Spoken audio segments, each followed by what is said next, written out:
Good evening. I'd like to call this regular meeting of the Anchorage Municipal Assembly to order. And Madam Clerk, would you please call the roll?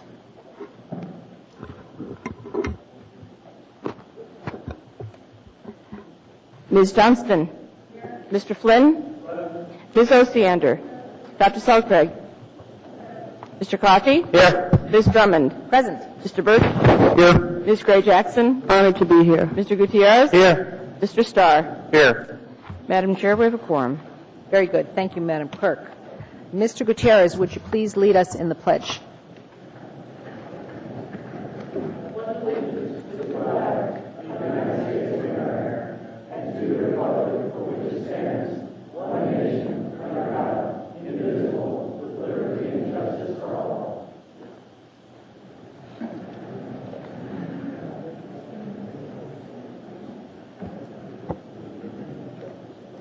There are no minutes to be approved this evening. Next item on the agenda is the Mayor's report. Mr. Klayman. Thank you, Madam Chair. I have two things, one which we will discuss more later when we get to budget, but earlier today Governor Palin issued a press release indicating that after a lot of discussion on her within her staff and discussion with the legislature, she is moving forward with applying for and taking all steps to receive large portions of federal stimulus dollars under the Recovery Act. And of particular interest to Anchorage, they're going to apply for $93 million in Title I and special education monies that will allow them to get another $20.6 million statewide that can be used for kind of any purpose different communities want, and that translates to Anchorage to about $8.6 million that will be used generally, and that I wrote to the governor last week in lobbying for that money to come to Anchorage and indicated that I would ask the Assembly to use half of that for property tax relief. So that's a breaking news on the budget that we will be discussing when we get to budget time. So that's one large piece of news. Another which has been obviously a concern, I think, to everyone on the Assembly, certainly people throughout the municipality and the community, is the swine influenza outbreak that's been very much at the top of the news nationally. You all should have received a one-page briefing page at your desk when you arrived tonight that discussed much of what's been going on. The core message is that our Department of Health and Human Services has been coordinating with the state and with the Federal Centers for Disease Control so that we are both fully informed about the steps that need to be taken as a community, and they're keeping the mayor fully informed, and we'll be moving forward as recommended by both the state and the federal government to do what we can to protect our citizens from the swine flu and the swine influenza outbreak. And so that's the two pieces of the mayor's report, and that's all I have unless there are questions. Thank you very much, Mr. Klayman. Mr. Birch has a question for you. I had a question on something you didn't cover, and that's I would appreciate it if you could expand on the actions of the AMATS committee last week, of which you are a member, and where I understand a decision was made to delete the Knik Arm Bridge. And I just wondered if you could expand on that in the course of your mayor's comments as to the lack of public notice process and kind of going around the advisory committee. Thank you. Well, I think first, Mr. Birch, there was a vote at the AMATS Policy Committee last week to start the process of taking the Knik Arm Bridge out of the long-range transportation plan. And that was a duly noticed meeting that there was an enormous amount of advance notice, and the number of people who showed up for the meeting, including the news media, was a reflection that the public was very much on notice of the issues that were on the agenda and the issues that were decided that day. As I'm sure you're aware, by a 3-2 vote, there was a vote taken to move forward with the process of taking the bridge out of the long-range transportation plan. And the expectation is that the final vote on that by the policy committee would take place sometime in the month of June. There's no advanced discussion ahead of this meeting regarding the alignment or support for the removal? I guess I'm not sure I follow your question, Mr. Birch. Excuse me, Mr. Birch. Dr. Selcraig has a comment on this issue. What we did is we released the the document for public review. So we didn't take an action. Basically, we began the action of taking public comment on removing the bridge, and it'll come back to AMATS. And so it's appropriate, Mr. Birch, for you to weigh in. You should look at the document. It's appropriate for you to weigh in. AMATS makes the decision finally. I mean, it was my recollection, through the chair, it was my recollection that this body determined that it was a recommendation was to come back to the assembly, and I guess I'm just wondering when that's going to happen between now and your next meeting. I guess that it wasn't my understanding, but we can it's certainly appropriate for us to hear from you. I mean, I think that we're available in any format you want to discuss it. Well, my suggestion is don't remove it.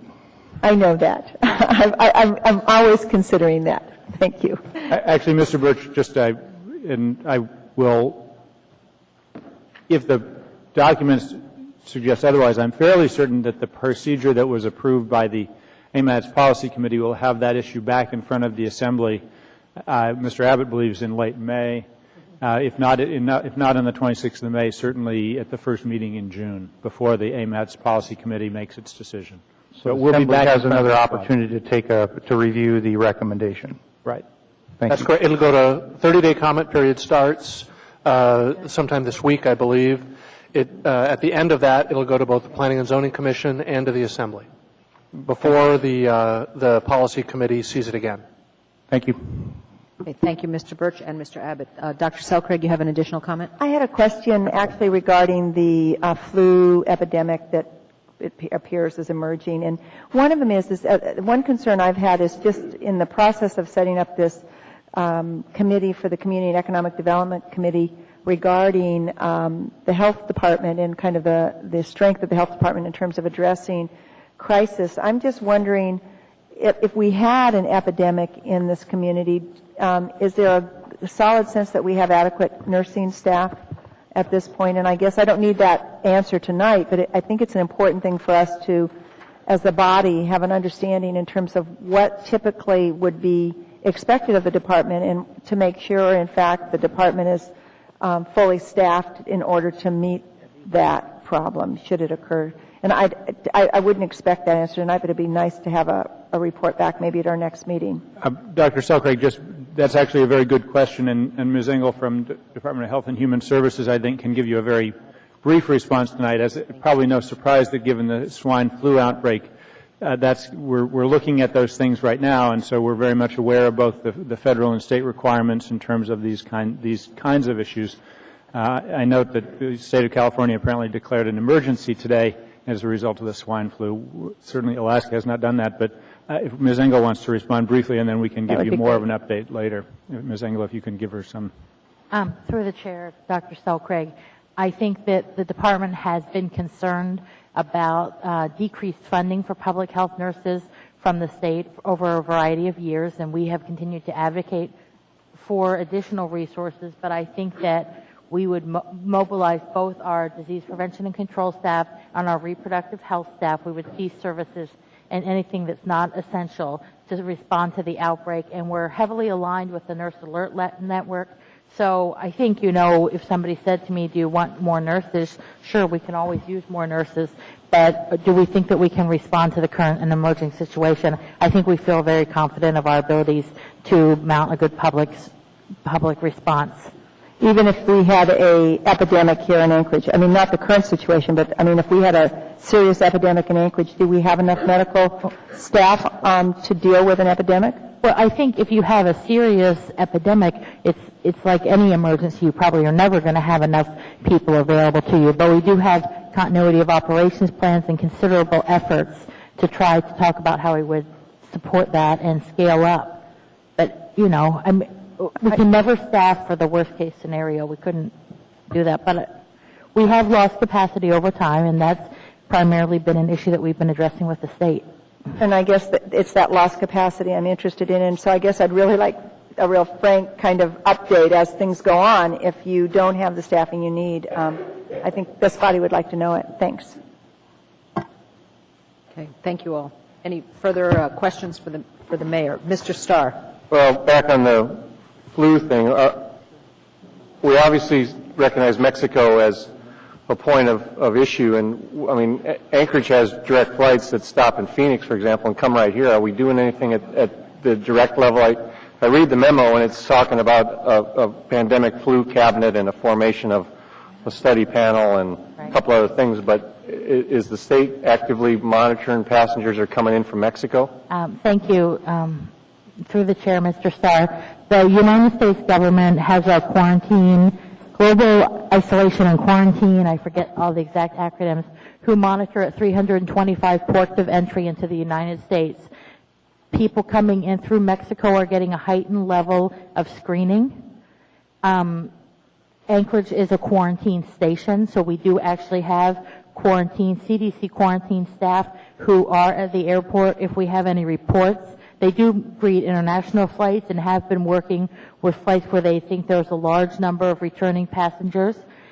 One thing of note, however, is that 85% of the U.S. cases cannot be linked to Mexican travel or exposure to a case that had been linked to Mexico.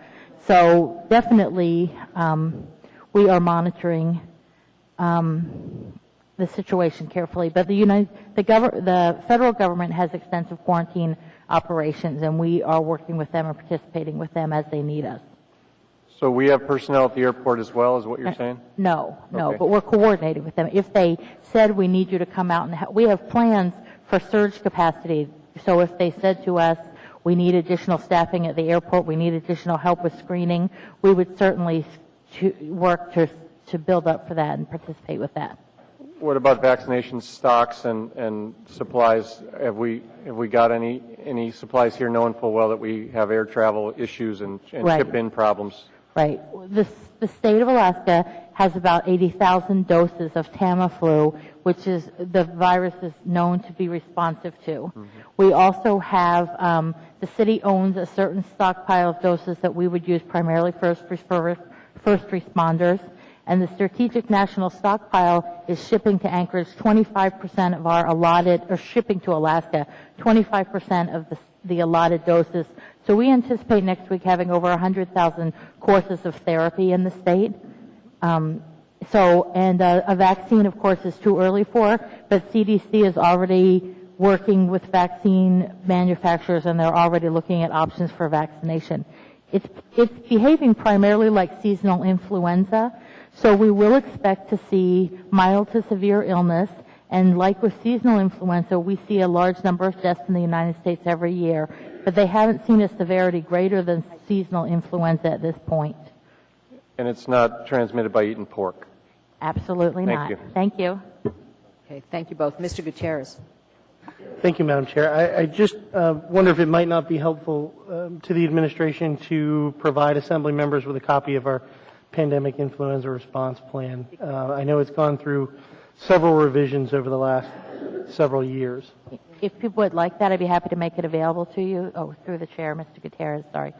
If people would like that, I'd be happy to make that available to you. It's also, as of a few hours ago, available on the Health and Human Services website. Oh, good.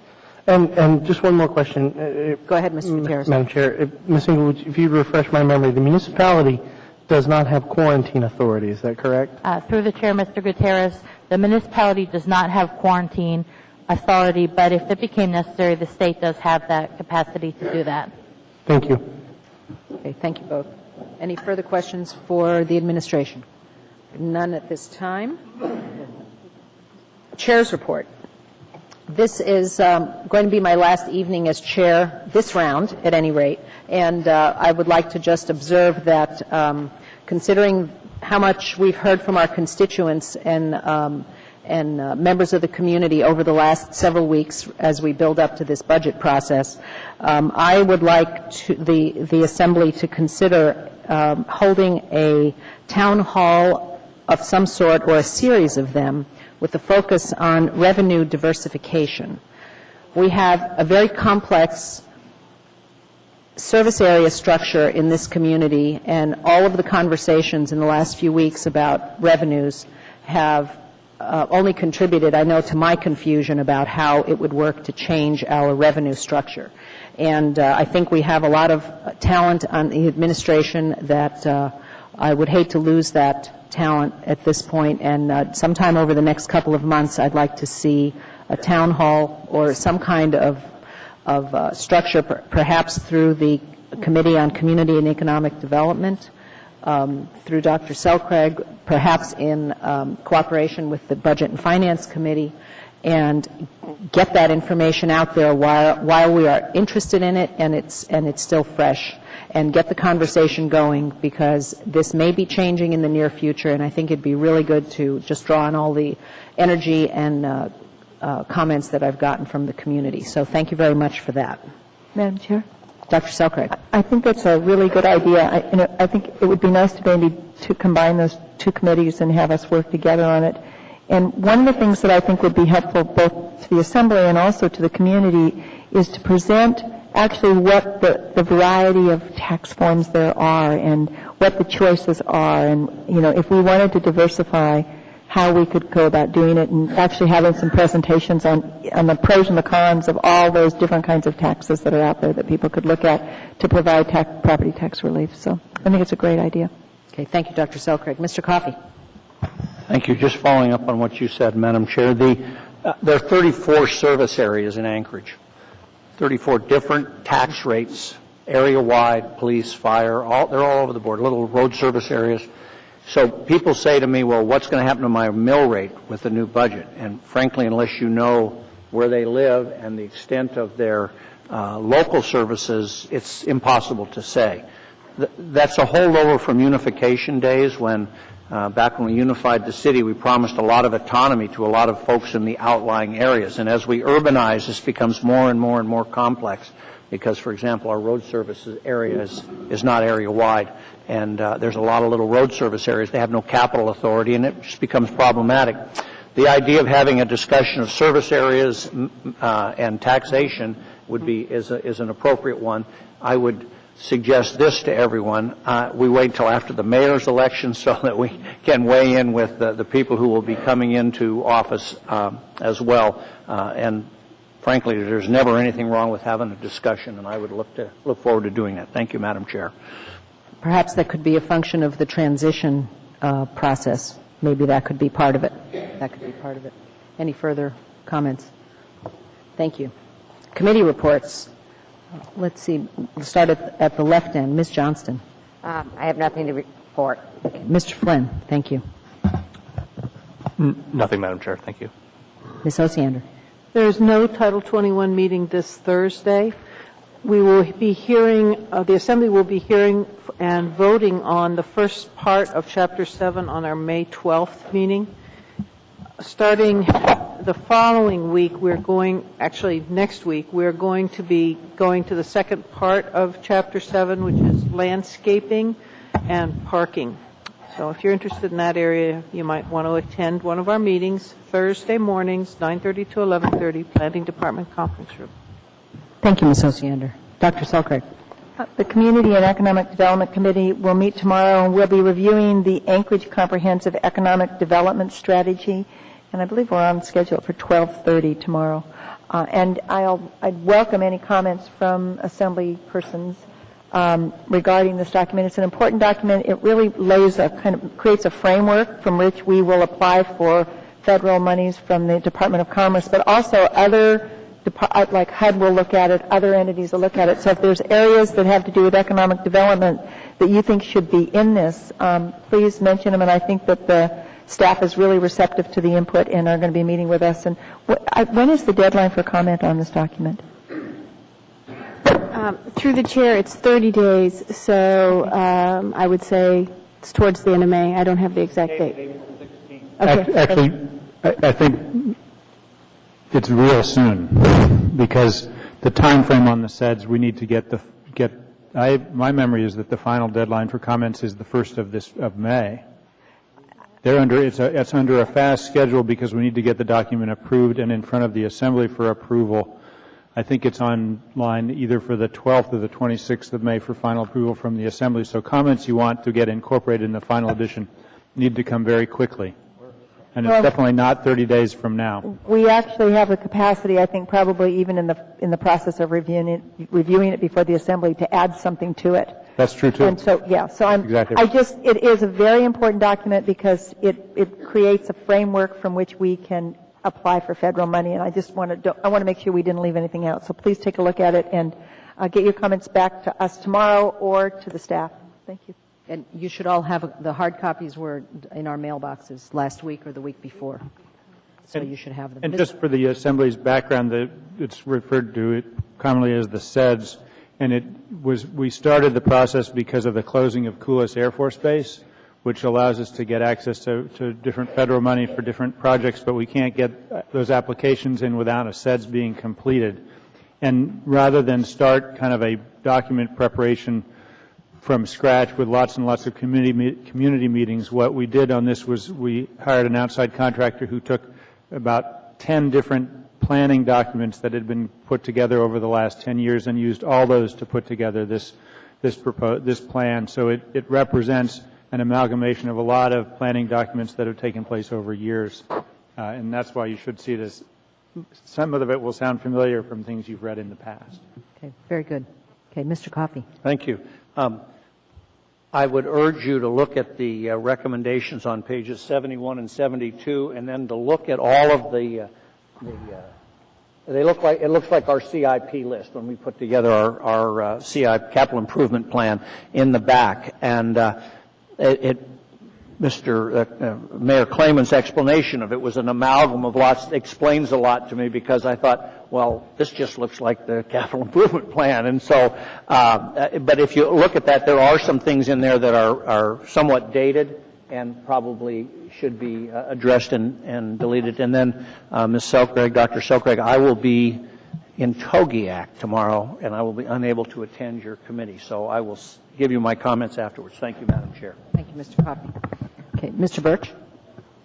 No report. Thank you. Ms. Gray Jackson? Thank you, Madam Chair.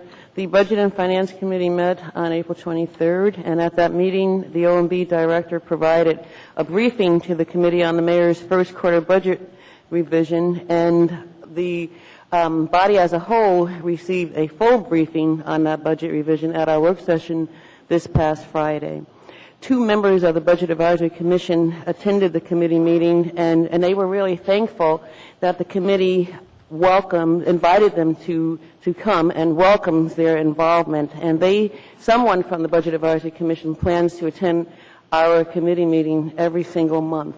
The next meeting is scheduled for May 21st at noon, City Hall, and a room to be determined. Thank you, Madam Chair. Thank you very much, Ms. Gray Jackson. Mr. Gutierrez? Thank you, Madam Chair. I first wanted to say a couple more words about the swine flu that we see spreading across the continent, and I appreciate the efforts of the Health Department in putting together some bullet points for us. I asked them if they would provide that so we could kind of see what was going on. I think it's important for folks to remember that every year over 36,000 people die in the United States alone from the seasonal influenza. So what we've seen so far hasn't been cause for panic. It's cause for alert, clearly, but it's not quite time to push the panic button. But I think that we are making preparations, and I'm happy to see that. And I would like it if all Assembly members could get a copy of that pandemic plan. Last Thursday, the 23rd, from 6 to 8 p.m. in the evening, the Public Safety Committee met here in the Assembly Chamber to talk about bears and the recent resolution that passed regarding the bears. We heard from, I would say, 25 members of the public who came out. I was in attendance along with Ms. Gray Jackson, who's a member of the committee. Harry Chariot Drummond and Dr. Selcraig joined us, and we're happy to have them there. What we heard overwhelmingly from the folks who came out was some guidance to the administration on how to proceed with regard to the resolution that passed a couple of weeks ago.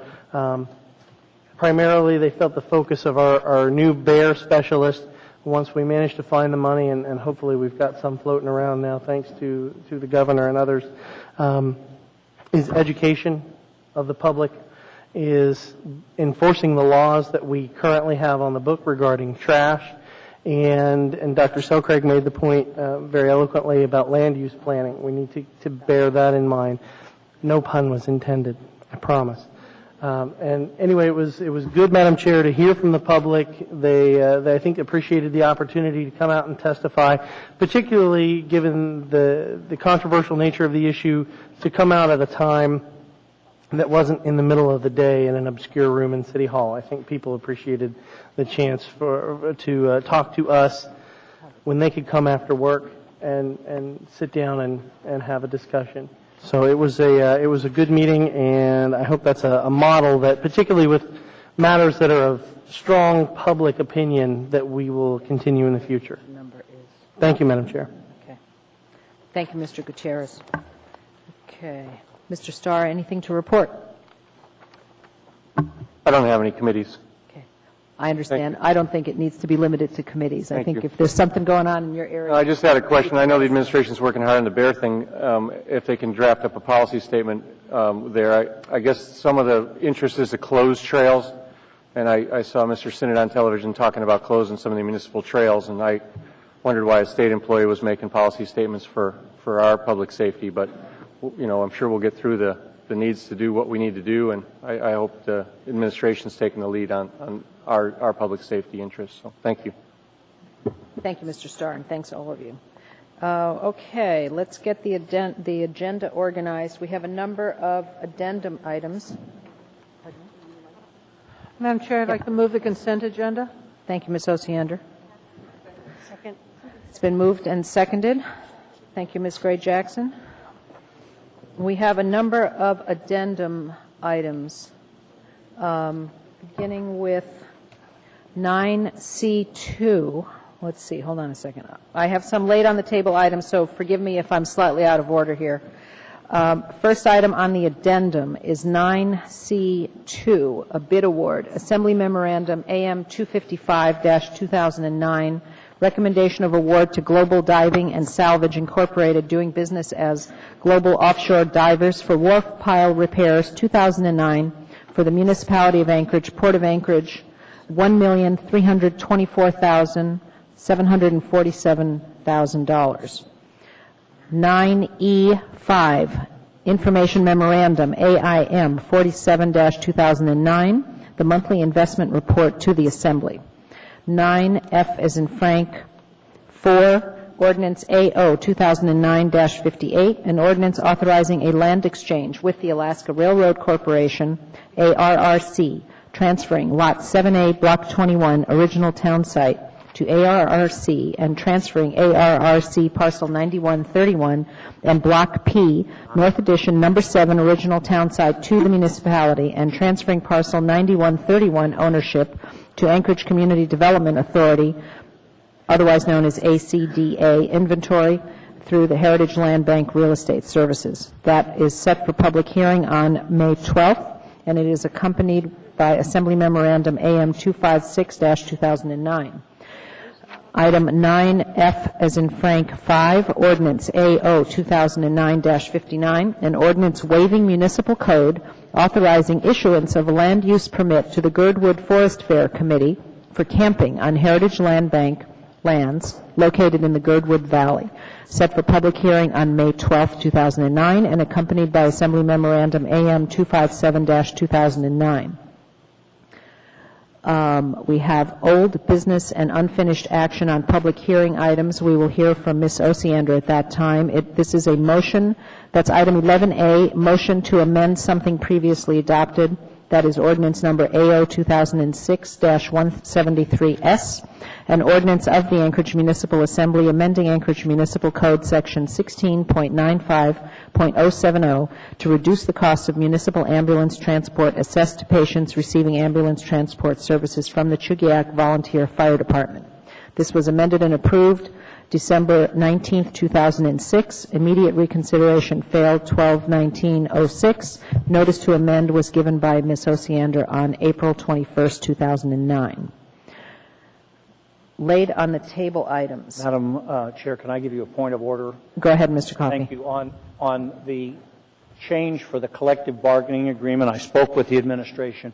we have it as a late on the table item, but it was given the number 9B2, but we have to treat these like an ordinance. Mr. Abbott suggested we make it an F number, 9F7, and set a public hearing date for 5/12. So when you read it into the addendum, I thought you would want to know that Okay. before you read it in. Thank you. I appreciate that, Mr. Coffey. That will be 9F7 instead of 9B2. Okay. Laid on the table items include, now, be patient with me here. I'll give you 11B since that's the first one I have. This is 2009-2010 Chinatown number 3836, transfer of a restaurant eating place liquor license and application for a restaurant designation permit through the Government Hill Community Council. Okay, I believe this is another motion to amend something previously adopted. It is accompanied by Assembly Memorandum AM 216-2009A. And I believe we will hear from Mr. Coffey or Mr. Flynn on this item. And I don't have the other details as I did on the previous one.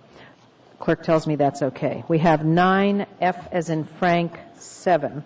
That is, oh, okay, 6. Okay, thank you. That one doesn't have a number.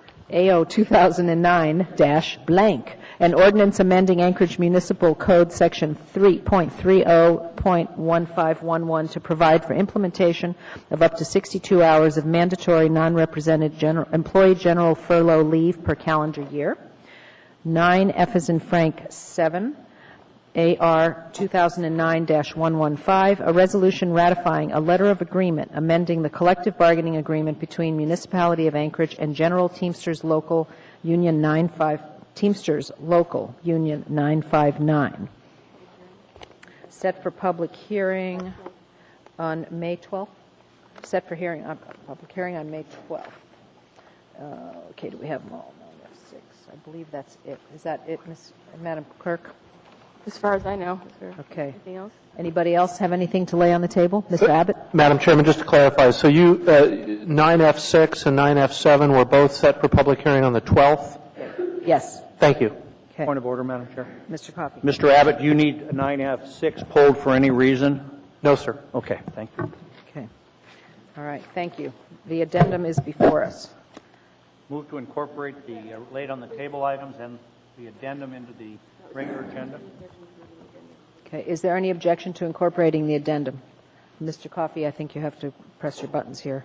Oh, sorry. See. There you go. Okay, there you go. Thank you. Any objection to incorporating the addendum items? Seeing none, the addendum is incorporated and the consent agenda is before us. Items to be pulled. Okay, let's go. Oh, was there objection to? Okay, we haven't pulled items yet. Anybody to pull consent agenda items? Mr. Starr? Okay, Mr. Gutierrez. 9 Alpha 1. Thank you. Ms. Gray Jackson. Thank you, Madam Chair. 9 Alpha 2. Thank you, Ms. Gray Jackson. Anything else? Mr. Birch. 9 Delta 6. 9 Delta 10. And that'll do it. Thanks. Okay, thank you, Mr. Birch. Mr. Coffey. Thank you, Madam Chair. 9 Delta 3 for purposes of consolidation with 14G. That's all, Madam Chair. Thank you, Mr. Coffey.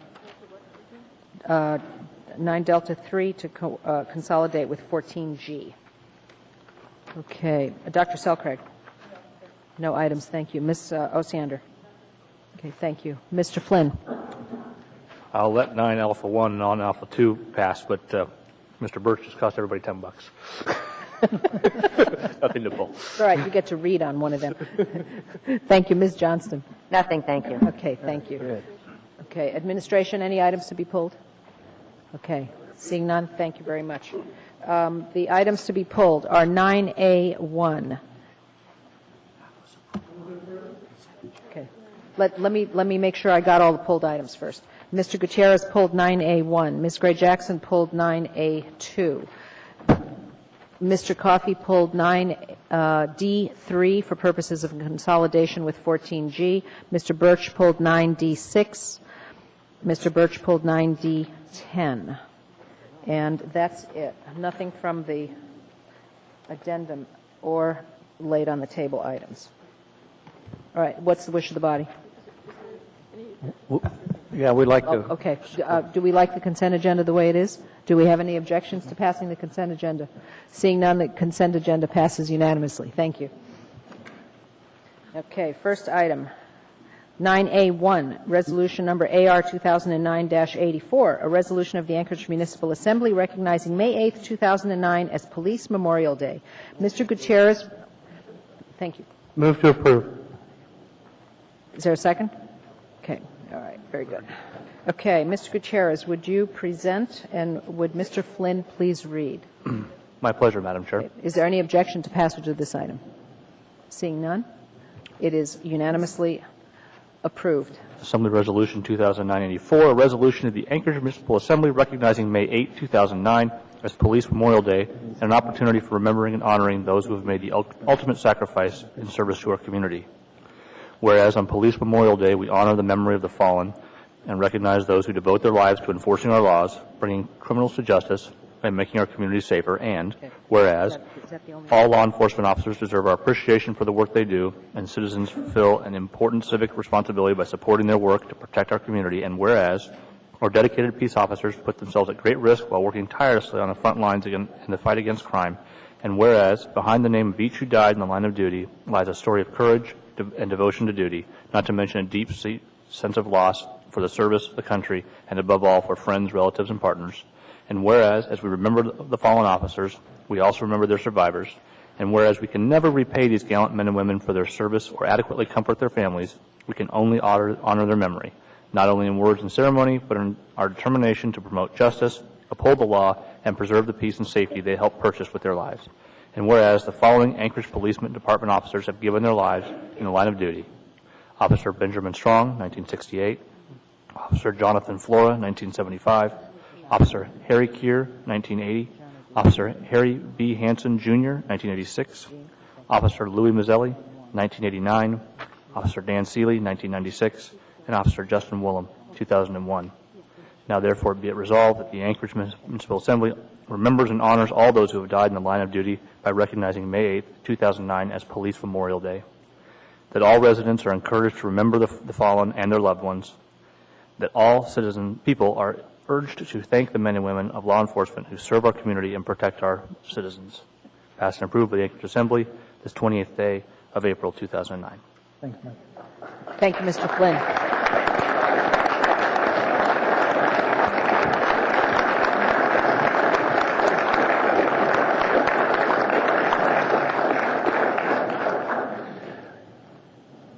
On behalf of the people who worked all day today and working this evening and will be working while you're asleep tonight, I want to thank you. And it does give us cause to think just once a year that this is not necessarily about what we do or what those officers do, but about what they might have to do. Thank you all very much.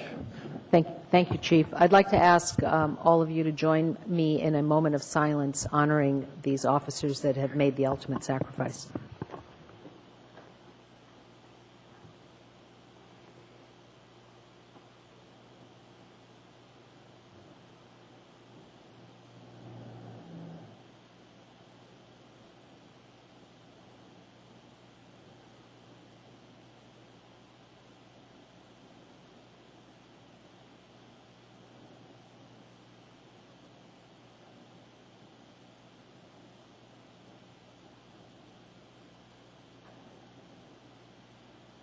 Thank you. Mr. Gutierrez, do you have a comment? Thank you, Madam Chair. No, I just wanted to make a comment. I know that a piece of paper, as I said to the Chief, a piece of paper seems a small token in light of what these 7 individuals gave to us, but I know that the Chief will take our sincerest gratitude back to everyone who is working so hard for us. Thank you. Thank you, Mr. Gutierrez. As is usual, I have forgotten to recognize that on the consent agenda, we have appointed 2 people to the Youth Advisory Commission. two young people, Trijana DeJean and Li Yang Wang. I'm told that Trijana is the daughter of one of the City Hall guards, and if either of you are, or both of you are present, you're welcome to come up and introduce yourself to us so we may thank you for your service. Either of you present? Oh, there she is. Great. Come. Welcome. Hi, I'm Lai Ying Wong, and I'm delighted to be accepted into the Mayor's Youth Advisory Commission. Thank you. Great. Thank you very much for your service. And the other young lady? Hi, I'm Trijana Dijon, and I attend Central Middle School, and I just want to say thank you for the great opportunity. Great. And thank you for your service. We really appreciate it. Okay. Thanks very much.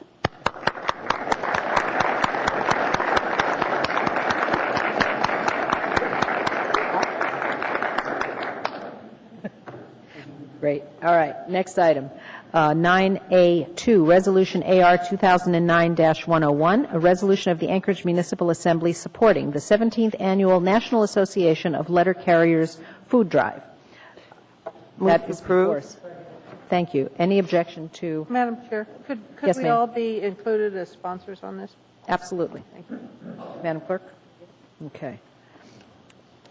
Ms. Gray Jackson, would you present? And Mr. Starr, would you please read?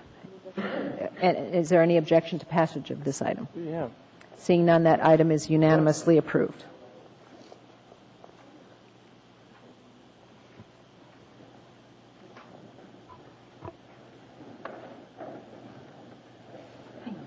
This is a resolution of the Anchorage Assembly supporting the 17th Annual National Association of Letter Carriers Food Drive on May 9th, 2009. Whereas 1 in 8 Alaskans, including 1 in 5 children, is at risk of going to bed hungry every night. And whereas the Food Bank of Alaska distributes nearly 6 million pounds of food to a statewide network of more than 300 nonprofit agencies and organizations serving hungry individuals. And whereas on May 9th, 2009, letter carriers in more than 10,000 cities and towns across America will be collecting non-perishable food donations left at mailboxes and in post offices, and will be delivering the food to local community food banks, pantries, soup kitchens, and shelters. Whereas this event helps restock shelves for upcoming months because food banks will start running low on donations. And whereas the efforts by the members of the National Association of Letter Carriers and other volunteers is the largest one-day food drive in the nation and has resulted in delivering more than 500 million pounds of donations to community food banks and pantries over the last 16 years. Whereas last year, Anchorage and Eagle River letter carriers collected more than 70,000 pounds of food and hope to collect substantially more this year. Now, therefore, the Anchorage Municipal Assembly applauds and supports the 17th Annual Food Drive on May 9th, 2009, and encourages the citizens of Anchorage to demonstrate the spirit of community through their donations. Passed and approved this day, 2009.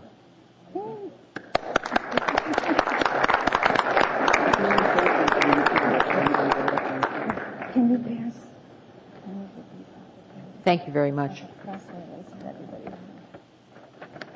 Thank you, Assembly, and Mayor Klayman. Thank you for allowing us to conduct the food drive. It's an enormous event put on by thousands of letter carriers.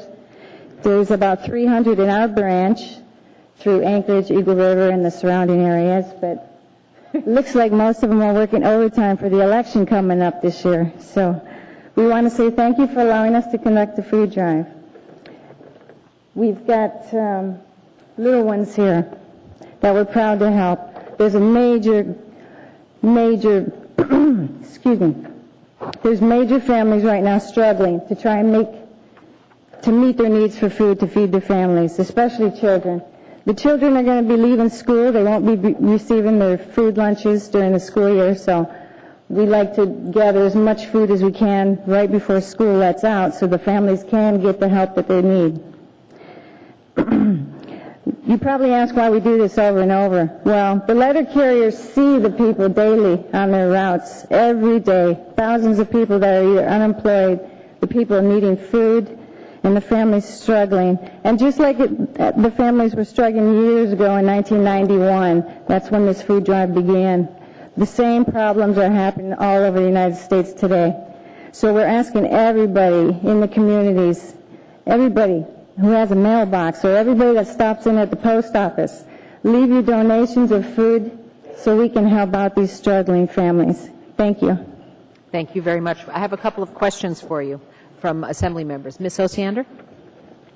I'm not in the queue. Oh, I'm sorry. familiar with the program. Great. Your name was on the call list. Dr. Selcraig.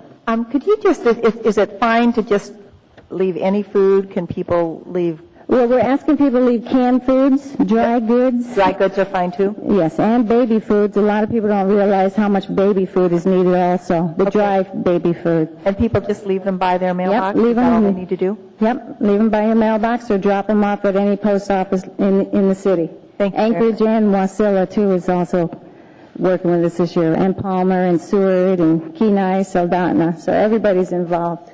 Thanks very much for the work. Ms. Gray Jackson? Thank you, Madam Chair. I just want to say thank you so much for all your hard work. I think this is a wonderful program, and it's one that I really love because it makes it really easy to donate food to people in our community because you just leave it by your mailbox. So thank you very much. Well, thanks for donating. We have a representative from the food bank that would also like to say thank you. On behalf of Food Bank of Alaska, my name is Marlia LaBelle, and thank you, Anchorage Assembly and Mayor Clayman. We are so incredibly grateful for the food that comes in during this time of year. For the most part, after the holidays, our warehouse tends to be very bare, and we experience a decrease in donations, so we are so thankful to our letter carriers who are willing to put on this food drive on behalf of Food Bank of Alaska and our 300 partner agencies in Alaska. Currently, our partner agencies, such as Beans Cafe and other food pantries and soup kitchens, are experiencing significant increases in clients seeking food assistance. They're seeing about 20 to 30% more clients visiting their food pantries and soup kitchens. So, on behalf of Food Bank of Alaska, we are very, very grateful for this food drive. Thank you. You're very welcome. Thank you for the opportunity. And everybody get your cans ready. Thank you.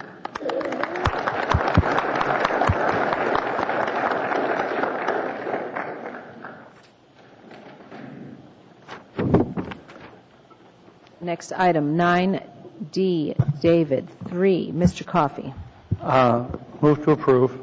Assembly Memorandum AM 238-2009, Fire Tap Ale House and Restaurant number 4891, application for transfer of ownership and location of a beverage dispensary liquor license and restaurant designation permit. Oh. Okay, Thank you. that's been moved. Madam Chair, move to Mr. Clerk. postpone Mr. Coffey, action go on ahead. this matter to item 14G. This is the transfer application, protest or non-protest, and 14G is the conditional use application for this location. We should probably consider them at the same time. Very good. Second. Very good. Any objection? Okay, that item will be combined with item 14G and taken up under public hearings. Item 9D6, Mr. Birch pulled this one. Assembly Memorandum AM 249-2009, proprietary services contract with Matanuska Telephone Association Incorporated to provide telecommunications services term agreement for the municipality of Anchorage, $522,000 in information technology. A motion would be in order. Okay. Second. Thank you very much. Mr. Birch, go ahead. Yeah, just a question, I guess, to Bart. Is this a competitive environment in that area? In other words, it's a sole source agreement. I guess I'm just wondering if there's more than one service provider for these telecommunication services. Madam Chair, Mr. Birch, to answer your initial question, no. Over the years, as municipal services moved out to Eagle River, especially as we started with manned fire departments in Eagle River and AWW and some of our traffic lights, and that all have telephone lines and dial-up. And then we also have agencies who have actually moved in Eagle River, and they went with the local provider out there, which was MTA. So over the years, we've increased the services out there as just under a utility environment, just because they're the provider of the area. More recently, GCI does provide a level of local service out there, but they do not provide all of the enhanced or data that we need for the internet and be hooked into our service here in the main networks. So what we tried to do currently, those charges are running somewhere in excess of $80,000 a year. So with the new Eagle River Center opening up, it's an opportunity to bring better service and enhanced service, but also to be able to do the voice over IP and some other new technologies. MTA is the only provider that can really provide those services that can hook into our backbone in the networks that we run here in Anchorage. And we've timed this to try to put this contract out in Eagle River in sync with Anchorage so that when it comes up for renewal in 4 or 5 years, we'll be able to put an area-wide plan together. Great. Thank you. Okay, thank you. Any further questions? Mr. Starr, go ahead. How does this interlay with our 911 services out there? Does this overlap, enhance the 911 service offerings, especially police and fire groups? Are we in consideration of that? My recollection is that all the 911 service comes in through the main switchboard here at APD, and then it's relayed out through AFD, and then further out as a relay. There is no direct 911. Well, we have internet support for police vehicles that pull in maps source and street profiles, so I just assume that we're going to see internet overlays into the squad cars out there as well using, and I guess it's more of a point of clarification that we don't miss something here so that there isn't some sort of switch that didn't get flipped and we're sitting out there with no 911 protection. We have several services, but both APD and AFD operate also wireless services like the mapping service, and also APD has their Mobex terminal service within their cars. As you get out in the Eagle River area, you have to do the repeater process in A service area, B service area, and we're upgrading a lot of those radio systems currently. So those services I don't think are currently fully activated out there, but these types of services will get enhanced and be brought together as we move these both data and voice together as we build those systems, yes. Okay, and just for clarification, Bart, the full 5-year approval is tonight. We don't see this every year subsequent then to reevaluate whether we're getting this, or we just do it through appropriations, but I see the 5-year terms, that's a done deal. The reason you're seeing the 5-year term is that they are securing a discount. MTA is discounting the service, and in order to get that discount, we had to sign up for a term. So we brought that full term forward rather than trying to pull through an annual agreement, because that would have left us at the regular tariff rate. But if it's not providing as represented, we have a chance to come back and revisit the contract terms, or what are the systems of control, I guess. I perhaps should ask this earlier, but it jumps out at me with the 5-year term. We don't really come back and reevaluate whether they're providing what we actually are paying for. The services are being provided to us currently, and we're going to enhance those services as we open up the new library in the Eagle River Town Center and all the other things. The odds of the actual services being reduced or modified are pretty slim, although we do have the capacity to increase or decrease, individual line capacities. But as a threshold over time, because there's about a dozen agencies out there, and this actually gets funded through individual budgets, it assures us a discount and assures us a pricing level and a level of service that we are currently getting, and even greater service in the future.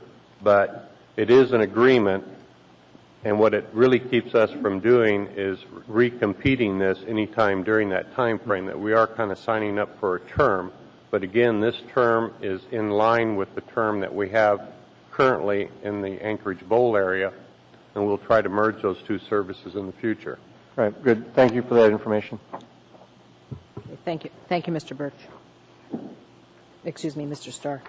All right. Any further comments on that item? Okay, seeing none, what's the wish of the body? Okay, any objection to the passage of this item? Okay.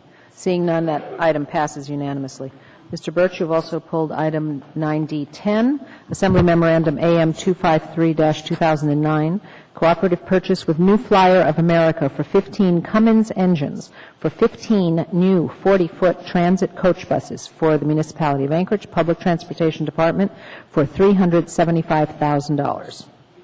Move to approve. Thank you. That's been moved and seconded. Mr. Birch, go ahead.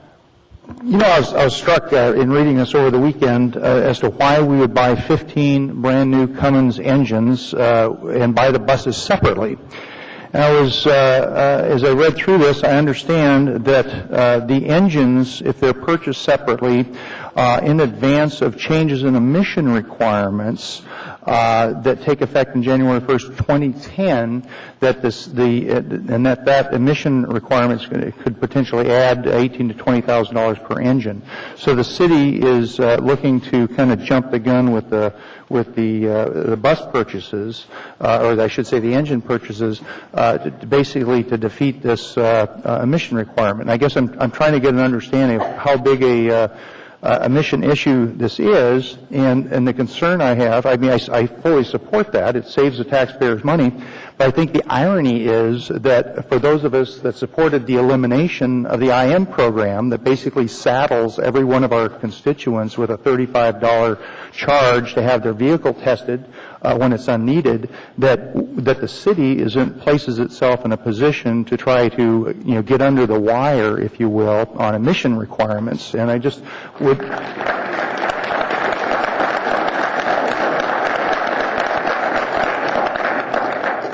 I guess I would like to have some explanation of the timing on this. Excuse me. Please order in the room. Thank you. Mr. Birch, go ahead. I just would like an understanding of what kind of emission standards are we looking at, and what sort of additional cost is involved in buying buses and engines separately. Okay, thank you, Mr. Birch. Administration, you have a response for him? I'm going to let Bart and Jody, the two experts on this, I'm not sure which of them wants to start and how they want to answer this. In terms, I'll respond to the policy question, Mr. Birch.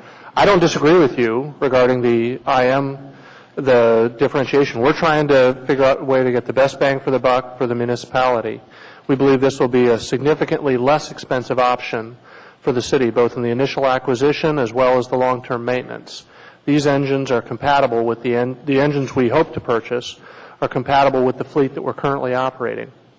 So this will give us a chance not to have a mixed fleet in terms of different types of engines and different types of emissions equipment. So that's the primary motivation for the municipality in terms of acquiring the 09 engines versus the 010 models. And I can see if Jody or Bart can answer the question about cost associated with purchasing separately or emissions differences. Madam Chair, Mr. Birch, when this came to us, we had similar questions on it. As you may well be aware, there's the diesel emission standards since about the year 2000. We've been increasing the particulates and other things out of diesel, which had not previously been, and the feds have stepped that program up. As the manufacturers tool up for that, as they move into these new generation engines, it's not just the engines and componentries and software and other things that kind of go into those engines. They do become initial cost is what we're identifying here as somewhere between $18,000 and $25,000. However, this new standard that's coming in 010 is bringing in a whole new level of standards. And part of those standards will require new exhaust and also, I'm trying to think of, there's an additive that's going to go into the actual mix of the engine. I don't remember if it's ether or some new product that has to be injected. And it's going to bring on a whole new system. Also, as you may well be aware, there's some manufacturers who are not going to be in the mix in the future. And right now, being able to purchase these engines today does keep our continuity with the engines that we already have, and it does keep our maintenance and overall cost down. as we start getting a broken up mixture of motor coaches that have different engines and potentially transmissions and software alignments, it also impacts a lot of our supply line in terms of the major OEMs and our extended warranties and our parts and service. So it appeared to us, and the last thing is, the 010 motor coaches have currently not been priced out, but the manufacturer has told us that in order to accommodate the new engines after 010 and with the new exhaust emissions and other injection systems that they're going to have to put on, that they haven't totally configured that into the new coach yet. And as they do, that's going to also ramp up additional cost on the coach itself. So what this will do for us is not only save on the engines, standardize what we already have, but it'll also defray additional cost components coming in on the actual transit coaches itself. So all in all, while it appears that we're sliding underneath the wire, and I'll agree that that is in fact what's happening, but there's a lot of cost that's associated also with that. And it's not just initial cost, it's ongoing cost and supply lines and everything else. So it seemed to be the prudent activity for us to do, and the manufacturers, they have to pre-produce these engines anyway, and the way the feds have rolled this program out, and that this is obviously we're working under the FTA laws anyway, but it's based on the date of manufacture of the engine itself and not on the motor coach. So as we pre-purchase, they will build out these units and have them delivered prior to January 1st of 2010. If the manufacturer of the engine was actually producing after January 1st, they have to produce under the new standards. So for those reasons, we thought it was prudent to come forward and take the savings at this time. As a follow-up, are there any additional costs? I mean, it seemed like if you have a coordination issue trying to put an older, the engine into the bus, is that a problem as well? In this particular case, no. I mean, motor coaches aren't like transit buses, aren't like cars where they have a tendency to change model years and update and upgrade. I mean, there's the basic bus and its configuration and the frames and everything pretty much remain the same. What is changing sometimes is some of the software systems and control systems on those units.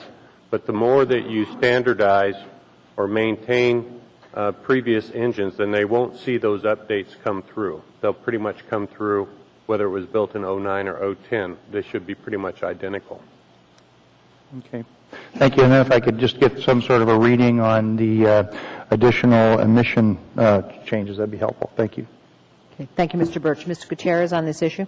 Thank you, Madam Chair. Mr. Malden, you mentioned briefly parts and service. With the changes, the EPA changes in regulations, are we going to have trouble down the road getting parts for these engines? And if so, are we ordering some extra parts, ordering a couple of extra engines? What are we doing there?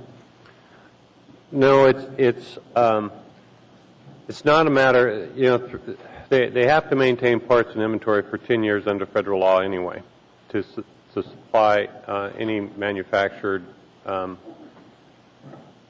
unit. But what happens if we start mixing up, if we have GM and Cummins, for example, in our fleet, then we have to start inventorying two sets of parts rather than one set of parts, which actually just increases our operating cost to maintain that inventory for the multiple units.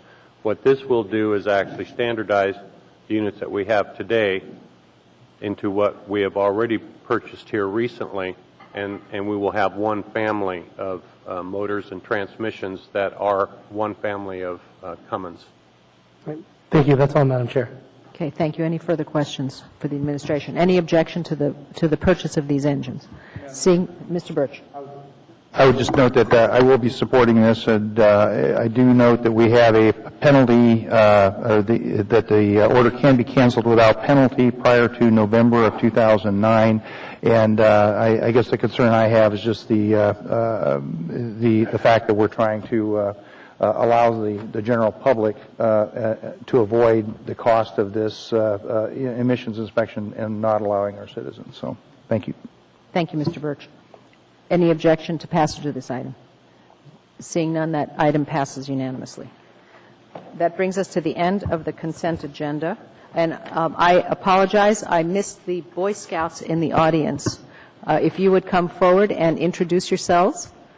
We would like to acknowledge that you have taken time out of your schedule to come and sit with us on this busy night. Tell us what troop you're from. Tell us your name and what troop you're from and what part of town you're from. Hi, I'm Cody Cedarquist. I'm in Troop 230 in Eagle River. Welcome. And what are you working on? Citizenship in the community, merit badge. Very good. My name is Jeff Hebert. I'm also in Troop 230 from Eagle River, and right now I'm working on communications and citizenship in the community. Great. Thank you very much, and glad you're here.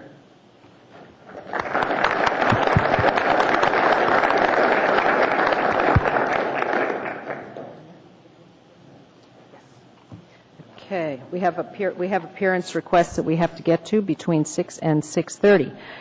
First one, David Nicolai, regarding the Conference of Young Alaskans. Mr. Nicolai, are you present?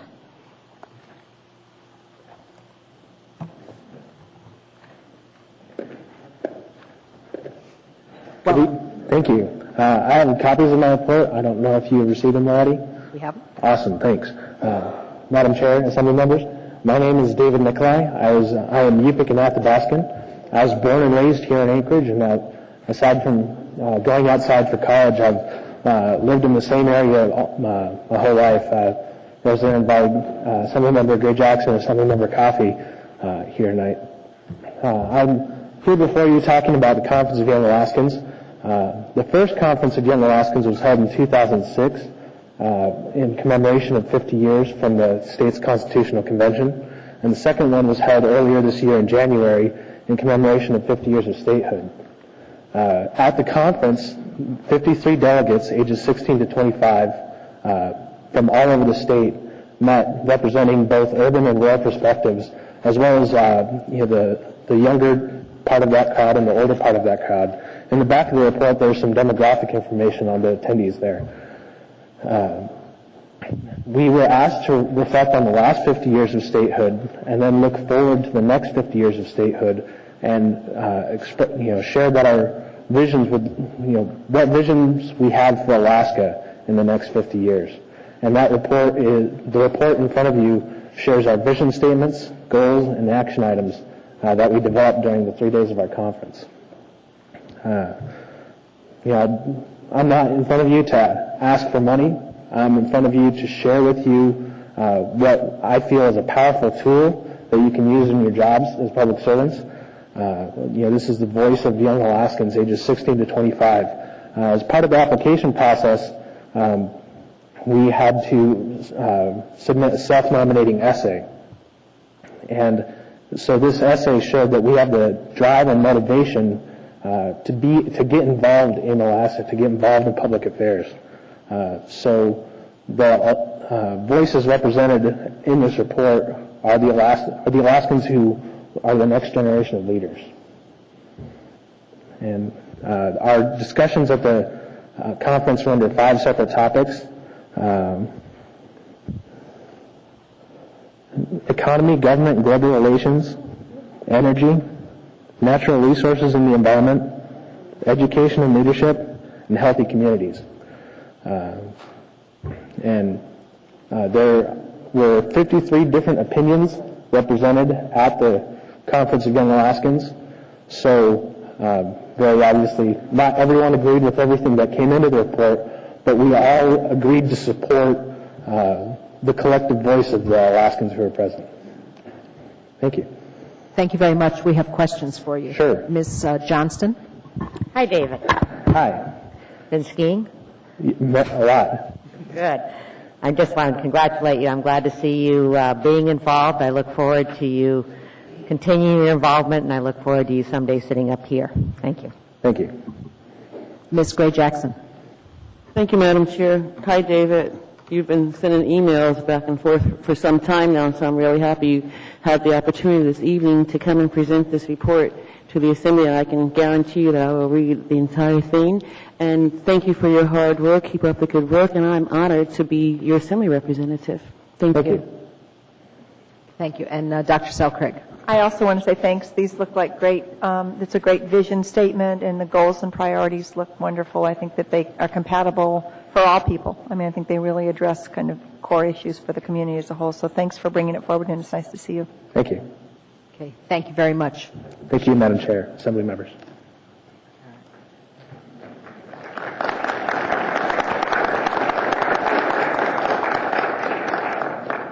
Thank you very much. Mr. Jed Whitaker is next in appearance requests regarding the alcohol tax, or an alcohol tax.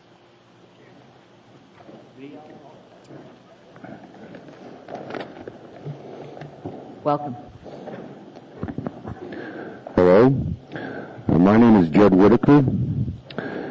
In Alaska, alcohol is implicated in 50% of suicide attempts, child abuse investigations, domestic violence reports, sexual assaults, and hospital emergency visits.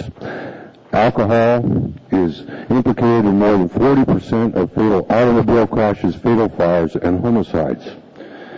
85% of those in jail had alcohol involved in their crimes. The police alcohol-related services study conducted at UAA in 2004 found that 1 in 3 minutes the APD spends with the public is alcohol-related, an estimated cost of $5 million a year to the municipality.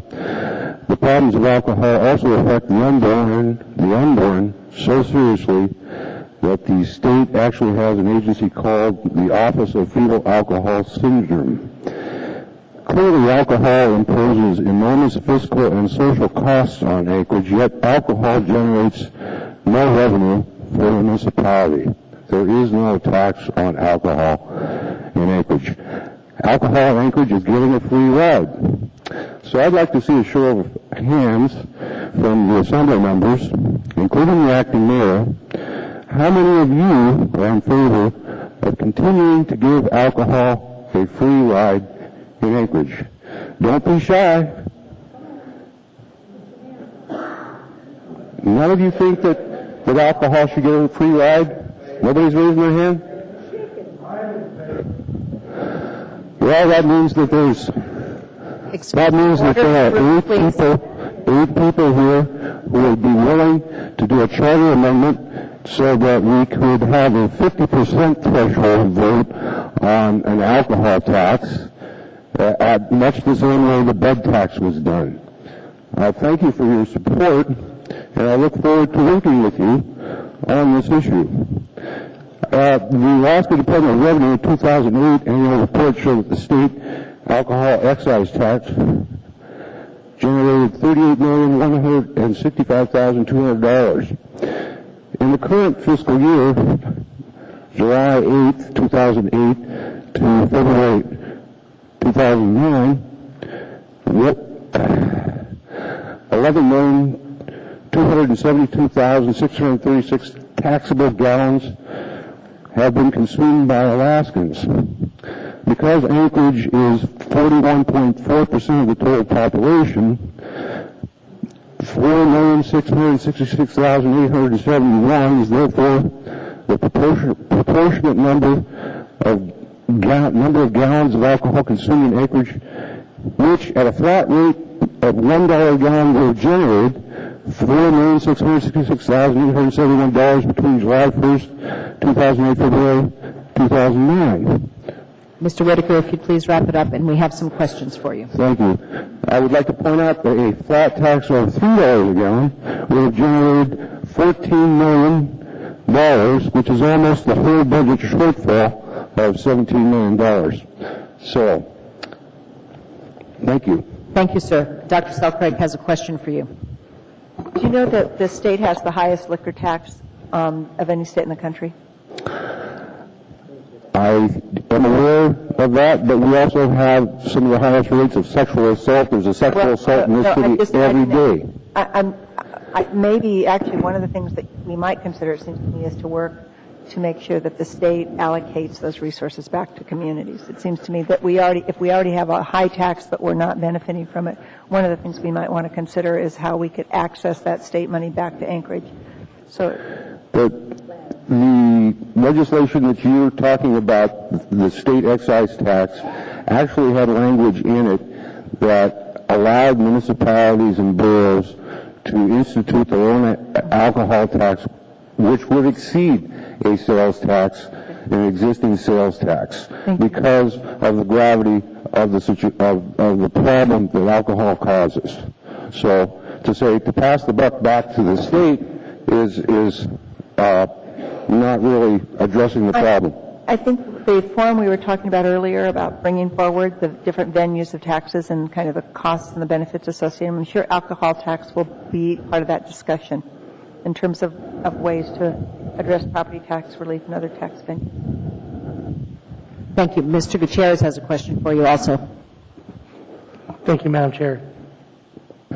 Mr. Whitaker, you speak with a lot of passion on this issue, and I appreciate that. And the last time there was an attempt to sort of go around what would have been a brick wall of this body regarding an alcohol tax, which is probably still a pretty solid brick wall against an alcohol tax on this body. I signed on as a co-sponsor and was happy to do that.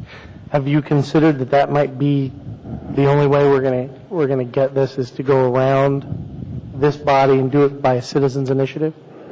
Well, Mr. Gutierrez, I've been gathering information about how an alcohol tax could be implemented in Anchorage, and it only can be done by initiative. Unfortunately, I was hoping that this assembly could offer up an initiative. It is not legally possible. What you want to see is us to lower the threshold from 60% to 50%. Is that what I heard? There is a charter amendment that says that any sales tax must be passed by 60% of the people. The bed tax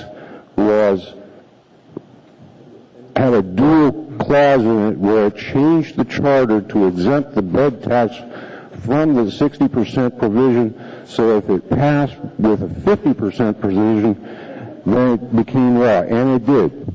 And you want to see the same thing happen with Yes, I do. Okay. Thank you. Okay, thank you very much. I hope you will participate when the town hall meetings are called on revenue. It sounds like you have some good ideas, and I appreciate that very much. Thank you.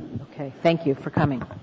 Okay, we are now at the end of the consent agenda and appearance requests. Mr. Coffey? Yeah. Madam Chair, move to change the order of the day to take up item 15, special orders. Second. Thank you.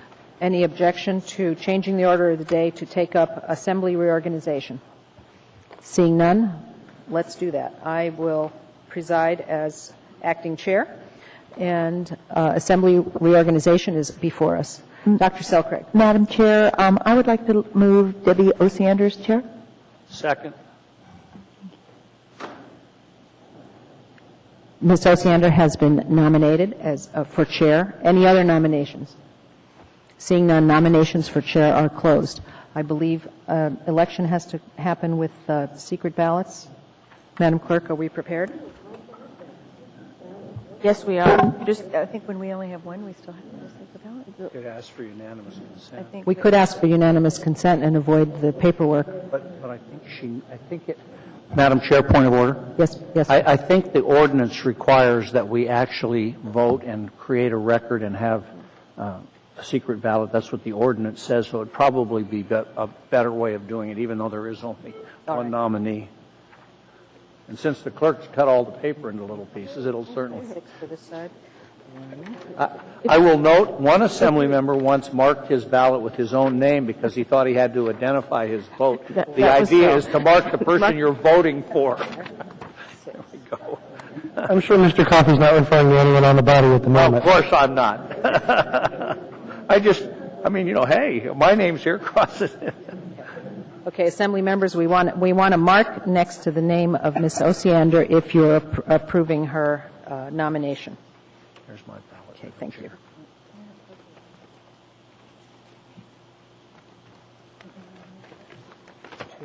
far. Keep them coming, boys and We girls. have six from the left side and 4 from the right side. I know she did well. She did Okay. right.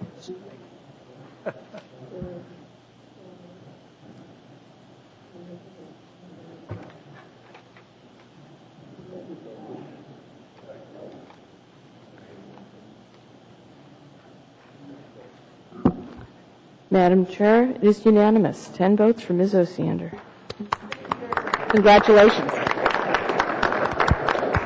Madam Chair, I'd like... Ms. Gray Jackson. Thank you. I'd like to move to nominate Ms. Drummond as vice chair, and I'd just like to say that, thank you, Mr. Gutierrez, that some time ago when Dr. Selcraig stepped down, Ms. Drummond was elected vice chair, and I'd like to see her elected again to serve as vice chair. Thank you, Madam Chair.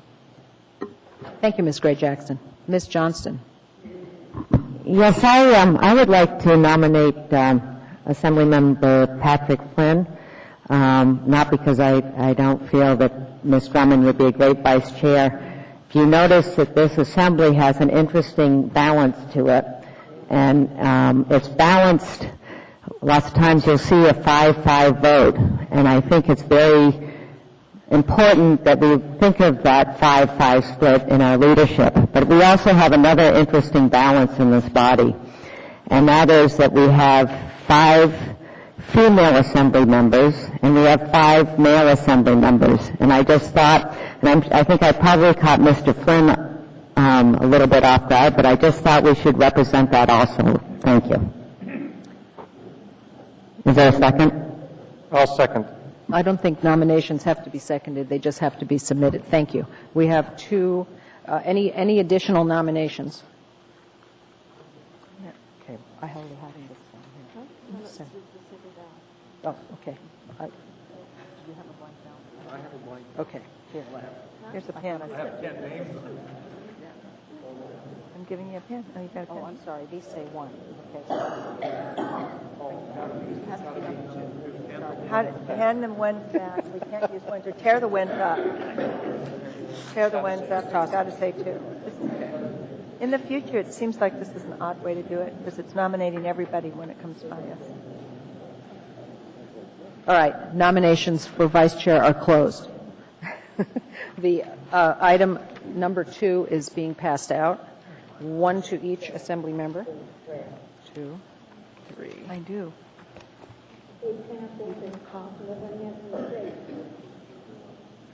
No. Right? I lived here long enough, I know. Excuse me, order in the room, please.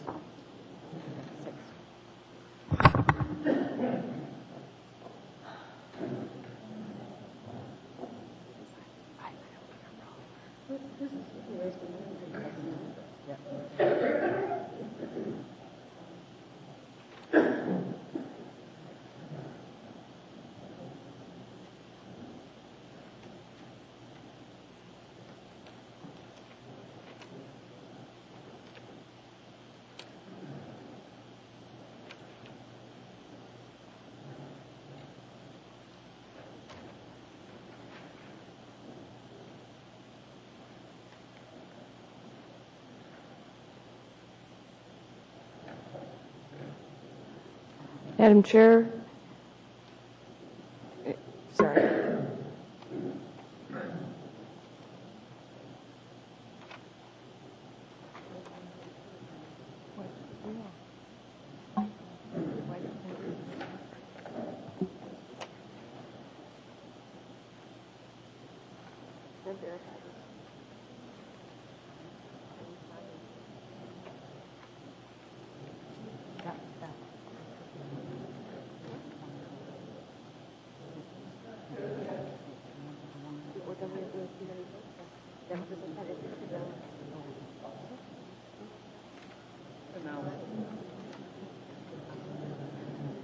Madam Chair, we'll have to reballot. Nobody got 5 votes. 6 votes. Nobody got 6 votes. We have a 5 and a 4 and a 1 of a different candidate. So we'll send out ballot number 3. No, we've got blank ballots. Point of order, Madam Chair. Mr. Coffey. My question is, does we have two nominees, and what happens when you have, is write-in permitted, which I guess this is in essence was, without nomination, because we have a fifth? Right. Write-in is not allowed, but no candidate got 6 votes. No, I understand that, but I think the point being is that what we should do is make a choice between the two that have been nominated, and if someone else wants to nominate someone, they should do that, but it should be those who have been nominated, otherwise we're liable to be here for an awfully long time. Thank you. Thank you, Mr. Coffey. Do we have to Madam Chair. nominate? She's handing out another ballot. Only vote on ballot number 3. Madam Chair, Mr. Flynn had. Mr. Flynn, go ahead. Did you have a comment? I'll just say that, rather than be here all night voting on vice chair, perhaps I'll, one more vote. This is another time withdrawing.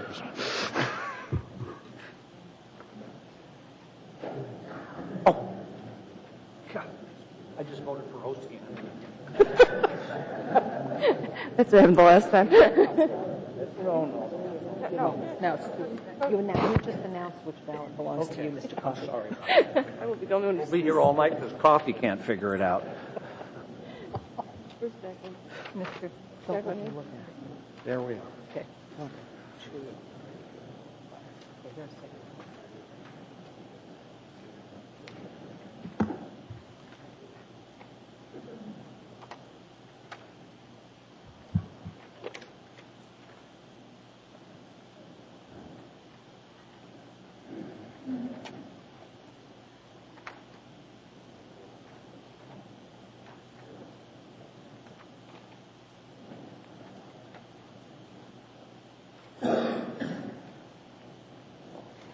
Ms. Drummond has received 6 votes. She's the new vice chair. Thank you very much. It's been we have new leadership here. Ms. Osiander will serve as chair, and I will serve as vice chair. It's also been suggested to me that we take our break now rather than beginning the public hearing and taking a break halfway into the public hearing. Is that acceptable to the body? Okay. And then we'll come back and reseat ourselves in a new fashion. Is that acceptable to the body? Yeah. Okay. Thank you. Hang on a sec before you go. Mr. Coffey. Thank you. Madam Chair, I'd like to thank you for your service. It was difficult times on a 5-5 vote. We managed to bring in a lot of things, 5-5 ideological split. I mean, it was a well-done job, and I thank you for the opportunity to serve with you, and I enjoyed it, and I look forward to having someone else do this as opposed to me. Thank you. Thank you, Mr. Coffey, and I appreciate your service as well. You've trained me well, and I appreciate it. Ms. Drummond, we're going to have to, I believe, change the statement a little bit. We can't take our break yet, so I would urge a 5-minute break at this point to rearrange chairs. Okay, there's still a number of comments up before, so let's do that before we take our break. Mr. Flynn. Sorry, Madam Chair, I was just attempting to withdraw as a candidate, but we voted. So. Thank you, Mr. Flynn. Dr. Selkirk. I want to thank you for your service as well. You haven't been on the Assembly long, and you stepped up, and you've done a great job, and I want to just say thanks. Thank you very much. I appreciate that. Ms. Johnston. Yes, I want to thank both of you also. This has been a very interesting couple of months, and I think you both have done a great job as far as negotiating through the elections and negotiating as far as our budget, and I just wanted to say thank you. Thank you very much. We're not done yet. Ms. Gray Jackson. Thank you, Madam Chair. I'd just like to thank you for your leadership. You've done an excellent job. Thank you very much. And Mr. Coffey, I'd also like to thank you for your leadership and your role as Vice Chair. Thank you. Thank you. Thank you very much. Mr. Klayman. Ms. Drummond and Mr. Coffey, I want to thank both of you for your efforts as both acting chair and acting vice chair. I always enjoyed and looked forward to our pre-assembly meetings, although we sometimes had some some interesting and spirited discussion on different matters. I think that's a very important part of the process, and I think it was generally very helpful. I appreciated both of your dedication to the efforts and appreciated working with you, and look forward to working with the new chair and the new your return to the vice chair role, Ms. Drummond. So thank you. Thank you very much. Mr. Gutierrez. Not to belabor the point, what they said.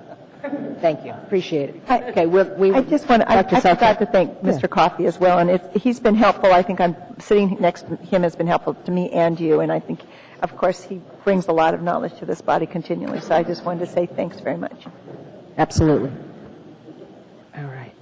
Very good. All right. We're just going to take a 5-minute recess to change chairs, and we'll continue for a few minutes.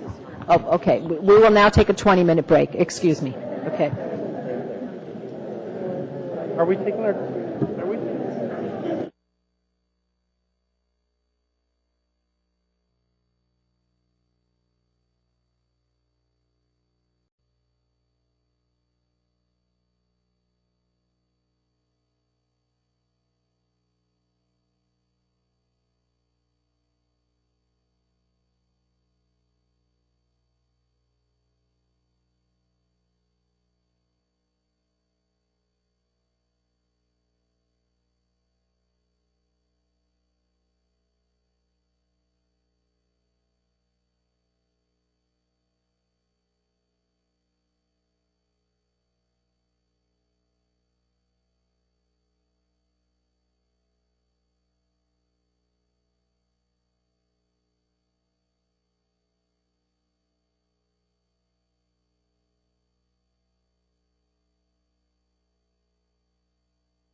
To call this meeting back to order.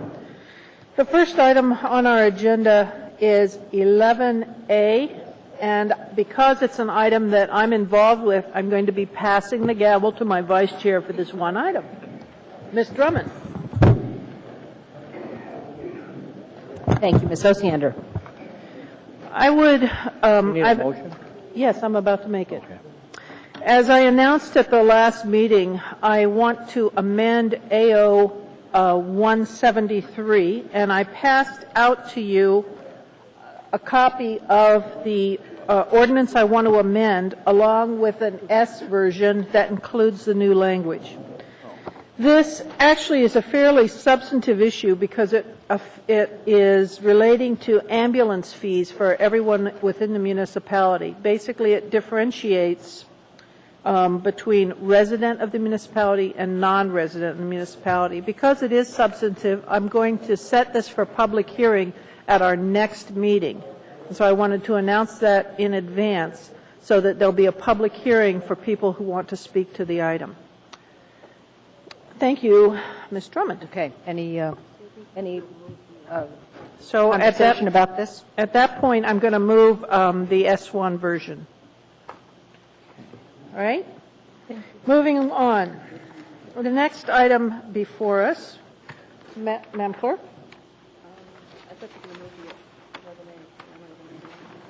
That was 11A, yes. That new business, what did I do? Move the S1 version. I did. I didn't push the button. Was there a second to the Second. S1 version? Thank you. All right, the next item before us is 11B, and I need a motion on this also. Mr. Coffey, I understand you're prepared to do that? And Mr. Flynn, to move to approve. Actually, if I might ask for a procedural, this is a matter that's been approved. My understanding is we need 8 votes to bring it back up. Is that correct? That is correct. So I correct. move to bring this matter back before us. It would be a better motion, I believe. Yeah. My understanding is this item was approved, and then there was it was discovered in the clerk's office that there were some errors, Yes. things that did not fully occur. So to bring it back up without the previous notion, Yes. Then we need to have a two-thirds, something that's previously Motion done. to amend something that's previously been approved. That's right. Thank you. All right, and was there a second for that? Mr. Flynn. Okay. The motion is before us. To approve this takes 8 votes. Please vote. This is just to consider it again. All right? That, do you have the... It's not, it's all approved. Why? Just a minute, we're having technical difficulties. It doesn't show up there. The board's not working correctly. No, it was all. All right, it was unanimous. There appeared to be no objection.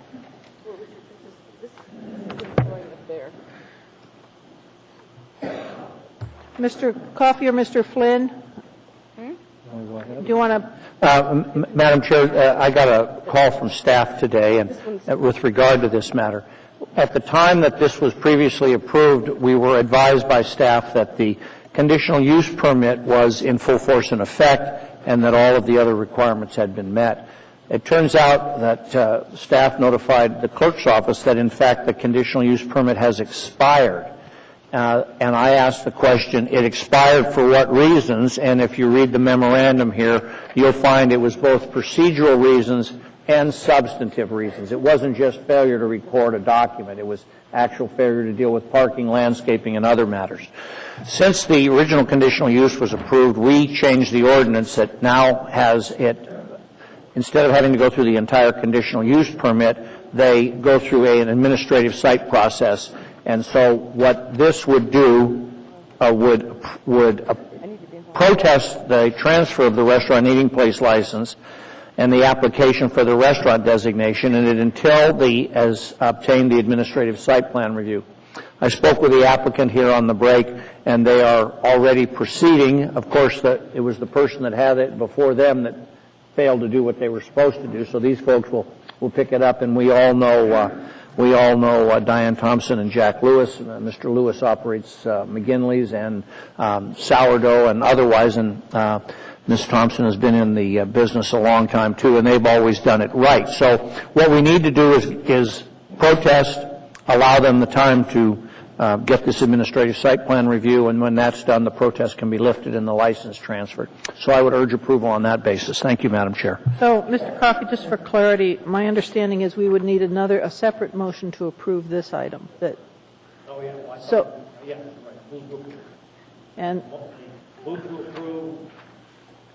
And would you hit 216-2009A? And would you hit your first motion button there? He did? And the second was? Patrick. Okay. That item is before us. Is there any discussion? Seeing none, is there any objection?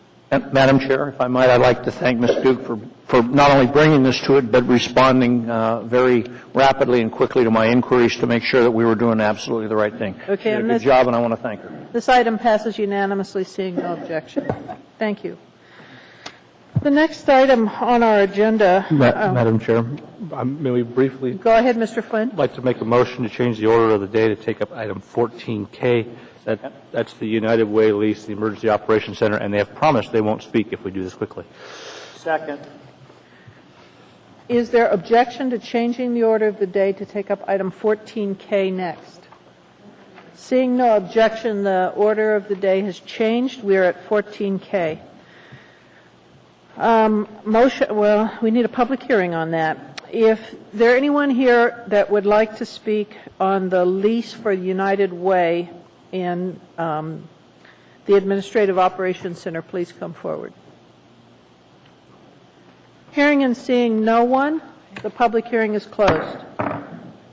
Move to approve. Second. Discussion? Is there objection? Seeing no objection, that matter passes unanimously. Thank you, Madam Chair. Madam Chair, move to combine the public hearing on items 13A and 13B and 14A, 14B, and 14C. To clarify, that's all of the budget-related items? All of the budget. All right, and I don't have on my screen that anyone seconded that. Second. Okay, that item is before us. If you want to speak on any of the budgets, and there are currently 3 budgets that are up here, I'm going to, before we open the public hearing, ask the administration to summarize what's in the C budget, or what's called the compromise budget. Who would be the most effective person to do that, Mr. Abbott? I believe that would be Ms. Phillips. Okay, could you just hit the key points, please, Ms. Phillips? The question that you asked was the significant changes between the mayor's proposed and the tentatively supported Assembly Mayor S version. Is that correct, Mrs. Oceana? Yes, there were 2 budgets that have been presented to the public. At our work session, we talked about a third one. The public hasn't widely had a chance to see that. So if you could just summarize what's in that third one so that when people come up to speak, they'd be more knowledgeable. Great, thank you. The significant differences in the S version that was proposed and discussed on the Friday work session are: we softened a few revenue assumptions, in particular the hotel motel. Originally, we were assuming about a 25% reduction, but with additional information at first quarter, it was more like a 12.5%. And although this doesn't expand our expenditure authority, it reduces the burden on property taxes. In addition, we sought another significant amount of reductions. The goal with the S version on the Friday work session was to achieve a balanced budget, assuming the 5-year rolling average on the tax cap. The rough difference was that we needed to find another $3.3 million in cuts or additional revenues.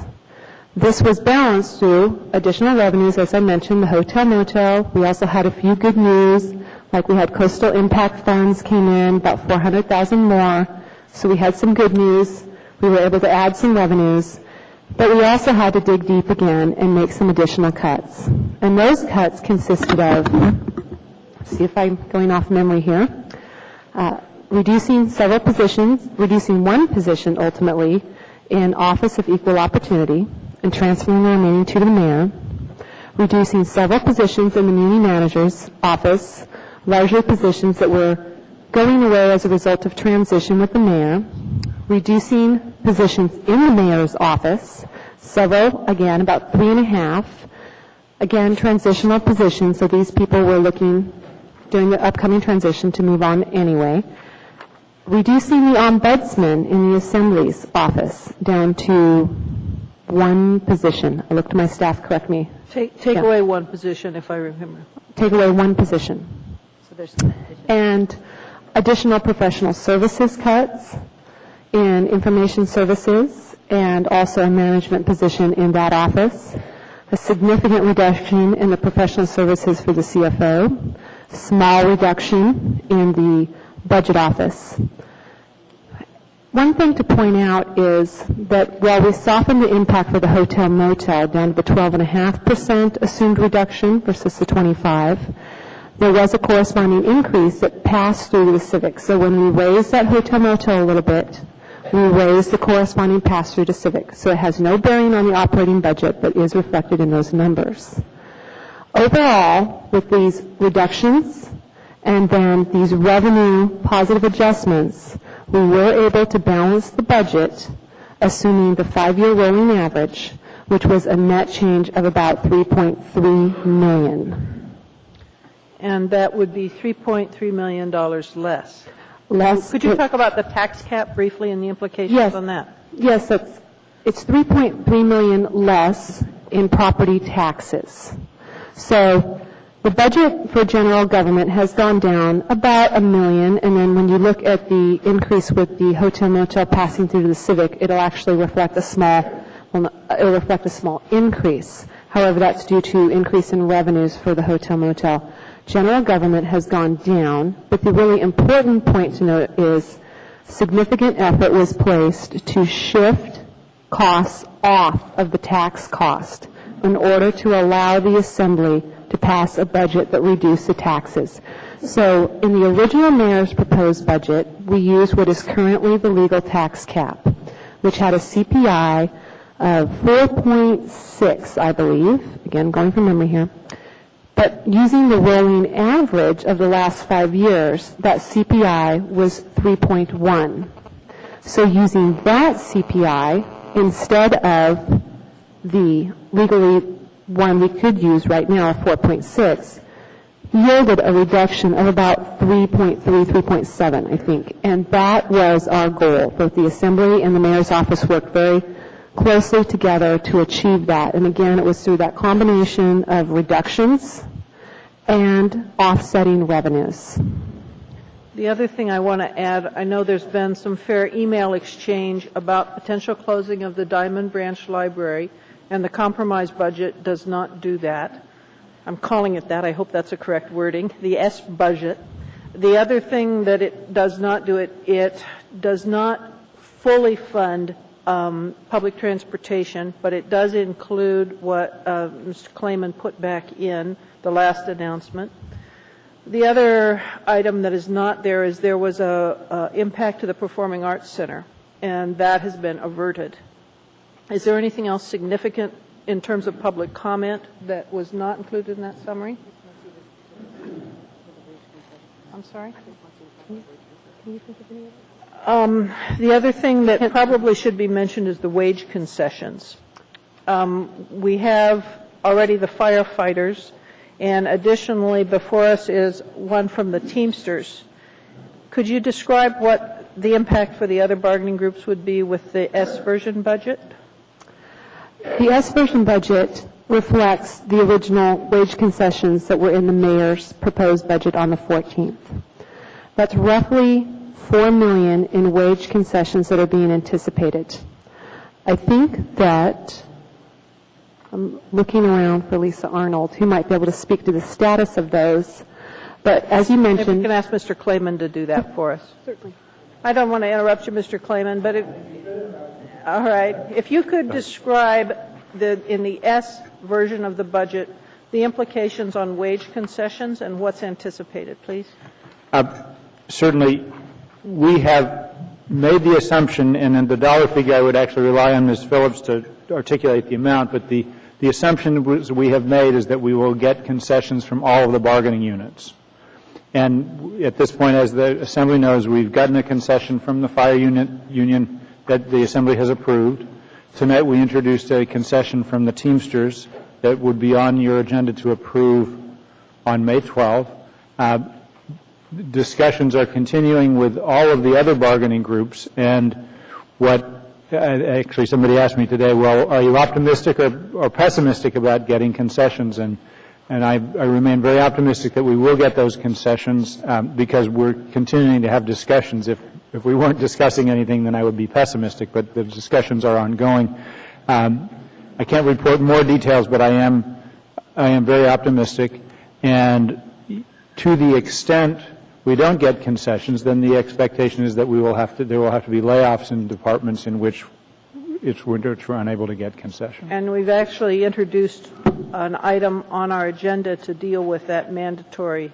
That's right. layoff. I think it's 9F6, which was introduced tonight. It's a title only because we didn't have the text ready, but it will give the mayor's office the authority to take up to 62 hours, require mandatory leave without pay of up to 62 hours for non-represented employees, which is the tool that we need in the executive branch to do those management tools as to non-reps. Thank you, Mr. Klayman. Savings. And Ms. Phillips can articulate the exact amount that we've budgeted for the whole thing. I think she can in terms of the whole amount for that. At this point, I just wanted to do highlights before the public hearing. We'll have a lot of questions and discussion afterwards, if that's all right. All right. At this point, then, I'd like to open the public hearing on our budgets. So if you'd like to speak, please come forward. Give us your name.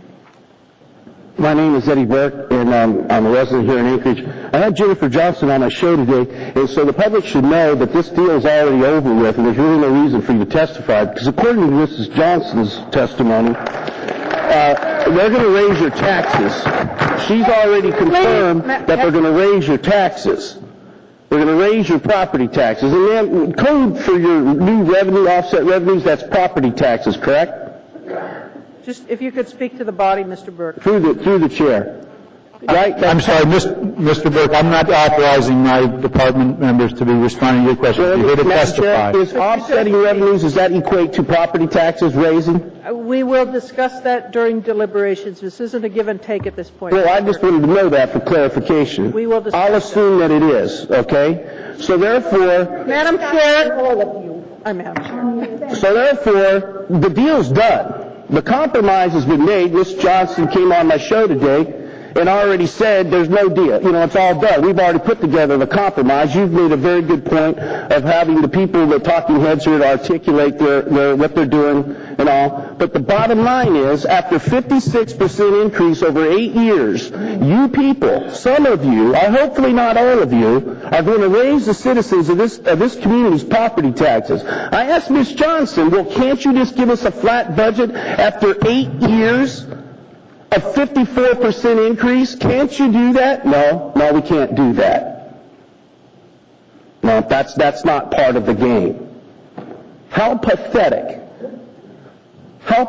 can you get that this body cannot reduce property taxes to moms and dads and kids in this town who are trying to survive during economic times? What is with you? I don't get this. We've had all these increases, $130 to $60 million of budget increases for the last 8 years, and you're here to tell me that you can't reduce spending or keep it flat for one budget cycle? Are you kidding me? Huh? And that you have so many, every time this assembly chambers is full of people, keep open my library, keep the bus mover going. This public has been absolutely overwhelmingly generous with this city, year after year after year. There's not a bunch of anti-tax people in this town. I've lived here for 38 years. I'm a product of the Anchorage School District, well, until 10th grade. But, you know, and the thing is that, I'm telling you, I mean, Miss Johnson couldn't stay on the radio with me today. What a pathetic interview. Mr. Burke, she had to leave. Time's up. Time's up. That's it. Raise my taxes.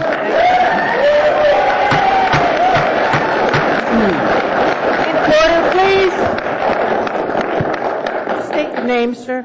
My name is Ray Ward, and I'm a resident in Taxville, Anchorage.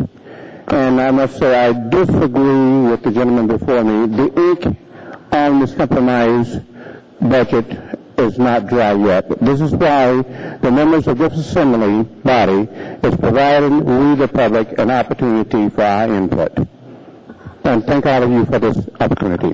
I want to just make a few comments on the proposed cuts in the Mayor's Office of Equal Opportunity.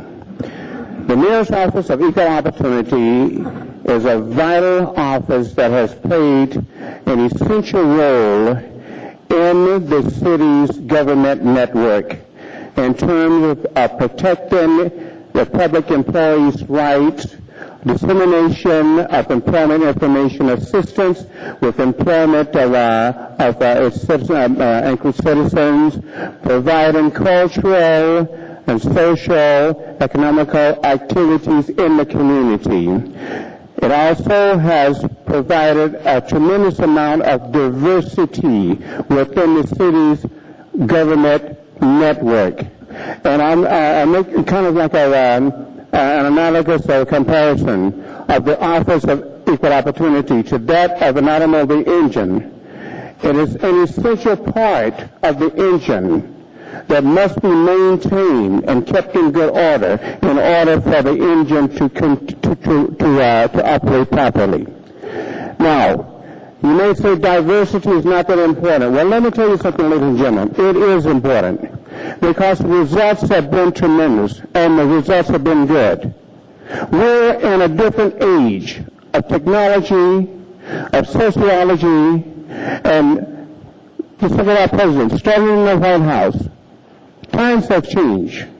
So it's time for us to continue with that change. Okay? Now, as far as diversity, when a white male walks through the door of opportunity, generally speaking in America, that door is open for him 100%. When a white female walks through that door of opportunity, that door is open for her around 90 to 95%. But when a male or female of color walks through that door of opportunity, it's open to us for about 70%. It's getting better. But I ask you, members of this assembly, do not interfere. Do not stop change and progress. It's going to take time to work on, and the Office of Equal Opportunity is an essential tool to bring about this change. Thank you, sir. Okay? Thank you very much for this opportunity. And in closing, I have one question I want to ask, and this question is to the audience, and I want members of the Assembly to listen to answer. Members of the audience, I ask you, how many of you would like to see all the staff and budget of the Office of Equal Opportunity remain as it is? Please answer yes or no. Okay, thank you. That's it. Thank you. Thank you, sir. Thank you, ladies and gentlemen. Very much. You could tell us your name, please. Good evening. My name is Greta Anderson. I'm a junior at Service High School. I live in the Sand Lake area, and recently I heard that you guys were planning on maybe shutting down the Diamond Branch Library. I didn't come prepared with a big speech because it was kind of last minute, and usually I would not come because I'm not prepared, but it's something that I feel passionately about, and I feel like as a future I'm responsible to speak and to voice my opinions for all of you. The Diamond Library is a great place. Any library is a great place. It's one of the government's, I think, best. You know, you guys, it provides a lot for a lot of different groups. The Diamond Library in particular, the Diamond Mall is kind of known for having a lot of groups hanging out there, and it provides a very positive environment for people who are both socioeconomically fortunate and unfortunate to have something to do. It gives access to computers and internet, which not all families are fortunate enough to have, and a lot of resources that otherwise would be unavailable. In socioeconomic difficult times, I know that it's easy to want to cut things that you think you have a lot of, but I think it's a great way to get kids off the street. It's a great opportunity for adults, and it's something that you should really think about before you get rid of, because it will affect a lot of people in a very big way. Thank you. Thank you. Would you come forward, sir? Good evening. Travis Cox. I'm here to say I'm speaking on behalf of the working families of this community about raising our property taxes. We live on a budget. What we look at when we sit out here and look at you, we see a bunch of elitists, lawyers, doctors, people that don't work and get blisters on your hands. We do. We live on a budget. How much can you take before we have to sell our homes and move or downgrade? That's what we're asking. Look out here. We don't wear suits and ties when we have blisters on our hands. You sit up there. What you need to do is balance a budget, get out of our pockets, quit raising our property taxes. It don't take but a little bit of sweat, you know, put a little bit of sweat on your head and work your brains, figure out how to cut the budget. It's not that hard, people. I can do it. I can do your job and I can cut the budget. You sometimes have to say no to people. And another thing is this contract with the unions that the city went through. If you open it up to bidding and get the unions out of it, you can cut the budget and you can get out of our pockets. And you've got to, because we're going to have to sell our homes. We're in the middle of a recession. We're about to have a pandemic, and the world looks like it's coming apart, and you want more money. Look, you're not a bunch of English lords, and what this is about right here, let me explain it. The English lords taxed their subjects until they came after them with pitchforks. You people are not English lords, and you can't keep taxing us like this. We can't keep on the way we're going. I know you're looking at me skeptical, but you can cut the budget. I know you can. You just got to work at it. You can't keep coming at us over and over and over. But I'm not allowed, I can't put anything into retirement anymore because you've taxed us out of it. Come on, just think about it. That's all I got to say is just give us a chance to save our money and spend it the way we want to. You can cut the budget. Thank you. Sir, There are probably a few questions for you. yeah, if you could come up. And I really urge you, I know there's some strong opinions in this room, but if we could just all be real civil to each other, it'd be helpful. Mr. Gutierrez? Madam Chair, that is an excellent Go ahead. suggestion. I just wanted to respond to the elitist question because I got a day job. I'm not a doctor. I'm not a lawyer. I made $37,000 last year. Good. I own a home. I pay property taxes too. So does everyone sitting up here. I hear you. My property taxes are going up too. You're not the only one paying them. Are you ready to sell your house and move because of them? Well, I am, okay? Because I know if I went anywhere else in the country in a city this size, I'd also pay a state income tax, a state sales Yes, tax. sir. Let's talk about state and let's talk about sales tax. You want to, we'll have that debate. But let me say something right now. No, sir, this is not a debate. Mr. Gutierrez, do you have a question? I appreciate I appreciate that. That is all. You may make a brief statement, sir, but this is not a debate. You called me back to ask me questions. Madam Chair, the man should be allowed to respond. I did make a statement to Make a brief him. statement, yes. Thank you. I just don't want a debate. Thank you. Now, look, I know y'all have more money than you know what to do with, but we don't. We don't. And you know what? Our population hasn't grown over the last few years, but our budget keeps growing. How come our budget grows, but our population doesn't? Because that just means you've got to take more from us. Okay, thank you, sir. Thank you. Think about it. Don't dismiss me. You dismiss everybody else. If you could state your name, please. Hello, my name is Miriam Ahrens. I'm sorry, I didn't hear it. Miriam Ahrens. Okay. Can you hear me okay? Yeah. Okay. I would just like to say a few words in support of the Rural Affairs Coordinator position in the Office of Equal Opportunity. As an Alaska Native and a former intern in the Mayor's office, I'm familiar with the importance and significance of this position.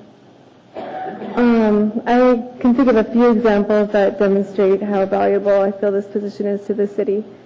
As Anchorage competes with Fairbanks on a yearly basis for AFN, the Rural Affairs Coordinator serves as a useful liaison between organizers of AFN and the municipality. Without this position, the city of Anchorage is at risk of losing AFN to Fairbanks. Could you move the microphone a little closer to your mouth? Thank you. Yeah. Go ahead. Can you hear me? Without this position, the city of Anchorage is at risk of losing the AFN convention to Fairbanks.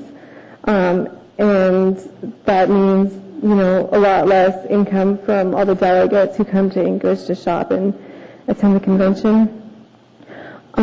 This position also sends an important message to rural Alaska that their business in Anchorage is valuable and appreciated. Let's keep this position. Keeping our relationship with rural Alaska is healthy and essential to Anchorage's continued growth and prosperity. Thank you. Thank you very much.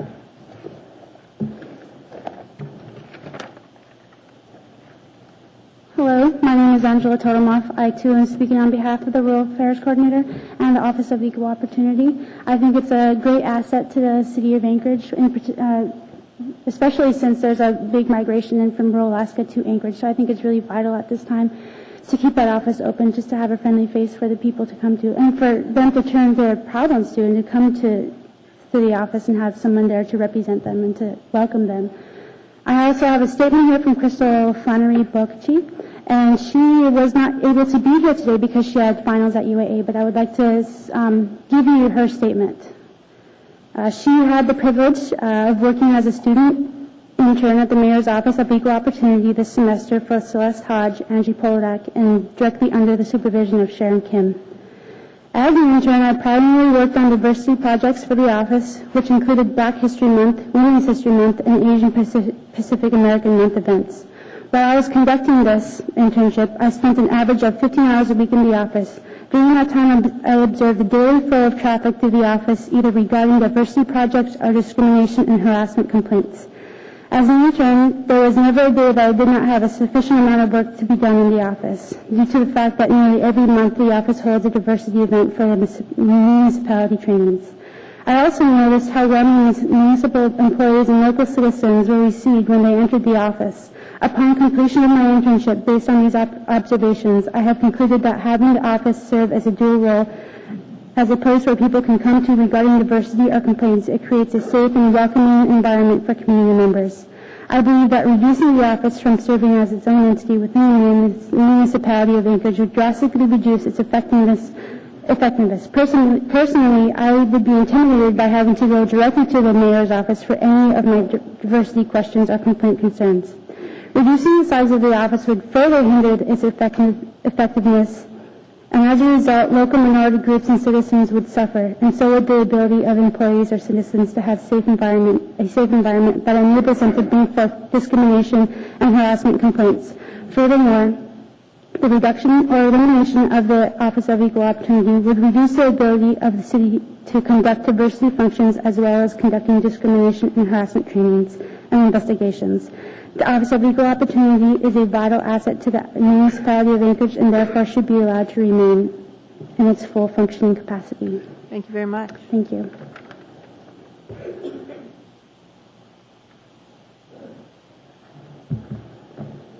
Nice to see you again, sir.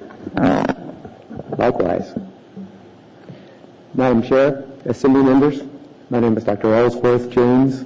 I'm the president of the Anchorage branch of the NAACP, and I'm here to speak on behalf of the Office of Equal Opportunity.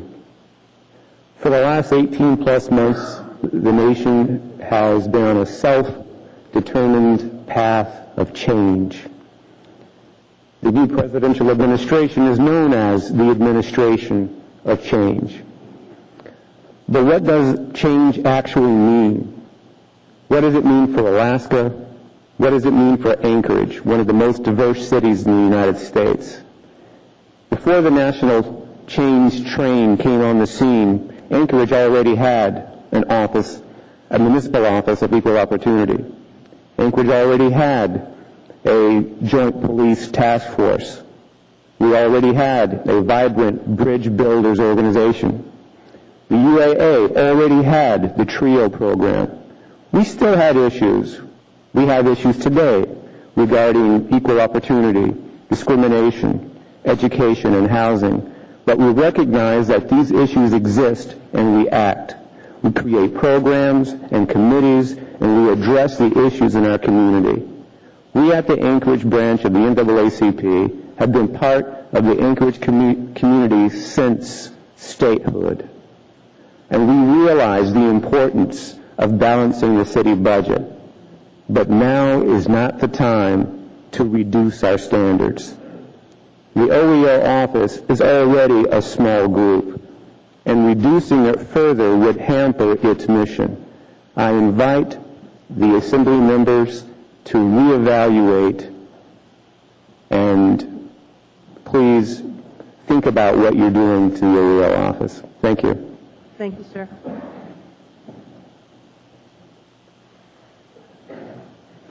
Hello again. Hi, my name is Mark Fish. I'm from Airport Heights.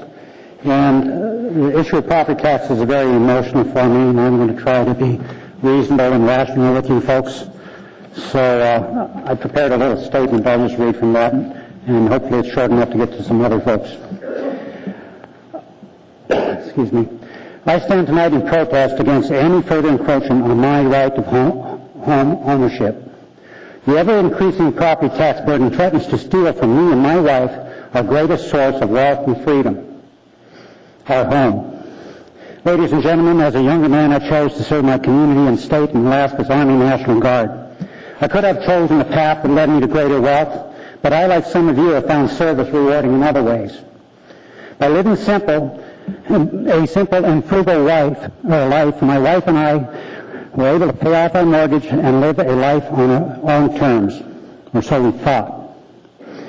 Anchorage, the city of my wife was born in and I have lived in for over 40 years, has created a tax situation that, if left unchecked, will force us from our homes and into the wilderness.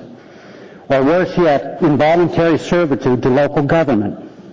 For 14 generations, my family has built America's frontier and have been forced into new and sometimes hostile territories by those who only knew how to steal wealth, not create it.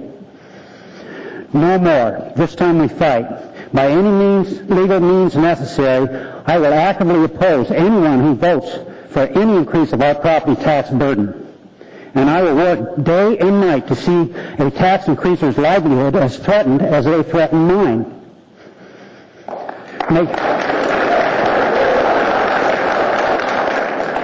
And I'll close by saying, may God help us all if Anchorage fails to provide tax relief for its citizens. I fear what would follow. Thank you. Thank you, sir.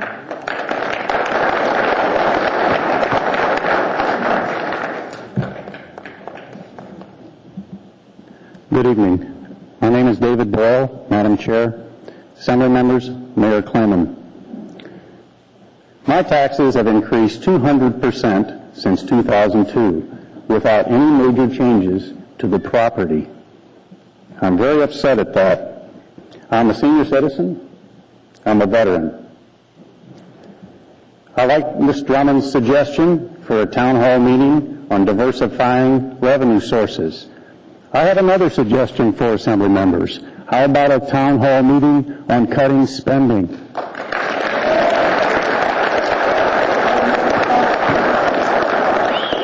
I want to commend you. I know it's very difficult. I worked on many budgets for the U.S. government.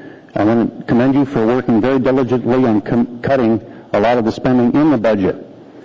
Thank you for trying to get the school district's budget, which is out of control and apparently beyond the school board's ability to manage in a fiscally wise manner. That having been said, voting for the union contracts without knowing the immediate and out-year effects on our budget is at least remarkable.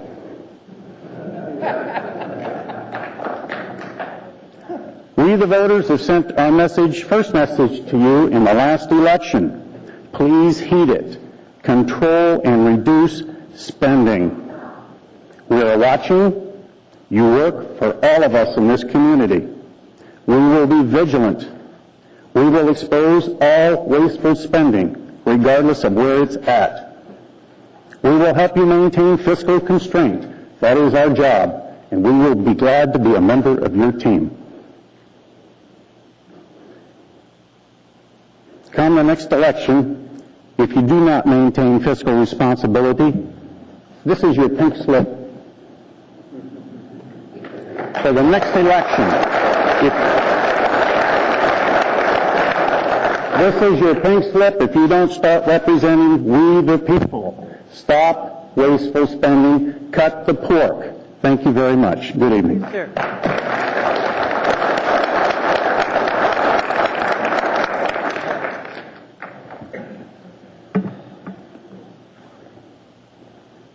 I'm Dean Camry, very nervous, taxpayer, father of an 8th grader, and I came here with a lot of things to say tonight. I went to the website. I printed off what was going to be talked about tonight. I found out when I got here that's all been changed. Do all of you have a copy of what we're discussing tonight? Have you read it? When can I get a copy? There's copies available. When he's done, I'm going to make a statement. So go ahead, sir. Finish. How can I come here as an informed citizen and testify against your actions tonight?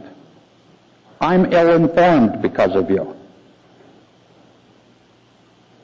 I would urge you to go to the column that says cuts, take out your calculators, enter every number, and take it times 2, please. Let's live within our means. There's always a way to cut more money. And what Eddie said, I agree with him 100%. I would also like to know how many funded and unfilled positions are in the MLA budget. Does anybody have an idea? How many are in the school district? We need to cut our taxes. We need to not have the shell game, the shift and shaft. Oh, we're going to cut spending, so your taxes are only going to go up $200 a month. I'm not putting up with it anymore. Taxes are out of control. You people are out of control.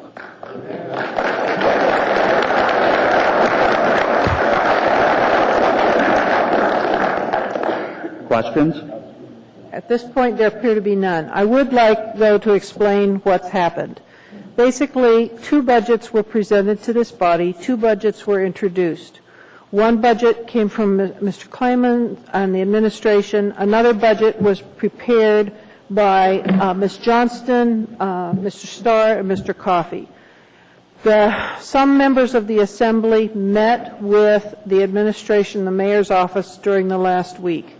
They jointly were able to come up with this S version of the budget. We had a public hearing on Friday where it was summarized for us. There has been no vote on any budget at this point. There are three budgets before us. This body, excuse me, Mr. Burke, Mr. Burke, I'm going to have to ask you to be escorted out. But explain how Ms. Johnson knows that it's already done. Could you please, Mr. Burke, I'm going to ask you to please.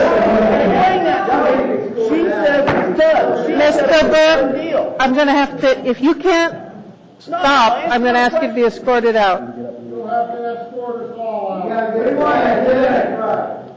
If she says it's a done deal, then what happened?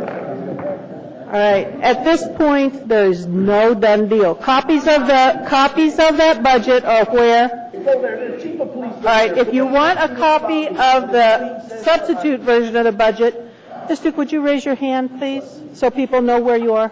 Ms. Duke, could you raise? All right. Copies of that S version are there. All right. Let's try to continue. Go ahead, sir. Good to see you again. Good evening. Thanks. Same here. Congratulations on your election. I'm going to need quiet in the room. Calvin Williams. I am a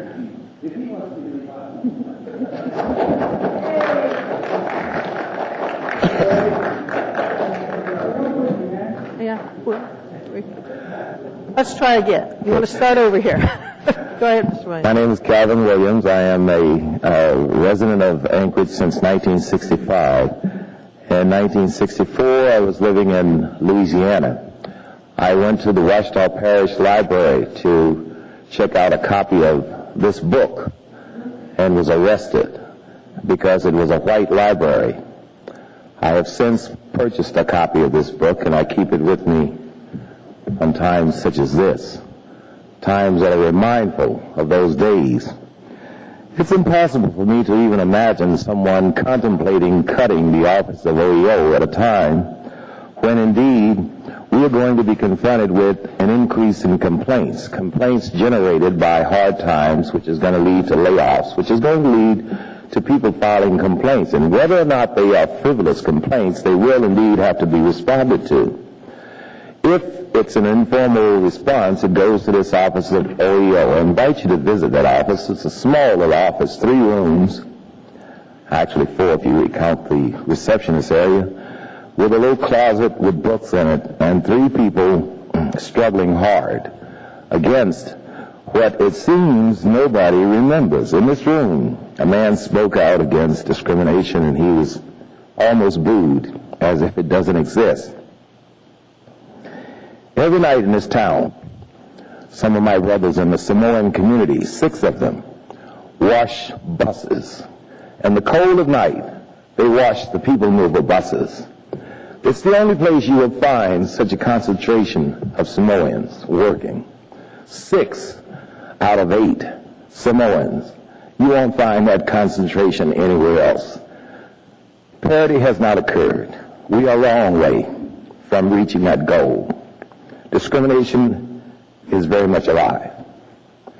The EEO office saves countless dollars for the municipality. The municipality receives funds with a promise to the federal government that these funds will be distributed equally and justly. It is the OE office that monitors that. If you cut that office, if they can't do their work, you're going to get a backlog that's going to lead to a cut in federal funds. It works that way. And in addition, we have 96, 98 languages spoken in our schools. We don't have that kind of diversity anywhere in the city. We're a long way from the work that we must continue to do. We're living in a global society. We're living in a global world. We can no longer sit back and proudly say, speak English or hit the road. We're going to have to learn other people's languages and other people's customs. I'm tired of raising the same old argument. I'm sure as you're tired of hearing it. Thank you. Ms. Swibbs, before you go, you got to tell us what the book was that you checked out. Before the Mayflower, A History of the Negro in America. Thank you, sir. Thank you very much. Thank you.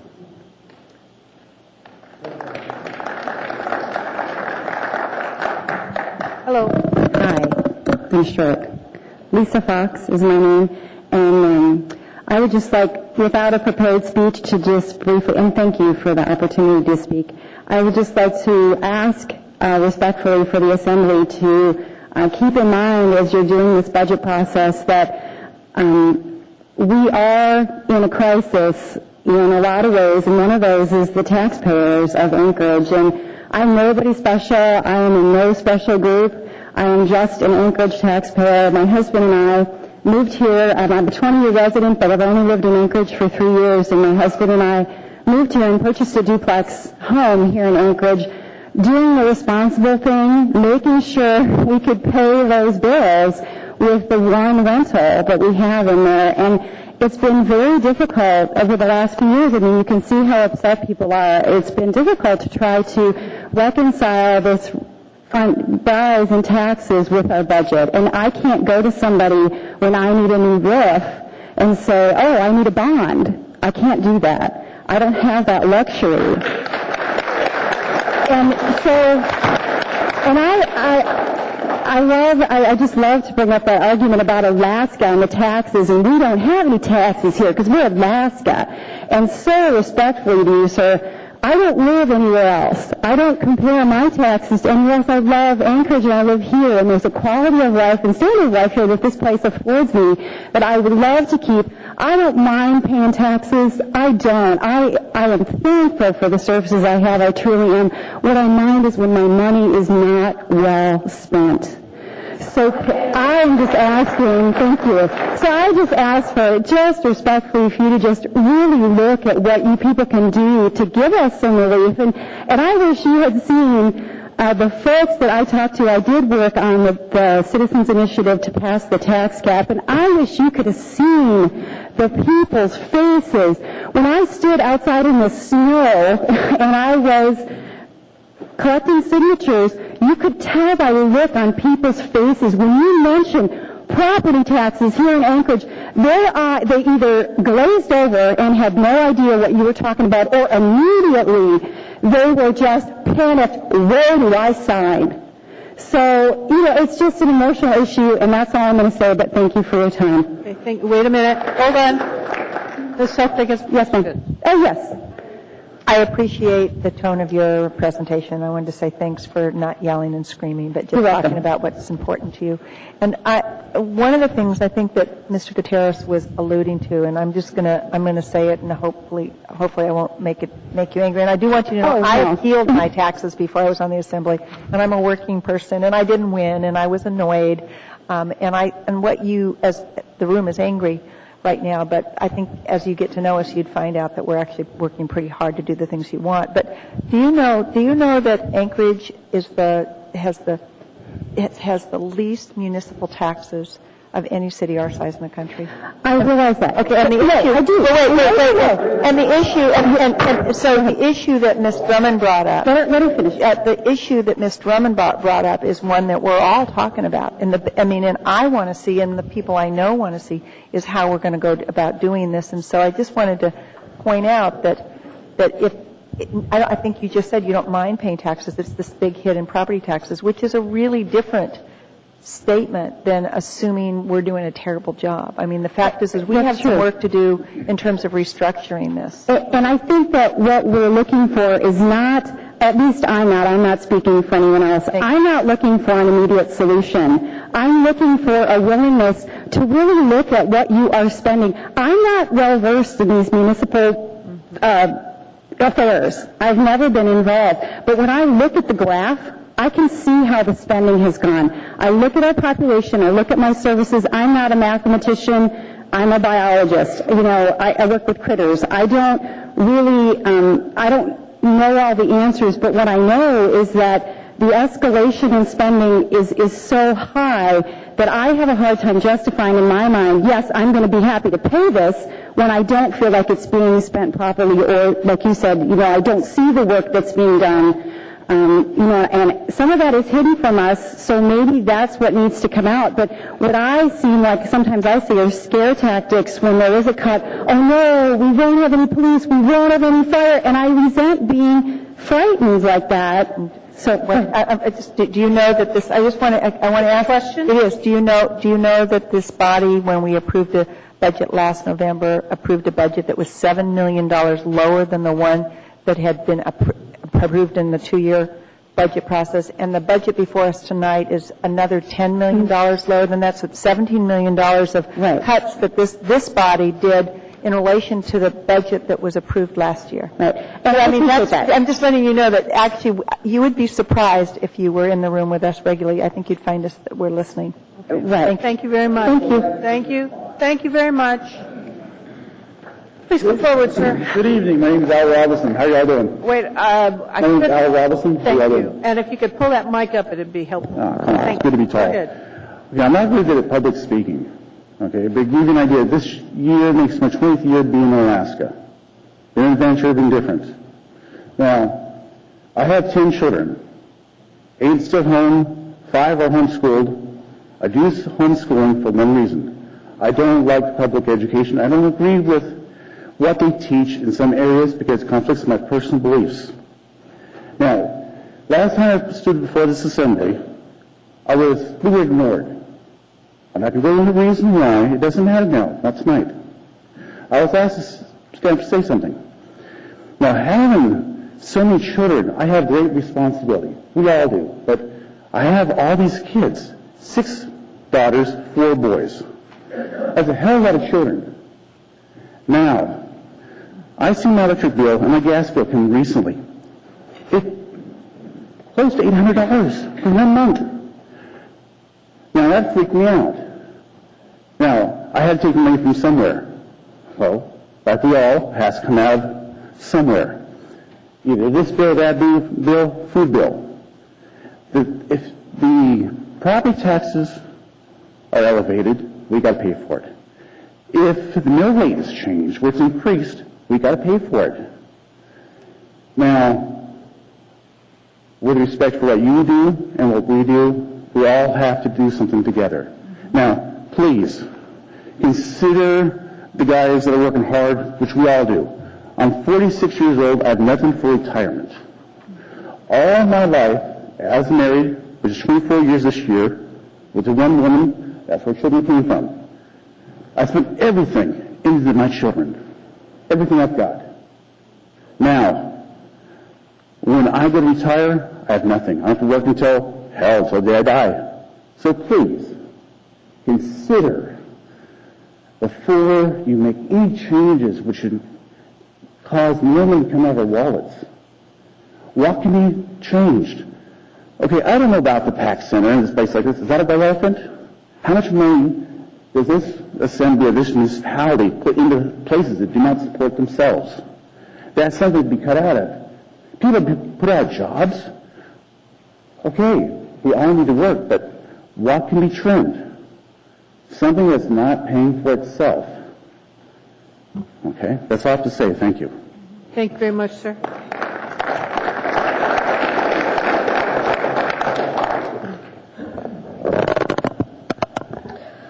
Hello, Assembly members, Mayor Clayman. Thank you very much for giving the public an opportunity to speak tonight. Rather, I've come on this upon short notice. I want you to know that I'm a newcomer here to your fair city of Anchorage, and I have taken a $20,000 pay cut to be up here in the land of the wild and frontier. I came up wild-eyed and full of hope and dreams.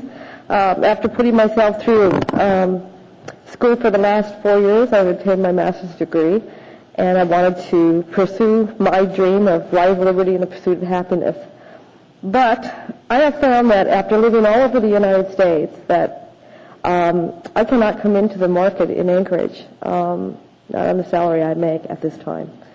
And any increase in the tax system, I ask that if it hasn't been done yet, that you give it a little bit more time for review, because you're locking out newcomers into this market. I've never, ever been able to not buy a home in any place that I've lived. And it saddens me that any tax increase is, any compromise is on taxes is a hindrance to that American dream of owning a home. And that's all I have to say.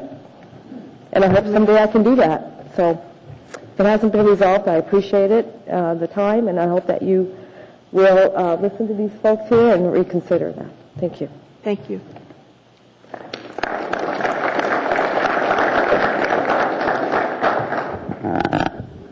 Good evening. My name is Carlotta Mack, and I'm here with I work for Covenant House, Alaska. And I'm here to talk particularly about the Youth Reception Center. The Youth Reception Center is a collaboration with the municipality of Anchorage as well as the Anchorage Police Department. We also work with the Anchorage School District. The goal of the reception center is to provide a safe place for youth to be brought to, particularly, for example, if they are in an unsafe situation. And what we do is work with our community to locate their parents to make sure that they return home safely. The reception center has been operated since fiscal year 05, and since then we've served over 600 youth. And in that time, we have ensured that these youth get returned home safely. 86% of the referrals that we do get from the reception center are from the Anchorage Police Department. This collaboration has been very effective, and we are very proud of the safety that it ensures our children in our community. And so I'm here today to ask for your continued support of the reception center and offer an opportunity for questions. Thank you very much. Oh, wait a minute. You do have a question. Mr. Starr? We're actually adding to your budget tonight, $50,000. And from some discussion, which I haven't had with you, and that there's an uncertainty in funding. There's an uncertainty of funding that's apparently arising in June with that. And some of it is the previous funding levels you got from ASD contributed to your budgets. Are you in negotiations with the ASD to talk about that pressure that you're seeing? And, you know, if we don't approve your $50,000 tonight, what are you going to do? Well, Anchorage School District did contribute, and we are currently using that funding right now. This particular funding will start July 1st, and if we do lose this funding, we're going to have a situation where you have Anchorage police officers who are driving around with kids in their cars again. Because there's nowhere to take them other than McLaughlin is what are the options? What else is there out there? There are very limited options. Thank you. Wait a minute. One more. Ms. Telford? I wanted to let you know that Ms. Gray Jackson and Ms.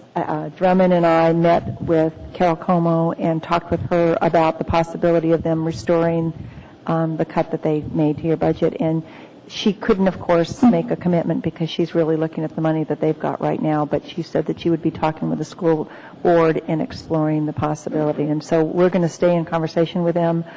We recognize the importance of this program, and as you can hear from the testimony tonight, it's not a cakewalk to put this budget together. We're doing our very best to try to keep the cost down and meet the needs. So we'll be working with you the best we can. I think we're going to hear from them at the end of May, and we'll keep on it and see what we can find. Thank you. Thank you for your support. Thank you very much.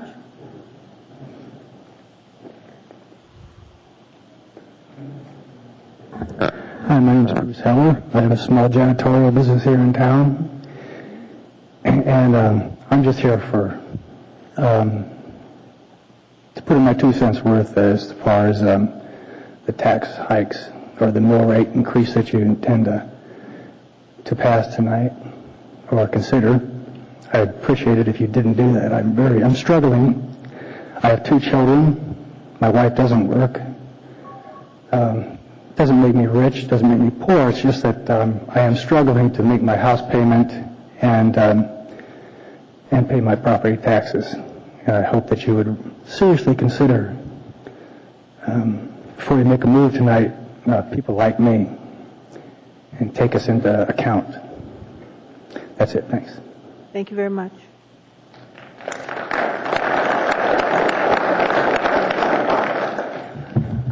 My name is Sharon Phillips, another Phillips. I've never done this before, so I'm actually from Fairbanks, 27-year resident, extended family, we're Athabascan, and for two of my children's families.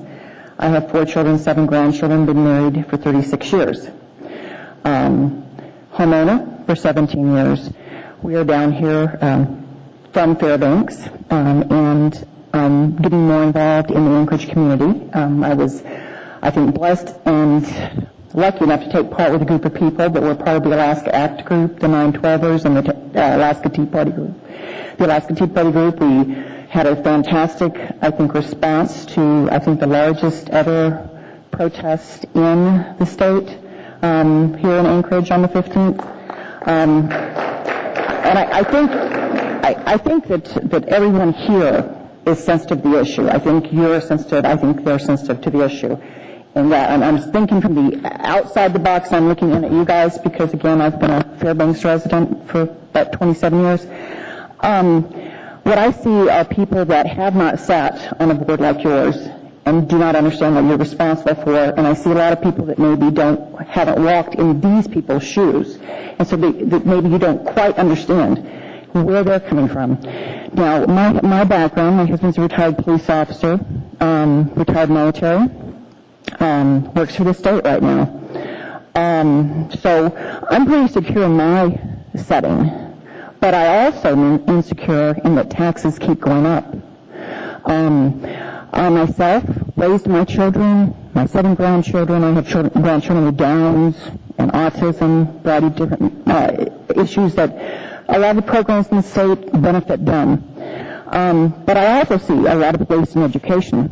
I own my own daycare center for 12 years. My husband owned his own mail contracting business for 11 years. The people who are self-employed are really hurting. Because if you're self-employed, you're not only paying Uncle Sam and the borough and the community and the city and whatever, you're paying for both shares of Social Security, both shares of Medicare. So in the process, you're double whammied. What I see is the old adage of The Forgotten Man. I've read the book by Andy Charles, The Forgotten Man, recommended by Glenn Beck. I recommend everybody read that book because William Graham Sumner came up with, considering the working man. It's the equation of you take taxes from A and B and C and somehow it all flows down. But it's flowing the wrong way. The pyramid's upside down. The working man is who we are. We are the people that all the money's been taken from and it's being provided. Okay, thank you. Thank you very much.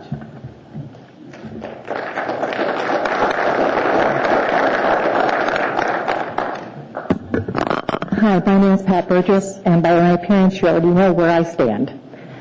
Each of you were elected to represent your area. It wasn't an enviable task you took on. You accepted the responsibility. We voted the bonds down. Now there's talk of a mill rate to substitute the bonds. It's like a lot of things in the state. If it's voted down by the people, then you'll find another way to pay it. And a lot of those things you have to find a way to pay it. I don't like scare tactics either, like she said, shutting down fire departments, police talk of striking. Those aren't good options. Ms. Johnson, I heard you on the radio today, and you did say it was a done deal, and I'm hoping you misspoke, because I sincerely hope that every one of you will listen to what the people who spoke before me had to say. They had some wonderful points to make. I've been called stupid, right-wing, radical, and even a terrorist. And I hope that each of you will stand with me and behind me and become one of those things and look at the budget and see what you can do for us. Thank you. Thank you, ma'am.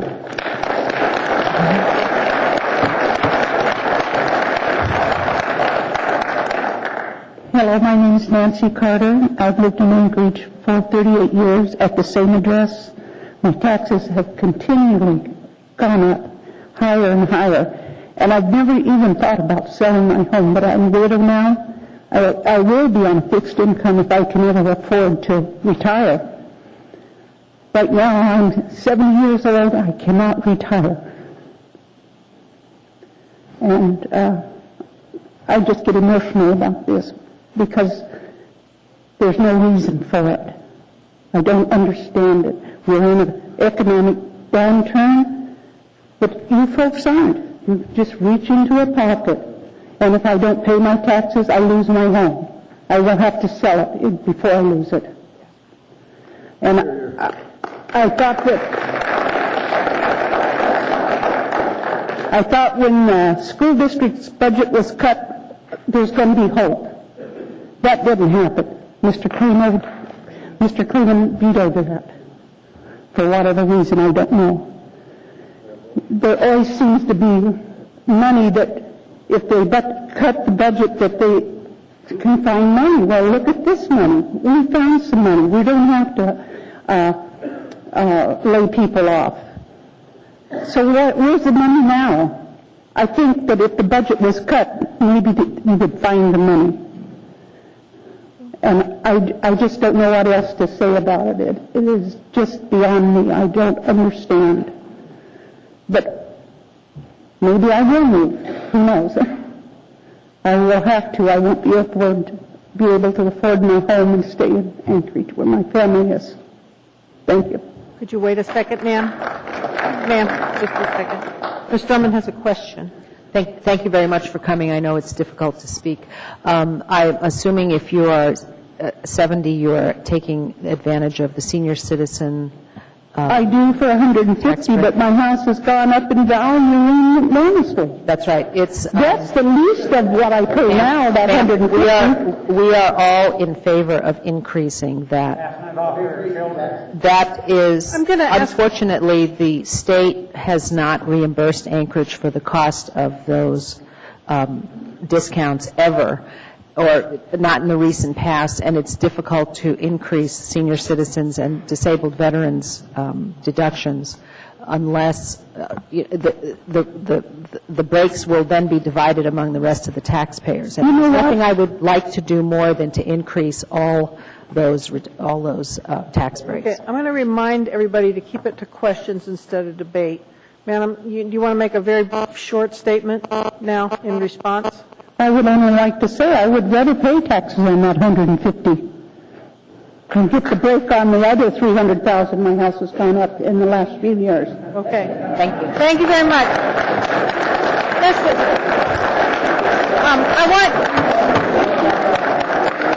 I have had at least 3 assembly members ask me to please tell you to not applaud. I'm not going to do that, but I need you to keep it down, and I need you to not interject verbal comments. If you yell something out, I'm going to ask security to escort you out of the room. I'm sorry. I just have to. Go ahead, sir. Yeah, thank you. My name is David Biesmeyer. I was born, Anchorage was the place of my nativity. I lived in my present home for 21 years. I paid it off years ago. I had the dream as a young man to own a home and improve it. And my taxes have gone up in the last dozen or so years, 565%. What business, are there any business people here that could raise the price of a hamburger or the price of a 2x4 565% and still remain in business? The only reason that we're paying you is that you have guns pointed at us. That's the only reason. Governments, Western governments, were founded on the premise of a republic of limited and enumerated powers. If one was to scratch his head and wonder whether or not you people felt constrained to function within those limited and enumerated powers, where's the rest? Where can we find out whether or not you're actually acting under lawful authority? I'm preparing to, getting my home prepared for the inevitable. I can see now that I probably won't be able to stay there through my old age. I'm not interested in charity as an elderly person, as some benefit I have to pray to government for. My neighbor has informed me that he's leaving when his oldest son graduates from high school. Our neighborhood is being destroyed by you people. I know of elderly people that have owned homes 50 years. It was a secondary home that was provided rental income for part of their retirement. They're trying to take care of themselves. And they've been forced out of their homes, forced out of the secondary home, lost it for taxes. Absent the rule of law, we're asking for self-control. I wish I could encourage you to think about, is there limits to my power and authority? And if so, what are they? We've got a problem with the rule of law in the United States, and anyway, we're depending on your self-control. Anyway, I don't want to be hostile. I'm not a belligerent man. I am upset, but I don't think you realize the impact that for every person you're trying to help, you're hurting more than you're helping. I talk to people where you give grants for weatherization. Well, there were people that were weatherizing their own homes before you were doing that, and you're taking, anyway, I think I've said enough, but thank you for listening. Thank you, sir.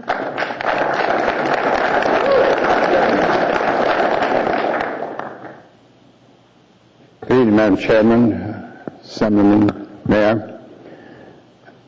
I wasn't going to say anything, but after hearing you, I believe it is, that said that the decisions had not been made. Sir, before you start, we need your name. My name is Alonzo Patterson. I'm Thank you. a 30-year taxpayer. I believe that I have just one question and two statements. One is it a done deal? And I know you're not going to respond, so I'm not asking for that, but that's the question I want you to think about. Is it a done deal? Is this an exercise in futility? Secondly, I agree with the lady. I'm 70-some years old, and the tax breaks, right now I'm paying back where I was paying taxes, so it didn't do a lot of good. I'm right back up there paying taxes. And then thirdly, in the 70s, we went before the school district because of some injustice or failure to provide services on the part of grades for our kids and a lot of other things. And we were able to get the school to make some adjustments so that our kids could begin to bring their grades up and look at some misgivings to bring about parity in our system. Over the last 15 years, because the school district, and this is not a bashing of the school district, but because it removed some of those positions that were so necessary for the community to benefit from, particularly in the minority community, they disappeared because they legislated them out of existence, found that they weren't necessary, and then they moved them. And so we're right back now where we were 30-some years ago in terms of community help in that area. This all leads to the fact that when we talk about taking away staff from OEO, you need to be careful because, first of all, I agree with some of our earlier speakers. It is a small office. It does oversee so much that is important to the multiculturality of Anchorage, and many of our community are dependent upon that office to help us have a voice, to have access, and to be able to understand what is going on, to build relationship between cultures, and to build relationships with our city government. I want to encourage you, if it is not a done deal, I want to encourage you to think about that seriously, because I know that there are many other places where you can find to cut that off. That budget is not that big to start with. And what happens is when you get rid of, however small the office may be, it begins to affect a whole lot of people that depended upon that for a lot of things that are important to them. I have sat behind a desk similar to yours, and I have had to make decisions for over 14 years for our state. And so I understand some of the things that you have to wrestle with. And I wouldn't want to be in your position right now. I tell you right now, I understand that. Thank you, sir. But yet, in conclusion, as I say in my sermon on Sunday morning, in conclusion, I promise not to be done. I just want to encourage you. It is so important. It is so important that you really think about not just that you're cutting, where you're cutting it, and who are the maximum amount of people that are going to be affected by that. Now you got a Thank you. question, so hold on. Ms. Drummond. I didn't. Oh, I'm sorry. I made a mistake. Thank you Sound very like much. Sunday morning. Nobody want to ask a question.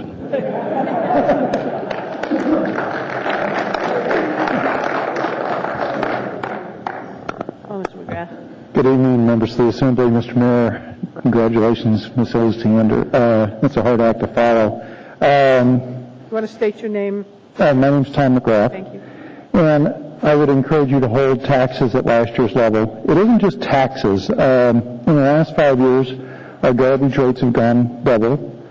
Instar is charging a lot for gas. It's because the state RCA is protecting us, I guess, and that's why we're paying $11 per million BTU instead of the $3.23, which is Henry Hub. Water and sewer rates have gone up. The fees and fines since in the last 5 years kind of gotten to the level of usury, and it kind of goes on and on. The basic tenets of government: police, fire, roads. It's $249.8 million in your budget. Your total budget is $422.4, so that leaves $179.9 million for nice to have. The mayor's office in the last 5 years has doubled. It's gone from 0.75 to 1.5. Emergency management has gone from 0.76 to 1.68 million.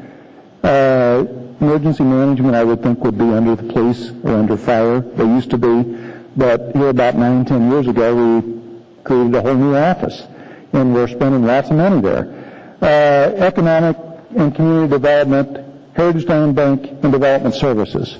Those three, it's kind of what we have, where we are, and where we're going. And we're spending $39 million just kind of screwing around. $39 million for those offices that most people in this room could not tell you what they do.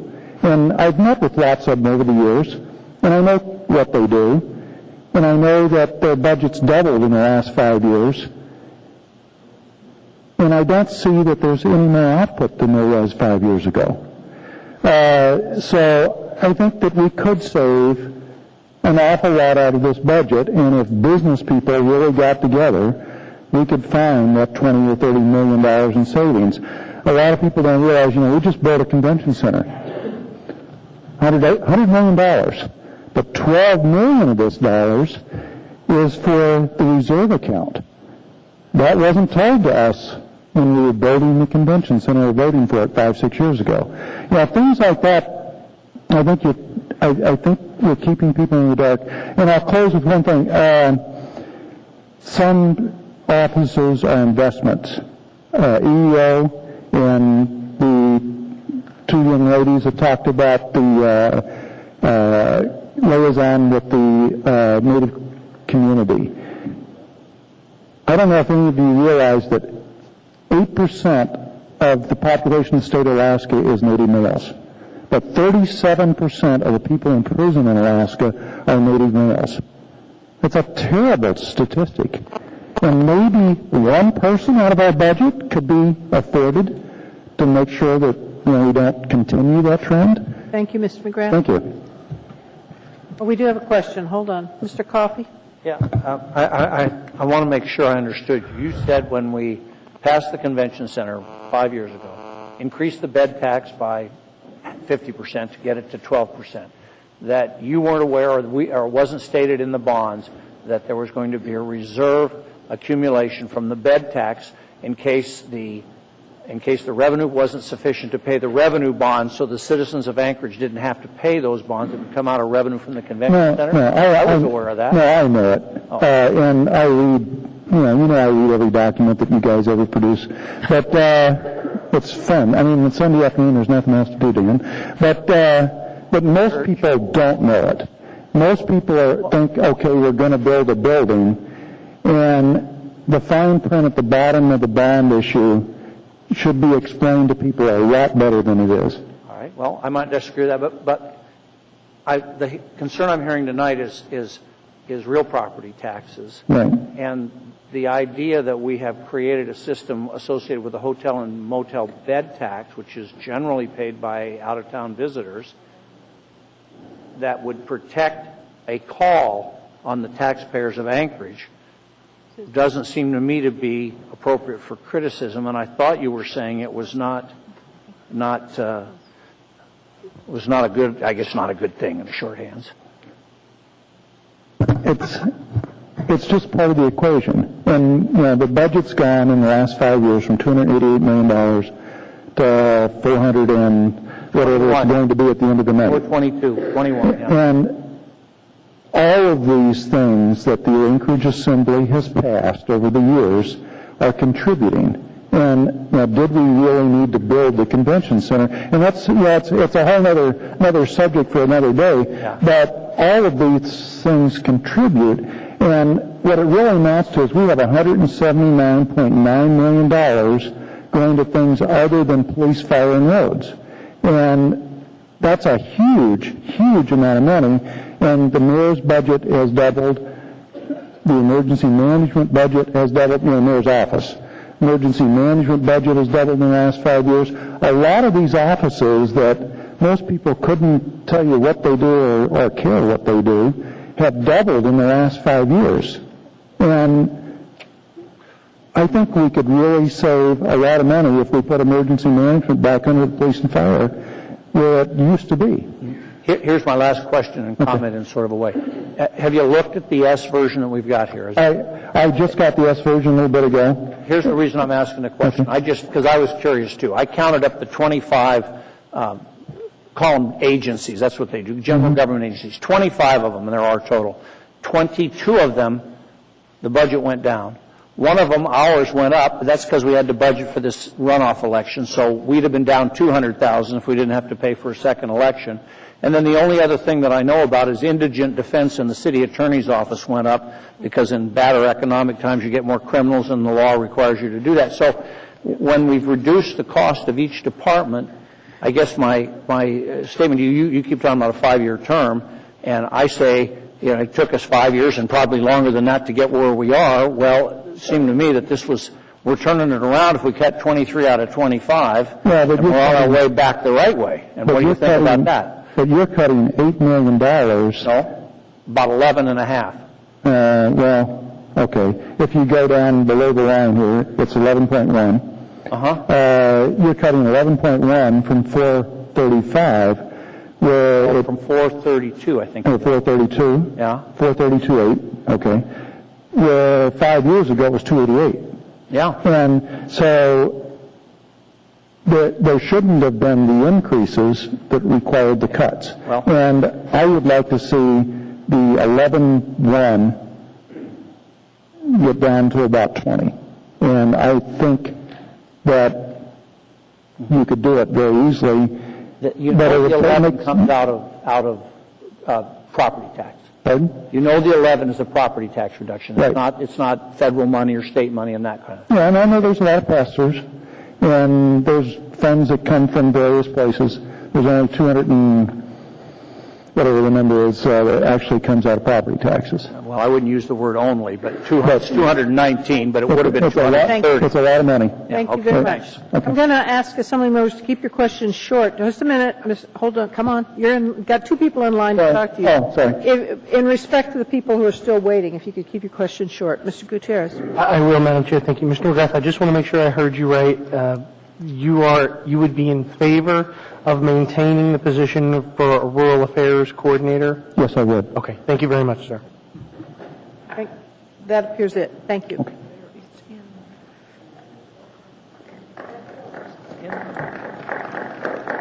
Go ahead.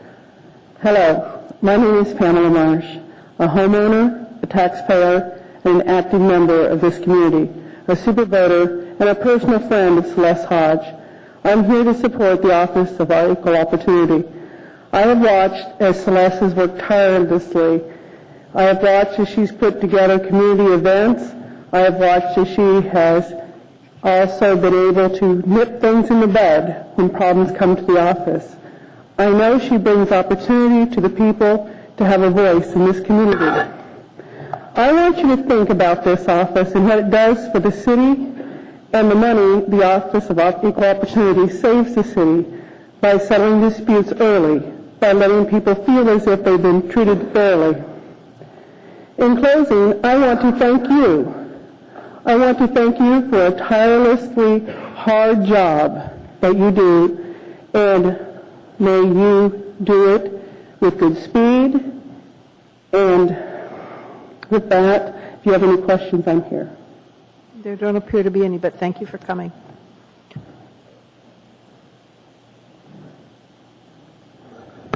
Madam Chair, congratulations, I think. My name is Shelley Hennessy. Born and raised here 44 years. And maybe I shouldn't announce that, but lived here my whole life.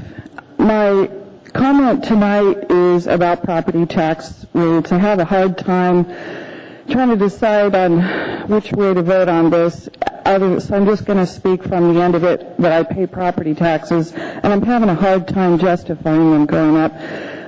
From a personal perspective, just want to first of all say thank you to the Assembly for approving that the Alexander Avenue project go forward to the legislature. They turned it down. I'm back here. But from the perspective of the fact that a lot of people think that they're not really sure whether it's the city or the state that should be helping to pay for this project. In the meantime, what's been going on is the city has raised the assessment of my home. Therefore, my mortgage went up. The city has not fixed the problem on my streets, so I cannot sell my house if I wanted to. So I'm paying property taxes on a home I can't sell. I'm trying to figure out which direction to go with this at this point. And this may sound like I'm in in between a rock and a hard place. So I'm talking to the city and the state from now on, and I just want to tell you I'm not going away. Neither are 50 of my neighbors. This is a problem that's got to get fixed, and in thinking about where the real issue lies, what I want to ask the Assembly is to support and encourage the people that wherever you do put your money, the money that's going towards spending to maintain the infrastructure of our city is where the problem started and was neglected in the first place. So you need to talk to these people about where they're spending their money, where the money is being spent for people who are suffering from a different perspective and at the very end of the line with their property taxes because they're living in homes they can't sell and assessments that are going up and mortgages that are going up because their assessments are going up and property taxes are going up and their gas bill's going up and you want to raise their property taxes. Well, it all just seems wrong no matter which way you look at it. So I'm going to be coming back here over and over again to ask you which way or another whether you get the city to pay for this problem, or I'm coming back to ask you to talk the state into doing it again. Be thinking about where you're putting your money and telling those people at the city how to spend their money in maintaining our infrastructure, because that's the reason I'm here in the first place. Thank you very much. Thank you. Any questions?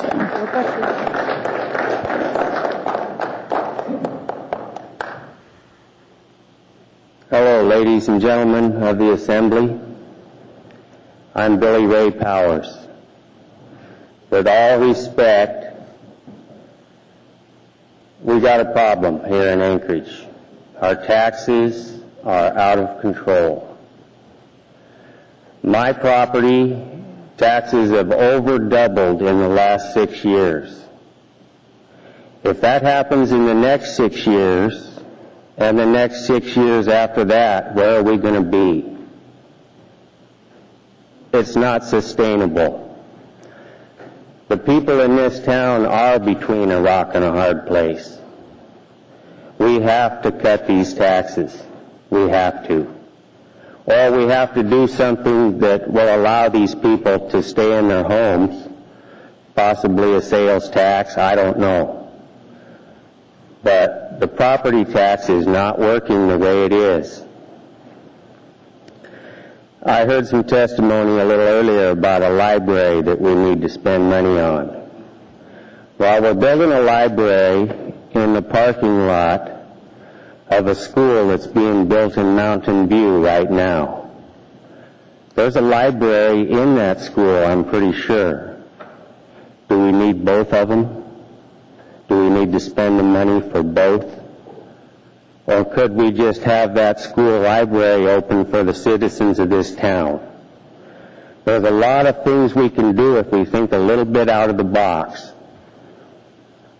Again, respectfully, I came straight from the ditch to this meeting. I would not come dirty in this attire. I mean no disrespect. But this city, we have to make some changes. It's not working. We don't have a stable real estate. You can't buy a house here and expect to know what your taxes are going to be, which means it's not a stable real estate situation. We have to get the taxes under control. Thank you. Thank you very much, sir.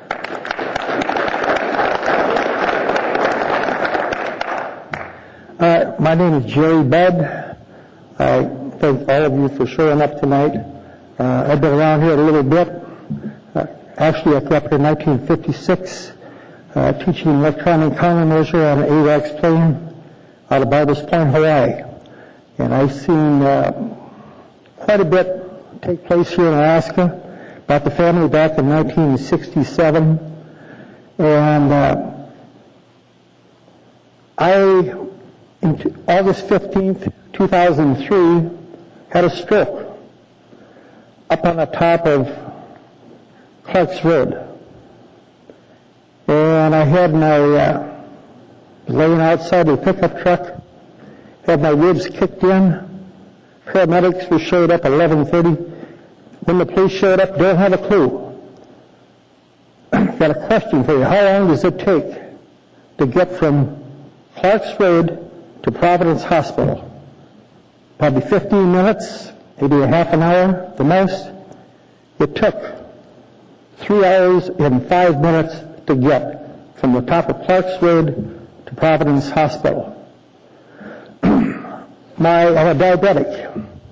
Hadn't had any food in like 14 hours. I'm supposed to eat every 4 hours, get some food in me. You think for one fraction of a second that the police department in this town, the fire department, aren't in cahoots with Providence Hospital? They let me go to jail that particular night with a blood sugar count of 360. That's 4 times the limit that I or any diabetic in this room should have.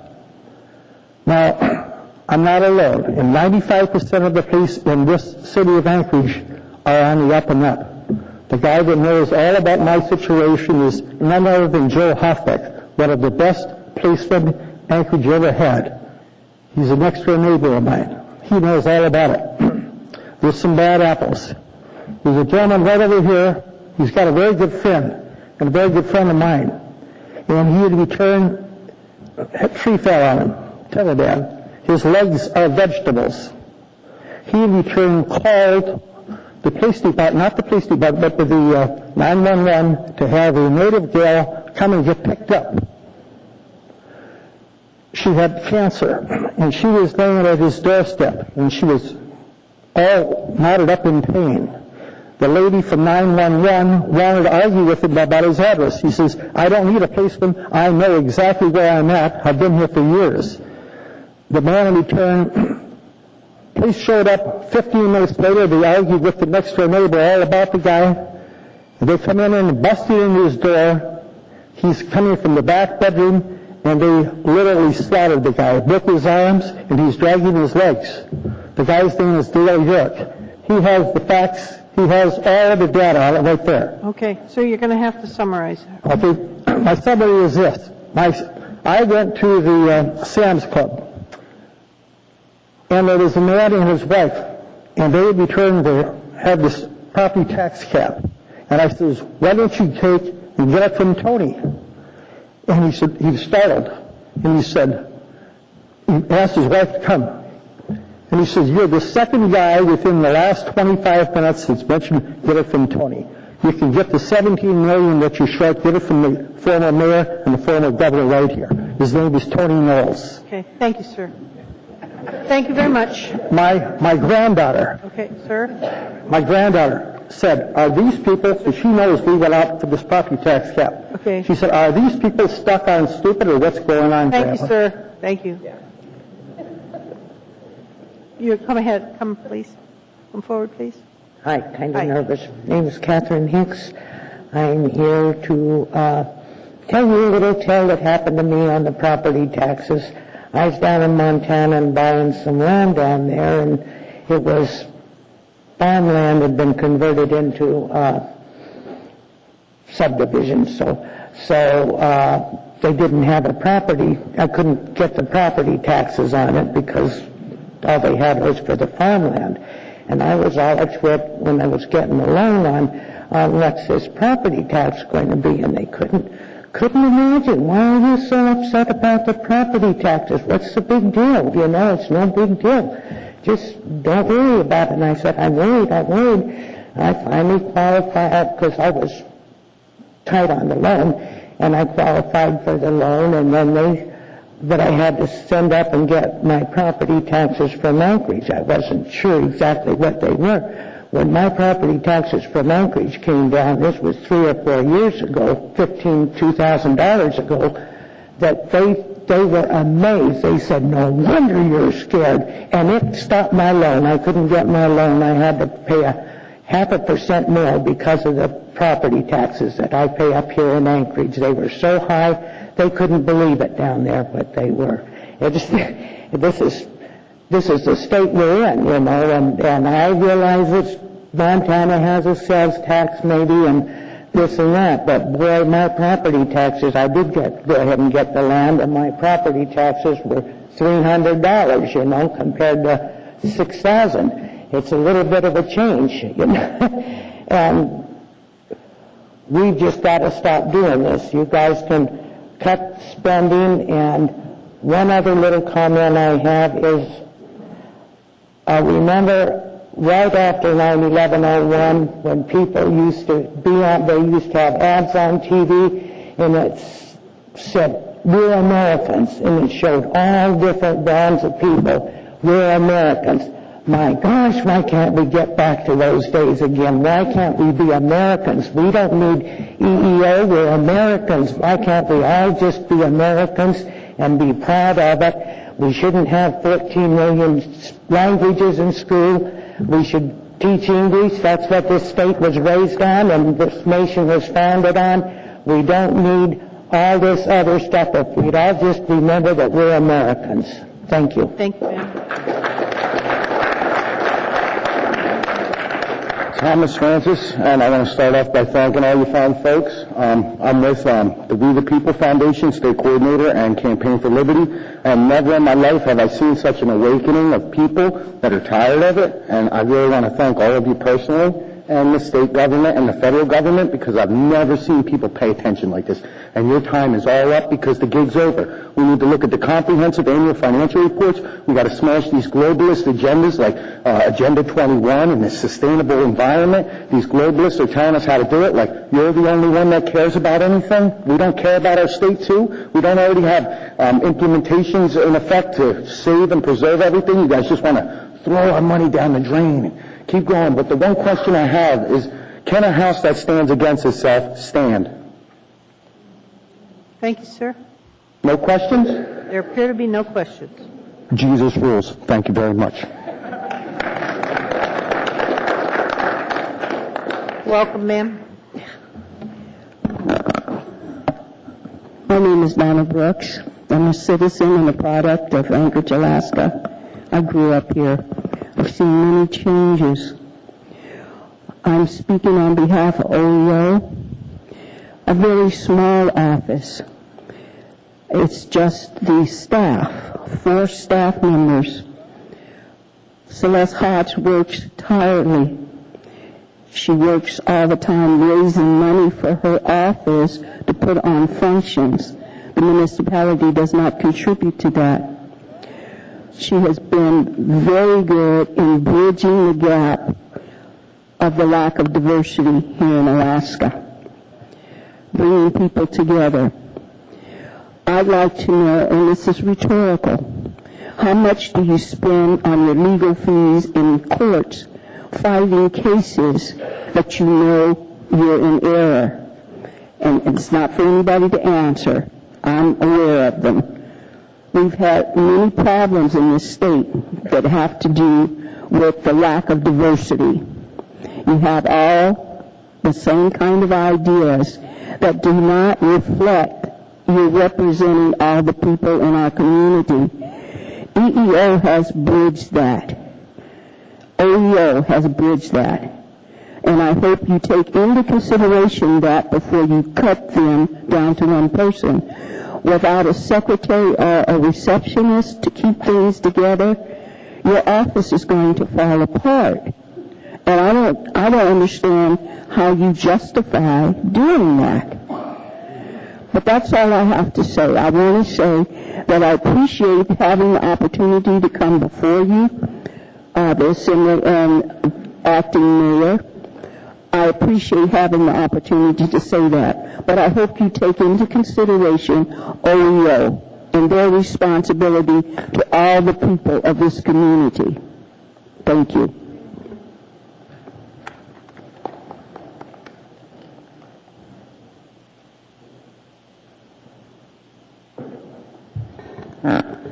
Good evening.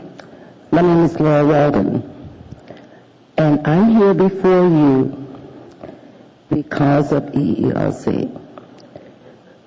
At this point in time, when you're talking about taking away something that affects a lot of people in a lot of different ways, as we stand here before you, who is making decisions on our lives,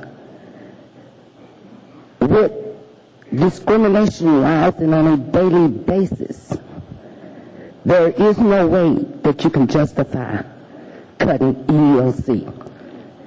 As many discrimination cases that has been coming in over the last 5 years has begun to escalate even more. So EEOC is something that's very important to keep the people in line. As we walk into offices, as we walk into this assembly, how many Afro-Americans are represented here? Who is representing us?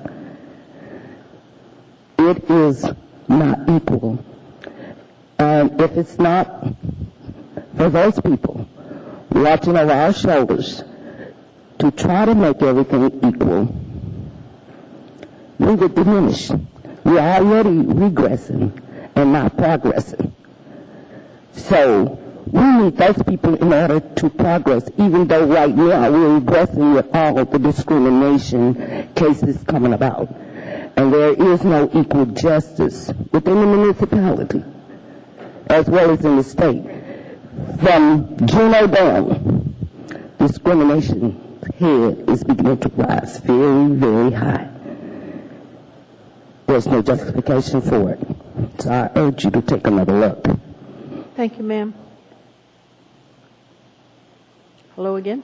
Hello, Rob Timmons with the Municipal Taxpayers League. I couldn't sit by without coming up here and reintroducing myself and saying a few words.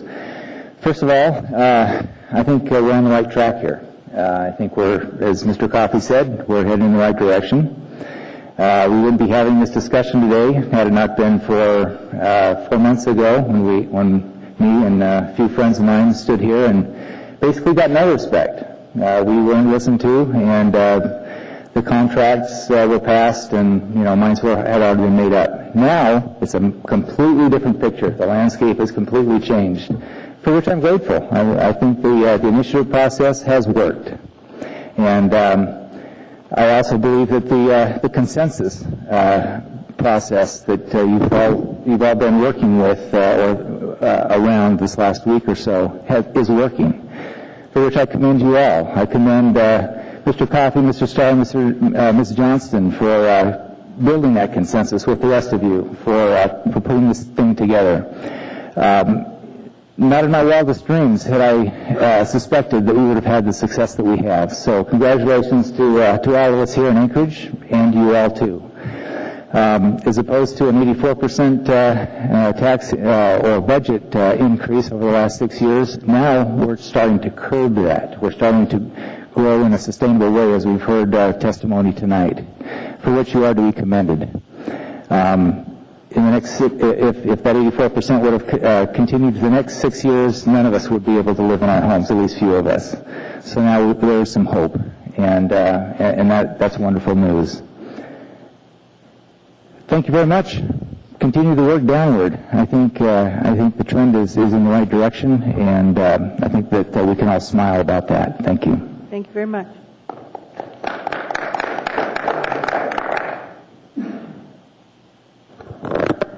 I'm Leanne Craig, and I want to thank you too for this lowering of $11.1 million from the budget. But more breathtaking is the rise in our property tax and also in the budget itself over a relatively short amount of time. And this is, I had this, don't tread on me, but it's really, I'm not so injured as many people who are not as fortunate, who we keep raising and raising the ceiling for them to be able to enter into home ownership and become productive citizens. I also was budget and long-range planning for Alaska Pipeline for many years, as well as management team for Prudhoe Bay unit for BP. And I heard some things with this $3.3 million gap that you've closed that would certainly raise alarms with me in my position. For instance, revising the amount of revenue from hotels to only 12.5% when people's portfolios have been decimated. I know many people that are in tourism that talk about a 40% drop in what they're seeing, and so I hope you're right that it is only 12.5% drop that we see, but there may be a gap you will need to make up. But this is just a fun number. It's not a real number. That's only 12.5%. The other is that many of the positions that were cut to reach the 3.3 million were positions that were going away anyway. They were transitional. They weren't real. They weren't, they're not, it's not real savings. I heard only one position cut and a library saved, but this position cut was a position that has high emotional value. The library has high emotional value. And these are things that are used in order to get people to say, okay, I'm happy to pay more taxes, just please don't take away this position that is has high emotional value, or a library. And it seems to me that we all know fundamentally it's unfair that the police are paid retirement based on overtime that they can cram into the last few years they have, and we pay that for the rest of their many years of retirement. Fundamentally unfair that municipal employees, and a lot of them, have benefits that far exceed the private sector. Their pay far exceeds private sector for equivalent positions, and that, a little bit of just a small sliver across the board could create more savings than this one position cut or a library closed. Thank you. Thank you very much. Hold it. Hold on, ma'am. Could you come back? We have a question here. Mr. Coffey? Yeah, I'll admit this. We are taking advantage of the fact that there's an administration ending and another one starting. So there's people leaving. But when the budget is cut, then when the next mayor comes in, there will not be funds there to fill these positions, so they won't be filled absent taking money from some other inside the government source. So they're real. And I also wanted to note, and I don't know if you knew it, but the Assembly eliminated 2 full-time positions out of, I think there's 14 or 15 people. Count us, and there's something like 22 people, 11 of us and several others in the elections and so on, the clerk's office. So our cuts were, and I'm sure you were aware of that. Well, I appreciate your courage and leadership in an area that's close to home. And I think that if you look at your departments and challenge them, they'll be able to do likewise in their departments. Okay, thank you. Thank you, Madam Chair. Thank you very much. Anyone else? Wait, hold on just a minute. There's one more question for you, ma'am. Could you come back up? Ms. Selkirk. Do you know that the budget the compromise budget that's being proposed tonight actually assumes that the unions are going to come to the table and give a hand here, so the cut across the board and at the union level either be there or there's going to be layoffs? I mean, that, and there's also the same as the expectation for our non-rep employees, that they're not going to see increases. So, I mean, the things that you've listed, believe it or not, are the things that I think this body has sat down with and looked at departments and said, hey, and if you look, what's happened in this proposed budget tonight is consistently we've gone through department by department and cut things. And so it's easy to say, well, why don't you do this? But actually, I mean, much of what you're talking about is already incorporated into this compromise budget. And, when you add up the changes from this time last year, it's $17 million. It's a lot. Well, and thank you for that. I would be interested, too, in knowing whether the concessions are on proposed contracts or whether these will be reductions from what they're currently experiencing. Currently. Okay, excellent. Thank you. Testify. Ma'am, I'm sorry, you're only allowed to testify once. Question. This is going to be on assumptions? Are we voting on I'm sorry, you can't yell out during the meeting. Oh, Mr. Baker.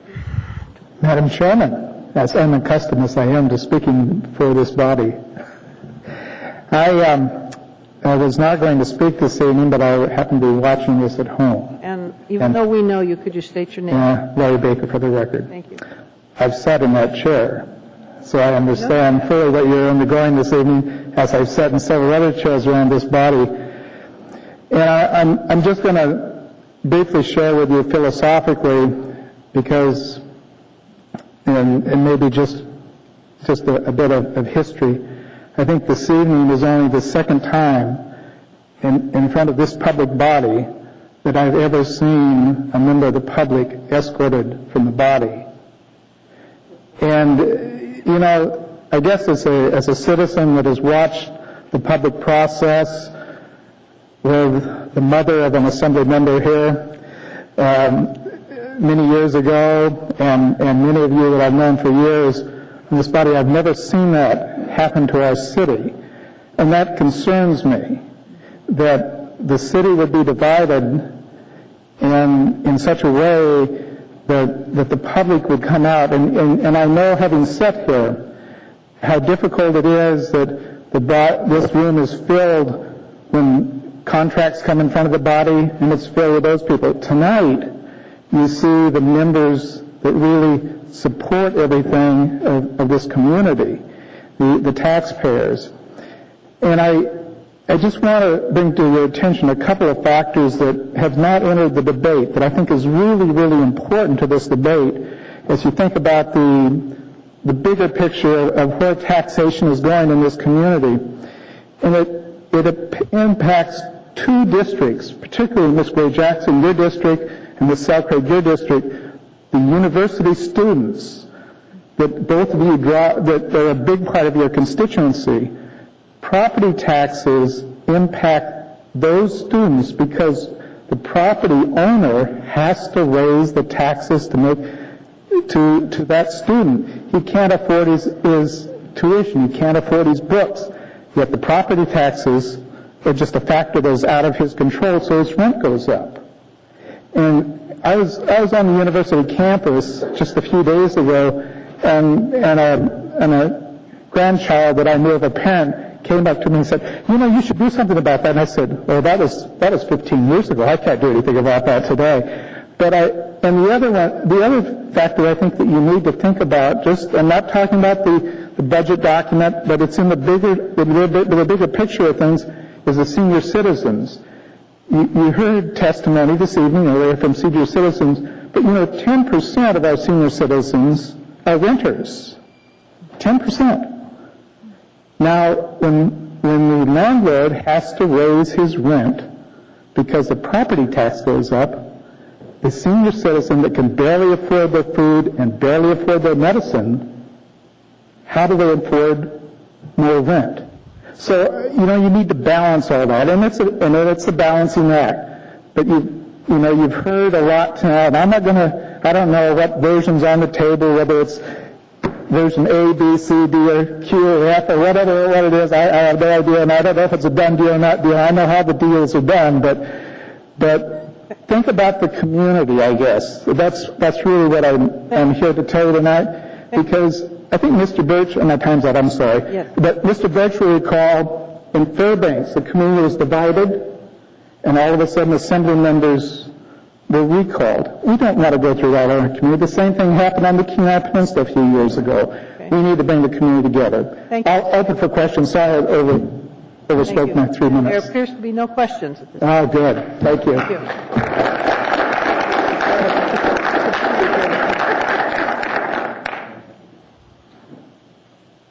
Good evening. My name is Tom Bruce. I live in the Spenard area.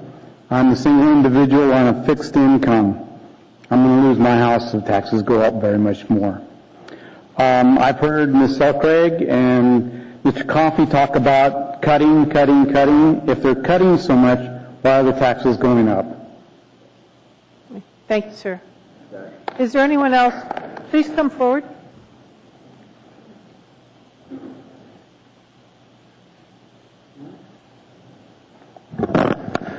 Madam Chairman, ladies and gentlemen of the Assembly, thank you for staying so late. And, my name is Ray Metcalf, and I'm going to try to offer some magic here. I'm going to propose something here that I think helps everybody. It'll help fund the Office of Equal Opportunity. It will help fund rural affairs, and there'll be a little bit of money left over to reduce everybody's property taxes.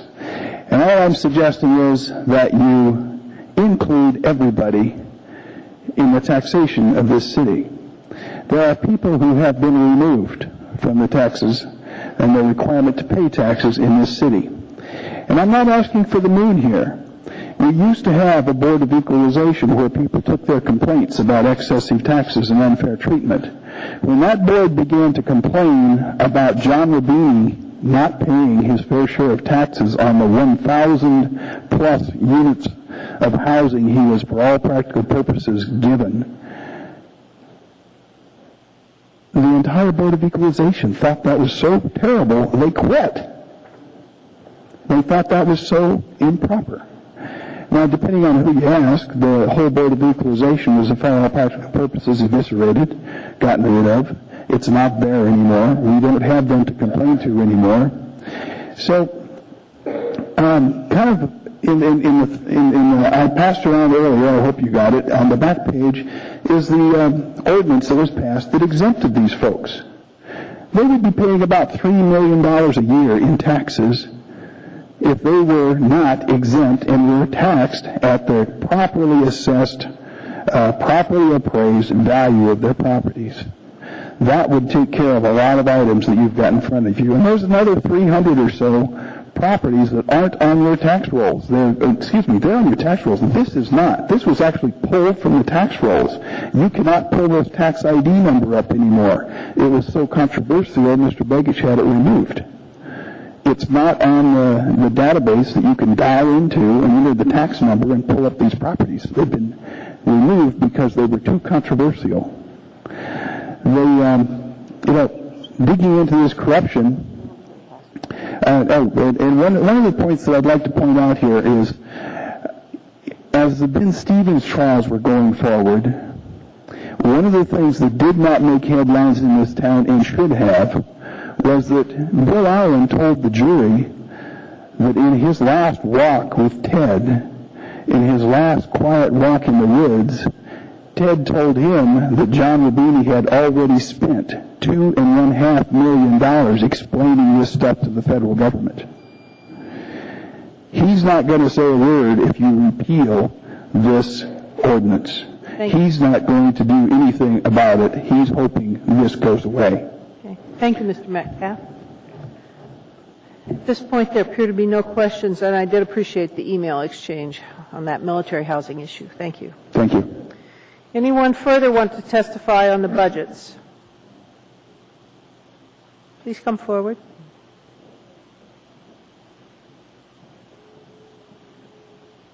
Hi, I'm Cindy Height, and I wasn't going to testify tonight, but I do need to clarify something. I was also listening to the radio tonight with on Eddie, and I did hear Ms. Johnson say pretty much that was a done deal, and I thought that was very curious. So I think that needs to be on the record as many times as possible so that you guys can understand what that means. Thank you. Thank you very much. Is there anyone else here who would like to testify on the budgets before us? Hearing and seeing no one, this public hearing is closed. We're going to take a short break so we can stretch our legs, and then we'll come back and debate budget.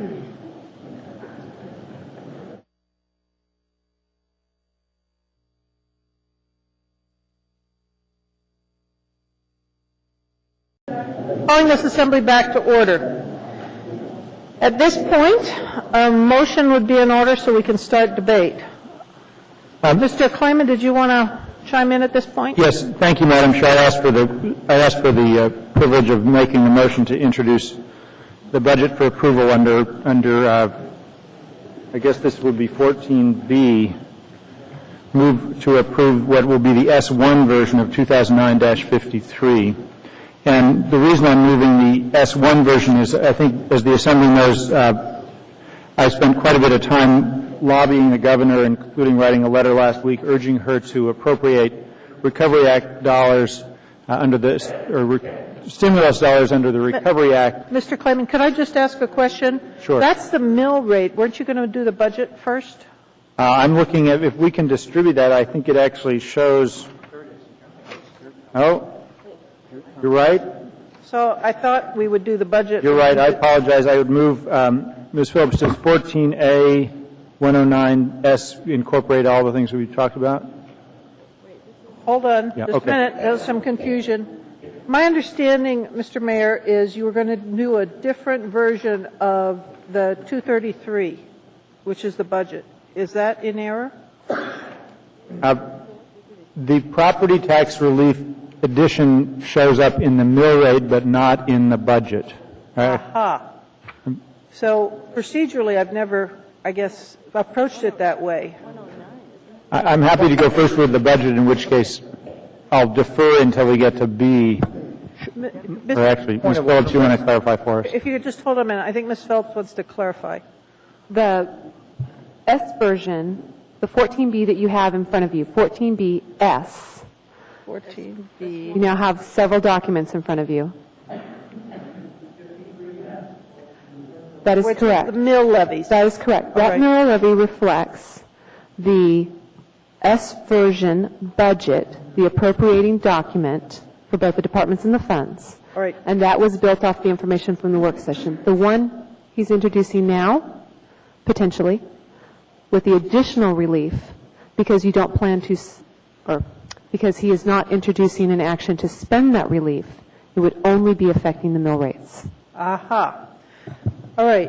I guess procedurally, every time I've seen this done before, and I've done it before, we've done the budget and then the mill levy. That's fine. We can do that first, and so I would I defer. think that feels more normal. That's fine. And then I would, in light of that recommendation, I'm more than happy to follow that lead. Okay. I'll be happy to move budget version, which is 2009-109S, which is under 14A. And then I'll also ask for the same deference when we come to 14B. So it's 109S. It comes to us with an AM on the cover of 233-209A. Thank you, Mr. Coffey. That's helpful. Now, did you have a point of information or order, Mr. Coffey? No, you've answered it. Thank you, ma'am. Thank you. All right. So at this point, the motion before us is. Oh, I'm sorry. Was there a second? Madam Chair, before that, should we not dispose of 13A and 13B? We can go back and deal with it then, since this is all the same public hearing. But yes, we will need a motion for those. But I just want to clarify what's on the floor to everybody. The cover, it was seconded, yes. The cover is an AM 233, and then the second page is the AR 109, which is this compromiser S version that was discussed and summarized earlier. All right, that is before us. Thank you. Discussion. Mr. Flynn is first. Sorry, I put my name in the queue regarding the procedural issue. Thank you. Okay, Mr. Coffey. Thank you. I think all of you know that I worked with the administration on trying to reduce this and deal with the deficit. I have a question on 109S. At what location is the state revenue sharing in this document, or is it in this document as a reduction in the property tax burden?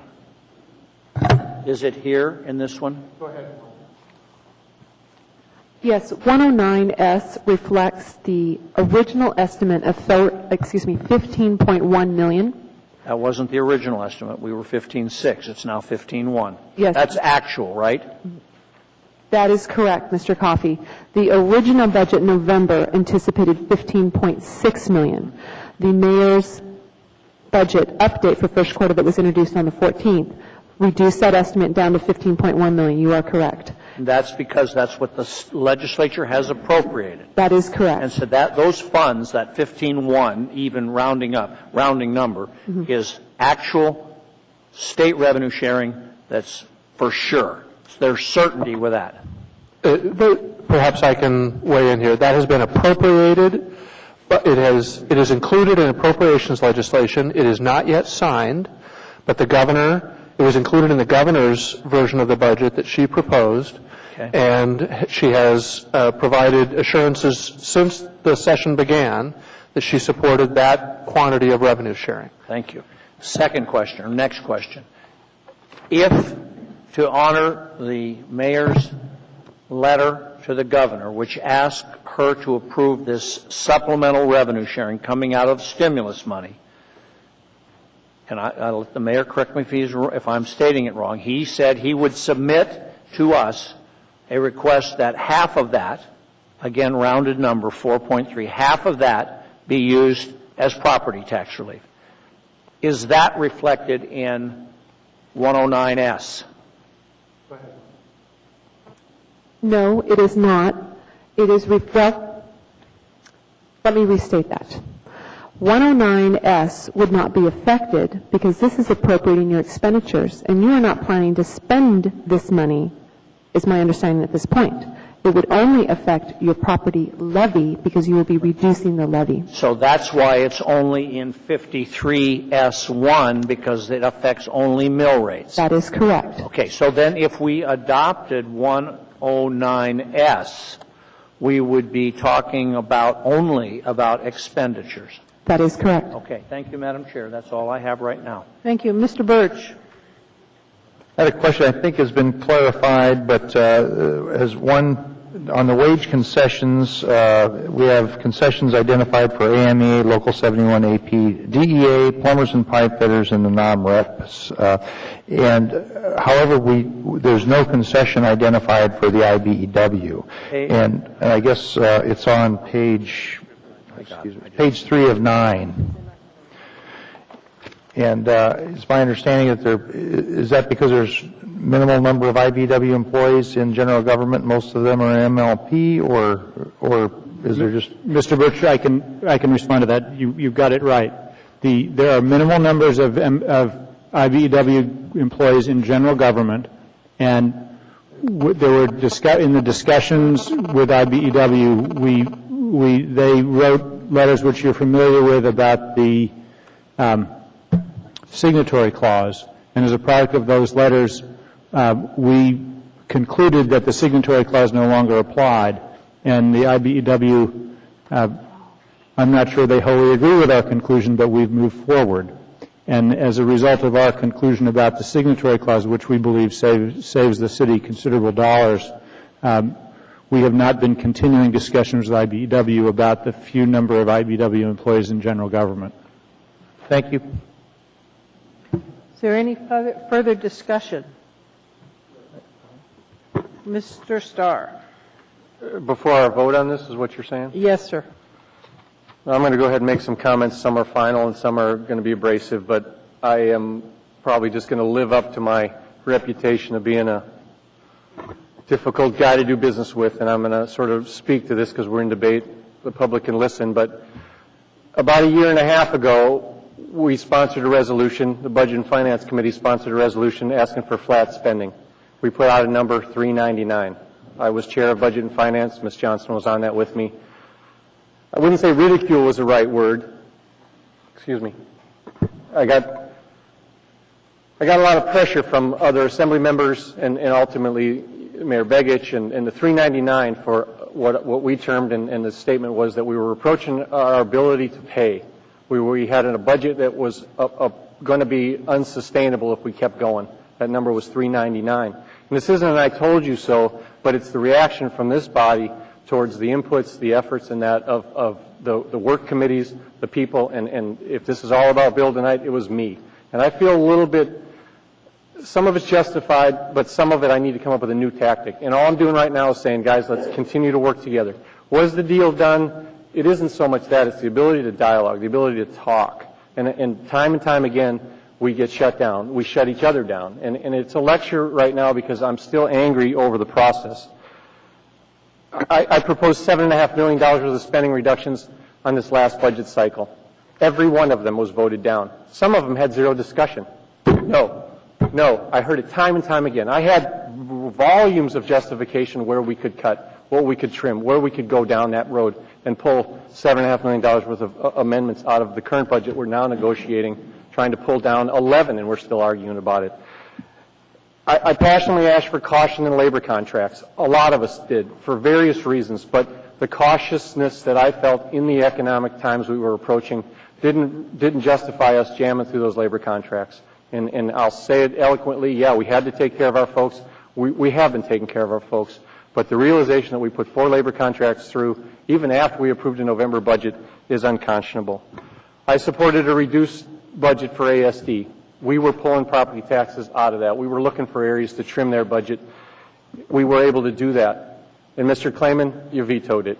It's that sort of lack of dialogue, lack of discussion that doesn't jive with me. It's very, very frustrating to not have that recognition amongst this body that it's our job to respect all opinions. A month and a half ago, 3 of us brought together a completely revised appropriation. The first letter, and again, Mr. Klayman, this isn't all about you, but the first letter we got back was, we're directing our staff to not work with you. And I could read it, but it's embarrassing. It's embarrassing for me, and it should be embarrassing for the way we work together. And it was really embarrassing because I needed the help. I needed the help of the staff that you restricted me to get. I needed the access to the information to do my job, and I couldn't do it. That plan pulled $19 million out of spending. We had 2 public hearings. We put it back in front of the public. And again, it's back to no dialogue until we start to hear, until we saw bonds fail, until we saw Prop 9.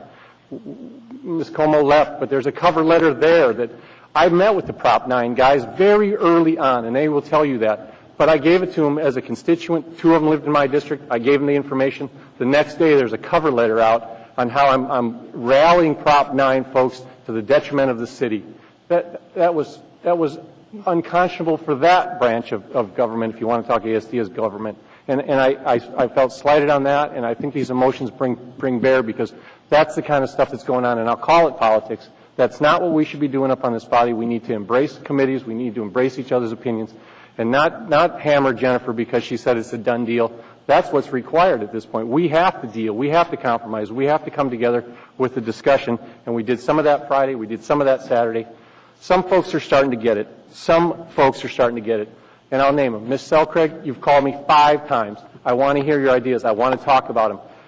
But on the other hand, I've asked to be committee driven. I got pulled off of Budget and Finance when I had it. I had the stuff. I didn't even get asked to come back to present the findings. It's really frustrating. And I'm going to support the yes version, but I'll tell you what it is. It's the champion right over there. And it's embarrassing to name names because we're all in this collectively together. Not really. It was Wanda Phillips that said, I'm going to break that mold, or I'm going to disregard that letter, and sorry that that's the case, and you're leaving anyhow, so sorry for me to tip that. Don't feel like you got fired tonight. But that I have to meet off base with that is embarrassing for me. It's embarrassing for who I serve, that I have to go out and I have to get information a different way because I was restricted from the resources of this, and I'll put it all out there. That is not the way to do it. Ms. Phillips is the champion here. She's coming out. There's other things in there, folks. We are raising budgets. We're taking a realistic look at the fire department and the police department budgets, and we're putting things back in there that we're going to face in December. 401k contributions, matching health care benefit programs. There's a lot of increases in here, but that's because that champion right there said, you're going to face this in December if you're not careful. And that's hard study. This is what's difficult here, guys. It isn't a matter of a mill rate. There's 30-some, 80-some if you look at them. There's other boards and commissions. You've got mill rates, you've got spending plans, but we've got realistic proposals in this one. That's why I'm going to go with the yes version to a certain degree. It gets us by. It's a budget, guys. We're looking at a budget. We don't know where revenues are going to go. We had to respond to downward statements in revenue. We don't know where they're going to end up in December, but this is a good process. The process is complicated. It doesn't need to be complicated because we can't talk to each other and we can't work together. You know, we've got meeting laws and we've got responsibilities, but call that forum, Ms. Chair, before you, but call that public meeting and talk about spending.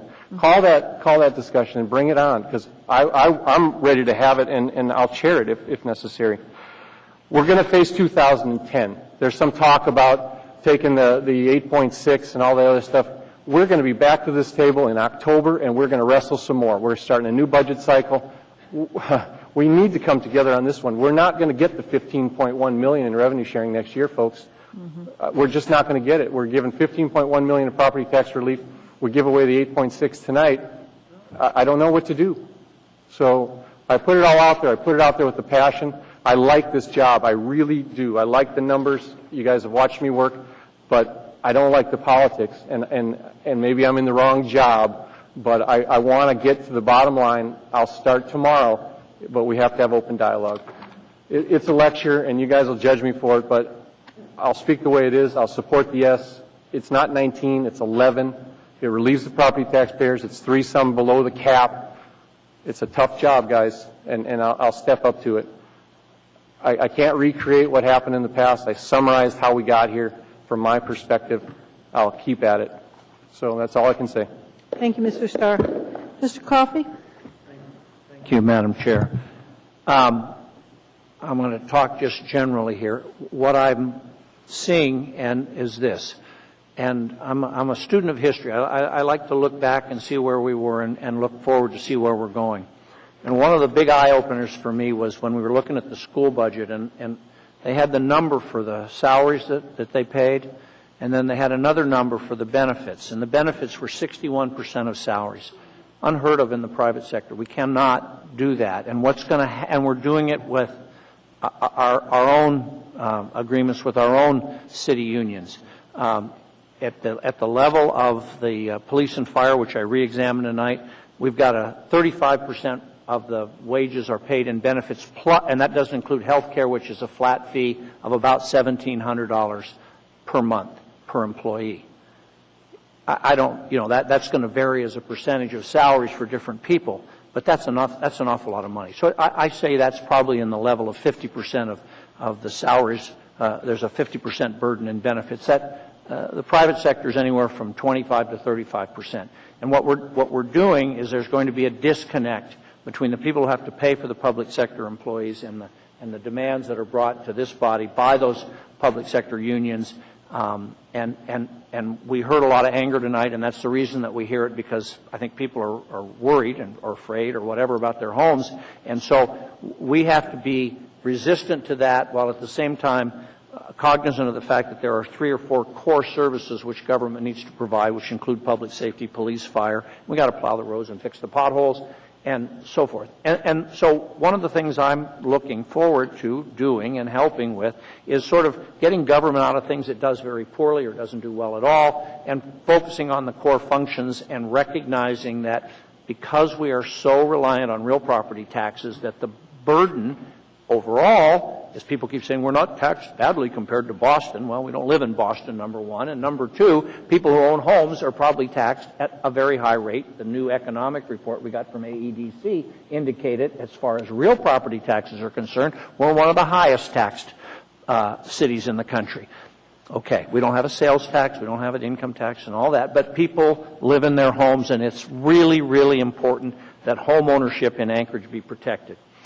Okay, so there's sort of the fishbowl that we're in. You know, I was looking at the budget that Mr. Begich brought to us, and I think they'd probably lynch some of us tonight if we did this. Here's what he projected in property taxes. Mr. Begich assumed a 4.5% annual increase for 2010, 11, 12, 13, and 14, which would take real property taxes up from $250 million to $312 million in the next 5 years. I mean, there's not enough room in this whole place to handle that kind of thing if we did that to the property tax owners. Last year, with Mr. Starr's help, we didn't hold the line, but we put the brakes on. I think it was about $2.5 million that we were able to reduce the budget from what was proposed. And this year, we were faced with two very serious situations. First, our investments went right down the toilet because of what happened in the whole country. And we rely on our investment income to help defer or help pay expenditures. And if you get a $10 million in interest income from your stocks and bonds and so on, that's $10 million less that you have to get from some other source and so on. What we've done over the past 4 or 5 years is we've been in a growth pattern, and the growth at the end of the year covers the expenditures that occurred early in the year. And it keeps rolling real good until you get to a point where it falls off the table like it did, and we've got $17 million in a hole. So what my goal and my efforts here with the administration and with my colleagues was to say, let's get this thing back. Let's reduce the deficit, not by raising taxes, but by cutting expenditures, adjusting things like fund balance, which are necessary for our bonds ratings, and doing the things necessary to get taxes at or near the level that they were in November of last year. We're very, very close to that, folks. And so with the revenue sharing we have, and then with the mayor's proposal that I supported when he sent the letter to the governor, which I'm going to support tonight, if we afford the property tax relief there, our actual taxes will be lower than they were last year total. It will be different for other people, but it will be lower than what it was last year, as would be adjusted by the approved tax cap. For example, the approved tax cap has new construction. Well, somebody builds a new high-rise building, we're going to tax them, and there's more tax revenue, just like there's more demand for city services. So that's in the cap. Bonded indebtedness. People voted last year to pass a lot of bonds. People voted on it, so there's a $1.8 million increase right there. Population growth and inflation are the other factors. But if we can do what the mayor's proposing and so on, we can get the actual tax rate, less the adjustments based on the cap, to be lower than they were last year. And we will have handled a $17 million deficit, and we will have reduced 25 of the 28 departments. It would be 26 of the 28 departments were it not for a runoff election. That happens to be in our budget because the election supervisor happens to work in the assembly. That's one of her duties. So we had to put $200,000 in to pay for it because we didn't get Mr. Sullivan 45% of the vote. We got to have an election. So what do? So what I'm trying to indicate is this, is that I am of the opinion that the tax burden that falls on the citizens of Anchorage for real property taxes is at the level that can't be sustained over time, and we've got to get a handle on it without raising taxes. And so this holds the line and hopefully starts a reversal of the trend that we've seen over the last 6 years. And it's not easy. I mean, the hours that we have spent wrestling with this, collectively and individually, and the meetings after meetings after meetings, because there is a wide variety of opinion on what is essential to local government, and we don't all share the same views and the same beliefs. So, is it exactly what I want? No. Is it exactly what she wants or he wants? No. Is it better, and does it afford a break to the homeowners? Absolutely it does. And particularly if we pass what the mayor's proposing when we get to the mill rate with another 4.3 rounded in real property tax relief, which will bring it to 19.4 And Mr. Starr's right, we're not going to see it again next year, so we're going to have a worse time next year. It's going to be even more work. Plus, we're 12.5 short in the police and medical retirement fund because their investments went down the tank. It's not a good situation. So what I find is this, and I'm going to be done because I've talked too long. What I find is this, is that there are people of very good will on this body who have strong opinions and who are willing to serve because they want to advance their political and social beliefs, and that's very good. And there's not ill will here. There's an effort to kind of come to some sort of consensus about how we do it. And we're still not there. I mean, we're kind of close, but we're still got rubs between us. So what I'm hoping is that we support the S version, we support the mayor's mill rate package in S1, and we give the folks who we heard from tonight a break, and we understand full well we're going to have to do some more starting in about four months, probably in August or September, because we're facing another problem. So I thank you all for listening to me, and I hope that some of the work that I've done, and I know the work that you've done, gets us to a good solution here. Thank you. At this point, there's no one else in the queue. Ms. Selkirk. I appreciate the comments that preceded my comments. I appreciate the hard work that Bill Starr's done over the last 2 years, and I think that the budget process is better for it. I also appreciate the work Elvie Gray Jackson's done and her committee, and I appreciate the hard work the administration did and that Mr. Coffey did in trying to find a resolution and the guidance of Wanda in the mix of it. But you know, it's what we have here, and what that compromise brings really, without this extra money that's now come from the governor, is a 1% increase in taxes, which is not an enormous amount. It's a 1% increase. And what our real critical question here is tonight is, do we take the money that we get from Juneau, this $8,600,000, and do we relieve ourselves now and make it a lot better now? How much can we pour in now to make it better this year, and then face next year in a great crisis? I mean, next year we're looking right now at at least I know of a $14 million deficit for next year, just for starters, and there's probably unrealized losses that we don't know about yet that would increase that. So what we can do tonight is we have to figure out, everybody just wants it all better now, but it's that short-term thinking that could actually make it very difficult next year to keep this town going without an increase in taxes. So, and I can tell you this idea that it's a done deal. I just turned to Ms. Drummond and her, we're deliberating. It's hard to decide. Do we just do do we take this $4 million? Actually, we only really need $3 million, don't we, in order to not increase taxes? Isn't it $3 million, not $4 million?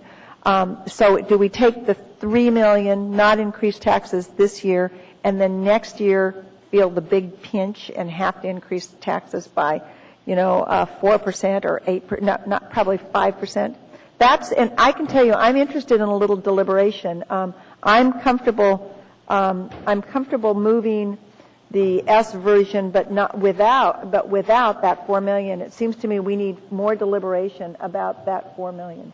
And so, because I basically think we have to think about not just this year, but next year as well, because we're all going to be faced with our tax bills next year as well, and we don't want them to go up too much next year. Thank you. Seeing no one further in the queue, and apparently no further discussion. One point of order, Madam Chair. The passage of 109S will not address that, what Ms. Selkirk and I were just talking about at the end. Yes, that'll be in the mill rate discussion. Please vote.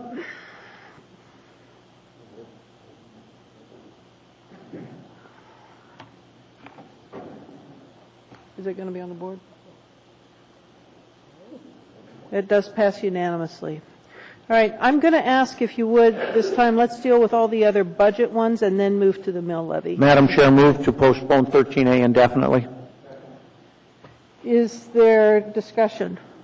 Is there opposition? Seeing no opposition, that is postponed indefinitely. Madam Chair, move to postpone 13B indefinitely. Second. Is there discussion? Is there opposition? Seeing none, that is postponed indefinitely. Madam Chair, since there was an S version, I don't think we need to deal with 109, the original one, do we? It just goes away. That's my understanding, too. All right. At this point, then, Mr. Clayman, we're now ready for the mill rate discussion. Thank you, Madam Chair.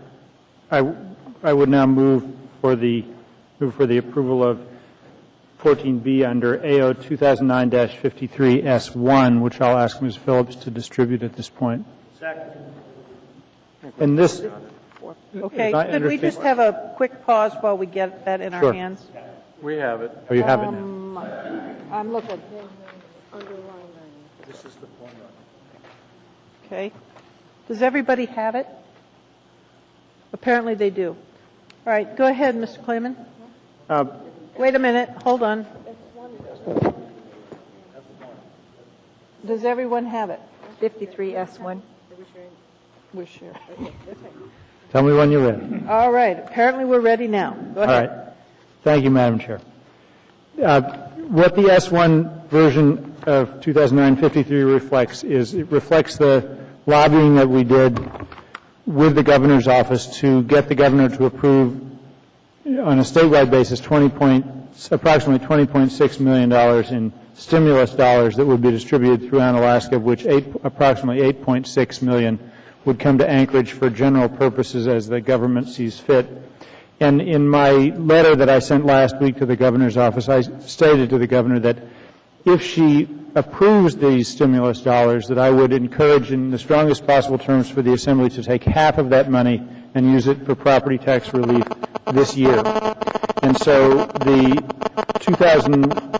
S1 version reflects approximately $4.3 million in further property tax relief to Anchorage homeowners that would be applied in addition to the $15.1 million that was already part of the budget for 2009 under the first quarter budget revision. So that's the introductory part. And Madam Chair, at the conclusion of the debate, there was a comment, I think I put my button a little too late, but I just wanted to make a couple of notes about the operating budget, but I can do that later. Just a couple of comments to add. But that's all I have. All right. I've had a request from someone apparently has a cell phone on that's causing the interference. Mr. Clayman, did you have anything else at this point? Not in terms of 14B. Okay. And that was seconded, and so that's before us. Mr. Birch. I just had a question on this. A question on the 2009-53S1. Which is identified as representing a $4.3 million tax relief. First of all, can the stimulus dollars, can they actually go towards tax relief? I thought that there was some requirement that they go for shovel-ready projects or something. Is it? Mr. Birch, in general, you're 100% correct. And as with everything, there's always one exception. Mm-hmm. What was under a lot of discussion was approximately $93 million statewide for special education and Title I schools assistance, which I think to a large extent funded a number of so-called unfunded mandates. And then paired with that was a general funds that could be used for just about any purpose, that if the governor, if the state accepts the special education money, the $93 million, then they're eligible to also take the $20.6 million, which has almost no restrictions on how it gets used by the government. And so Anchorage's share, which is population-based, percentage of population, is 8.6, and that particular part of stimulus dollars is the one place where it's not requiring for shovel-ready project. It gives communities like Anchorage the ability to spend it as they see fit. Okay. Now, is it my understanding that 53S1 replaces 53S? Right, although we, of course, didn't introduce 53S. Okay. I'm looking at 53S, and it has an area-wide general fund mill rate of, it says 0.48. And the one that you've submitted says 0.62, which appears to be an increase over S. And I'm just wondering if we've added $4.3 million in tax relief, why is the mill rate larger? Ms. Phillips, I think. Do you mind, Mr. Clayman? She's motioning to me. That's fine. She can answer. That's a great question, and the reason is that the relief at this point, going from the 15.1 to the 19.4, was so large that if we put it all to 101, it would have resulted in a negative mill rate.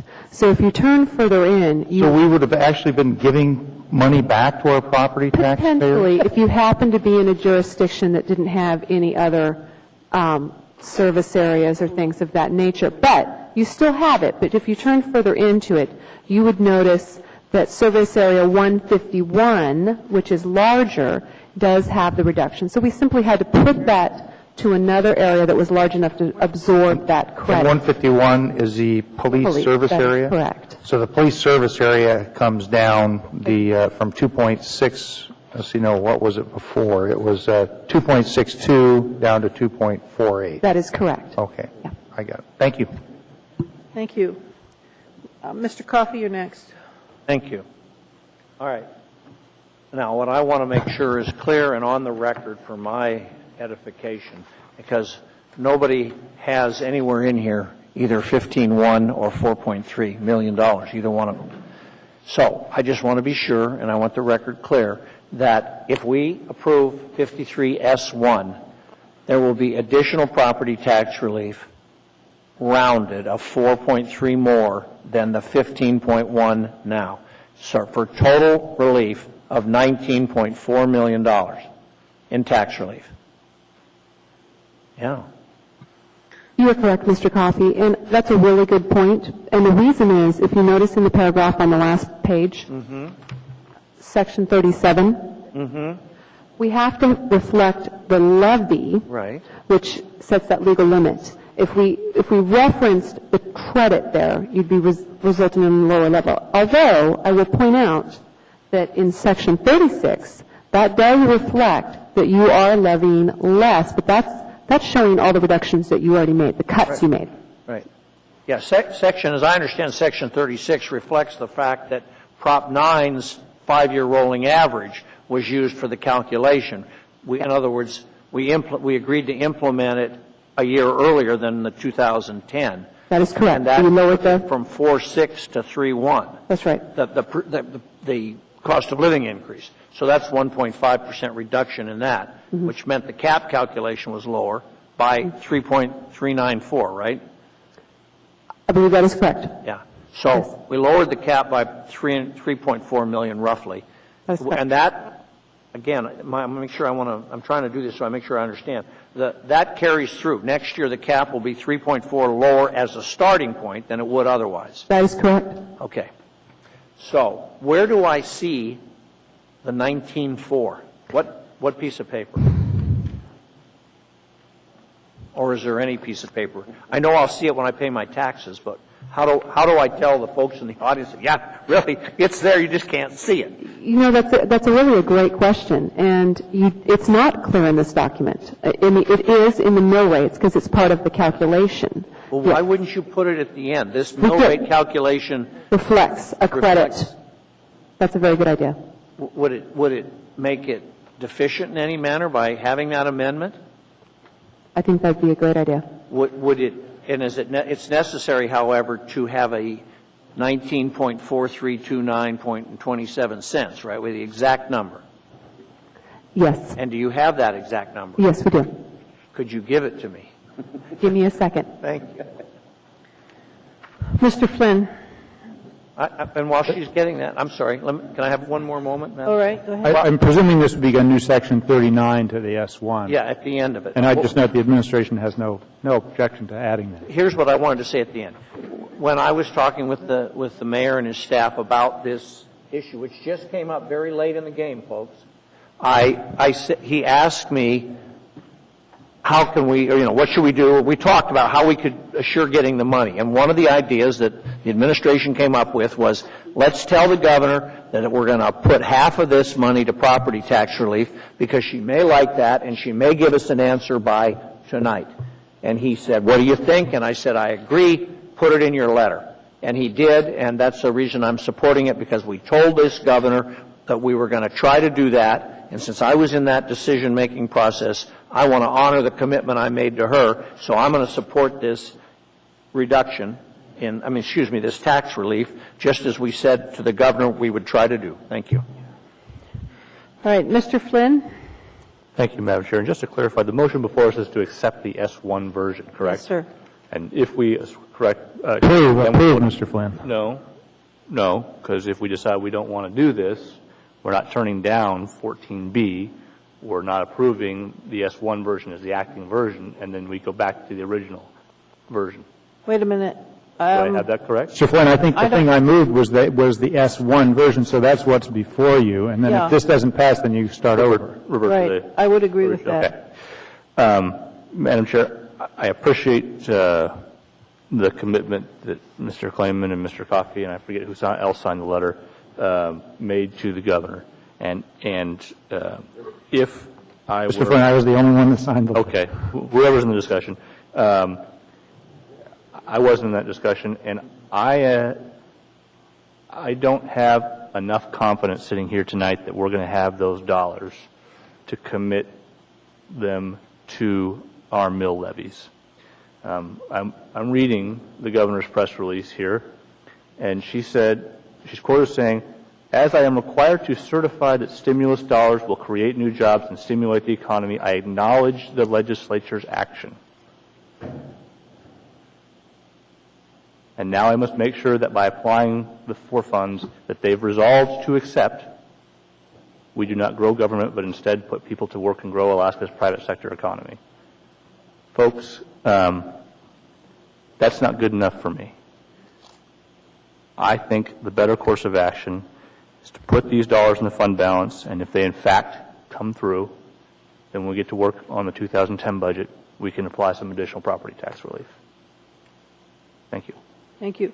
I do want to let the body know that at 10:30, I'm going to ask that we take up four items that the administration tells us are necessary. There are 5 people in the queue. Mr. Starr, you're next. Yeah, through the chair, Wanda, Ms. Phillips, we lowered the 151 mill because is the concept that that's probably the only fund that's really truly area-wide because it hits Chugiak, Clutina. Is that why we did that one in particular? That is correct. It's the next best one, next to 101, that can touch as many of the taxpayers. Because if you did fire, that doesn't get Chugiak, and if you did road service areas, you know, obviously it was on the fly too. So you are correct. Okay, great. Thanks. Mr. Gutierrez. Thank you, Madam Chair. I too share Mr. Flynn's concern that the language is a little wishy-washy. I have a couple of questions, first to the administration. Beyond what's in the newspaper, do you have any assurances from the governor's office that this money is actually going to come? Mr. Abbott? Thank you, Madam Chair. Mr. Gutierrez, at noon today, I spoke with the governor's legislative director, who I had spoken with a few days before to make sure they were aware after receiving the mayor's letter that what we were going to do tonight, and recognizing that tonight was really the last chance we could make the sort of decision that you're presented with tonight. He called me back today, said the governor has agreed to accept the stimulus money in the form in which in this particular case of this specific appropriation, in the form in which the legislature appropriated it. They do not have the bill even transmitted to them at this point. There is no device for the governor to sign. That's not her fault. That's just simply a procedural piece. The legislature has not yet transmitted the legislation. I told him that we were considering making a commitment of, in this case, $4.5 million that would essentially be irrevocable. And he assured me that the governor was going to stand by her commitment to see that the money came to us in the form in which the legislature appropriated it, and that we could bank on it as a result of that. I'm speaking at this point with a cabinet-level official in the state government who I have no doubt heard this exact message from the governor. So it is not, until July 1st, this money could potentially be, there's some level of uncertainty with it. I do not believe it is a significant amount of uncertainty. I believe the mayor can chime in based on a separate but similar conversation with the governor's budget director, Karen Rayfeld.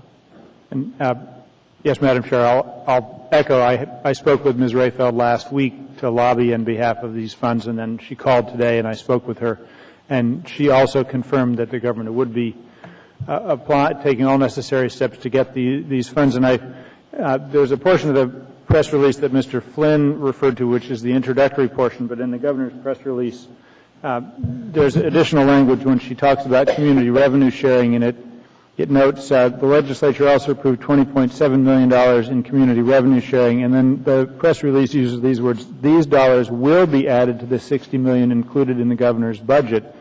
And then she notes, as a former city councilman and mayor, I support local decision making instead of growing state government. Local governments can best meet a community's priorities and are held accountable for every public dollar spent for local projects and services. And so, while I certainly agree there's portions of the press release that are arguably more ambiguous about the governor's intent as to community revenue sharing, I see this portion of the press release, as well as my conversations with the OMB director, as indicating that the governor is very committed to this distribution. So I also don't think there's a significant risk of the money not coming through. And to follow up on that point, what happens if she changes her mind? What if we approve this tonight and she doesn't come through? Then we would have levied $4.3 million less of property taxes, and we would have a $4.3 million less in revenues at year end. And Mr. Gutierrez, just in terms of, I know you're very familiar with the detail that the legislature has a significant authority to override any governor's veto of some of the stimulus dollars. To be accurate and transparent, this particular, which is this kind of, I call it Part B of the education funding that gets the revenue sharing component, in one of the quirks of the Recovery Act, this is one portion that, at least by our reading of Part B of these monies which relate to this revenue sharing, the legislature actually does not have authority to override her failure to get them to take. You said money. Does not? Does not. It's the one place where the legislature, at least on our reading, and we've had several people look at it, including a legislative analyst in Juneau. I'm not trying to play hide the ball. It appears this is one place in which, if the governor doesn't do it, the legislature, unless Congress changes the law, the legislature wouldn't have the ability to override her failure. Okay. And Madam Chair, one more question from it. My original question before Mr. Flynn prompted others. It was stated earlier, and I apologize, I only tangentially caught it. Could you repeat for us what the effect this proposal will have on next year's budget, where we begin with the tax cap next year? I can start and others can finish. This measure won't affect the tax cap calculation. The change that we're proposing, the difference between the S version that was discussed with you at the work session and the S1 version that's before you today, no change in impact on the 2010 tax cap. This does not affect the levy. This is an addition of a credit. So the levy is the same. It's the same $3.5 million below the cap that Mr. Coffey and Mr. Starr referred to during the budget discussion a few minutes ago. So it does not affect that. Just as the $15.1 million that we've already presumed inclusion of does not affect the tax cap calculation. All right. Thank you, Madam Chair. And Mr. Gutierrez, just to chime in a little bit further, the policy that has generally been followed by the Assembly as well as recommended by the Mayor since we started getting property tax or revenue sharing again has been that the revenue sharing property tax relief comes after setting the tax cap amount, because each year, although we're very optimistic about getting the revenue sharing each year because we can't be certain of that amount, we set the cap before sending the credit back to the taxpayer. Thank you, Madam Chair. That's all. Yes, I have kind of an awkward question. The police service in Girdwood is the state police, am I correct?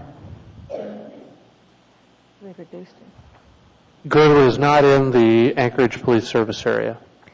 So, by putting it in Fund 151, we are not actually crediting our whole population base.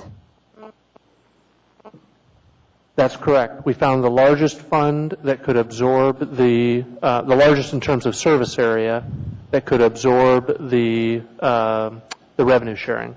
That's been the case in at least one other year since the state revenue sharing showed up.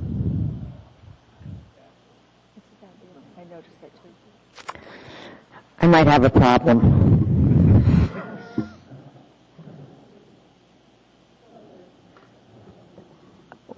It seems to me the decision before us really has to do with what is the best thing to do for the community. I mean, obviously. And the challenge here, to me, is that we have three options. One, we can accept this money and use $4 million of it for property tax relief now, or we can choose to allow a 1% increase this year, and or we can reduce that $400 million to $300 million. And it was my understanding, Ms. Phillips, that actually in order to have a zero, excuse me, Mr. Coffey, I'm asking Ms. Phillips a question, thank you.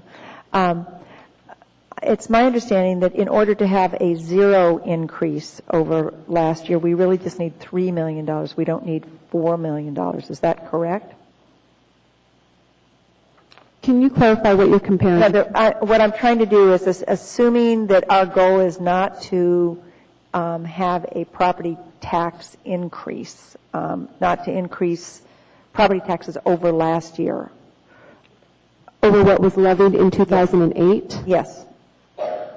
It's my understanding that we don't need 4. When I look at the numbers, when you pull out the bonds, Mr. Coffey, do you want to help me here in that list? If you'd like. Yes, sure. thank you. Well, the question was the earlier one, Wanda, when you do the tax cap adjustments for bonds and inflation and capital improvements, then the difference between last year's tax and this year's was 16, and that accounted for 13 of it. So there's 3 to get to same level last year, tax cap adjustments aside. I believe that's correct, roughly. So if we chose to put $4 million in, that would actually be more than what would be needed to meet last year's tax levy, basically.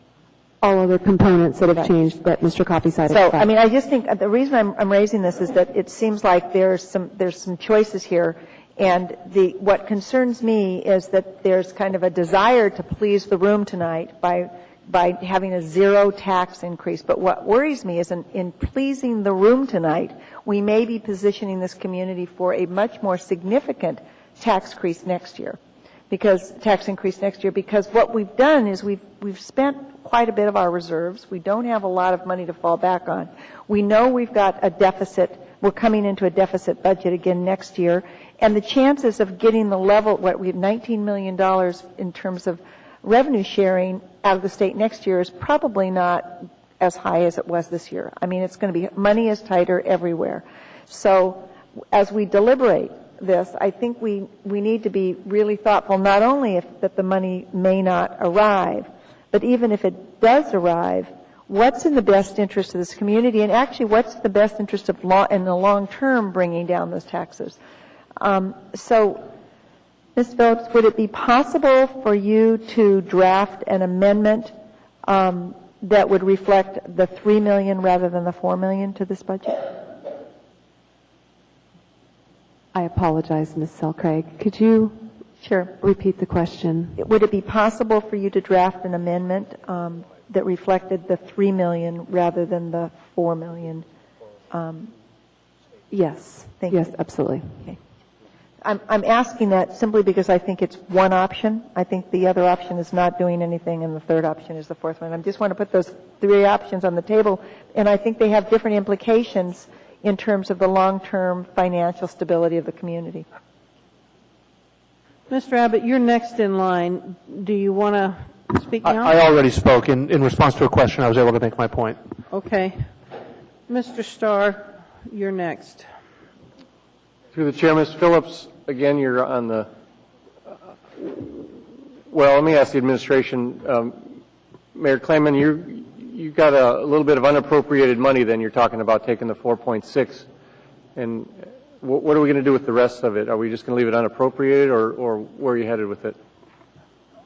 Mr. Starr, the second half of the 8.6, which should be 4.3, our recommendation is that it basically be put in savings. Our anticipation is that, I think one of the points that I generally believe about the budget, the expenditure budget that was approved, is one of the three critical things the Assembly and the next administration need to be very aware of is they need to manage 2009 in preparation for 2010. And I think there is general recognition that we will have challenges in 2010, and so that 4.3 million should be kept in savings and held on to deal with the challenges we'll face in the 2010 budget.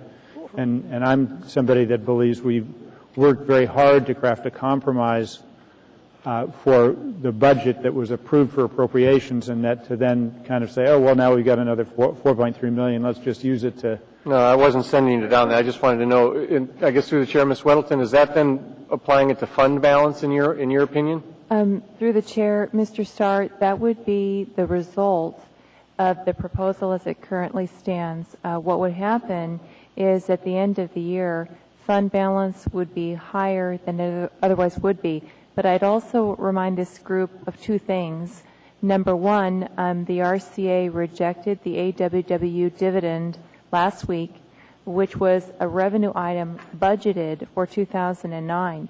So the first thing we'd want to mentally do is subtract that $600,000 from the second portion of the state's relief. And the second thing I'd remind this group of is that when it approved tax anticipation notes, this year, unlike most years, the interest earnings on the TANS proceeds will not exceed the interest expense on TANS proceeds. And if you recall the Assembly memorandum, it noted that the TANs might eat into fund balance. So in other words, we have two things that will partially offset the savings that we're proposing, which makes the savings that more critical. I guess, and one of the things that's critical tonight is so that we can get the tax bills and the tax collections underway is we have to set the mill, but the second formula like that, we could direct it tonight into a fund balance, the emergency reserve, which is now 1%. We could say send it there, but we could do another appropriation action, either as we see revenues change or something else, correct? Through the chair, that's correct. As the year progresses, and for instance, hotel motel revenues come in at expectations, then this Assembly would have the opportunity, as needs arose, to increase its expenditures via a supplemental appropriation, and the source of funding for such items would be this fund balance. Well, and typically, and not being sarcastic, typically we grow the budget throughout the year anyhow, so I would imagine it's going to continue on to where the budget that we approve today will be bigger by December anyhow, so either through grants or other spending choices. But where would be the number then if we took the extra 4 point and added it to the 1%? What comfort level are we coming back to? Because we pulled it down from 2 point something now to 1.0 for our emergency reserves. What will they be back at? Through the chair, very roughly, if you subtract out the impact of those two items I previously mentioned, the impact of not spending the second portion of the extra state assistance would be that the operating emergency designation, if you don't spend it throughout the rest of the year, if you actually save it, would be that the OED would be approximately 2% at the end of 2009 instead of 1%. And I would remind this group that the minimum is 2%. I'm with you. And that to me is, again, reason to present some more case to my colleague, Mr. Flynn, for moving ahead with both items tonight, because it does two things that were concerning to me, which was continue to provide property tax relief from this message, but also to be sure we're well protected. And then, I guess, a question for legal, then the next way to get at that money is to only the Assembly can appropriate out of that fund. Is that correct? I guess, Ms. Tucker? Yeah, if the funds are segregated, then it takes an Assembly action to move the microphone, please. Got it. It takes Assembly action to move through the chair. Sorry. Just wanted to make sure. Thanks.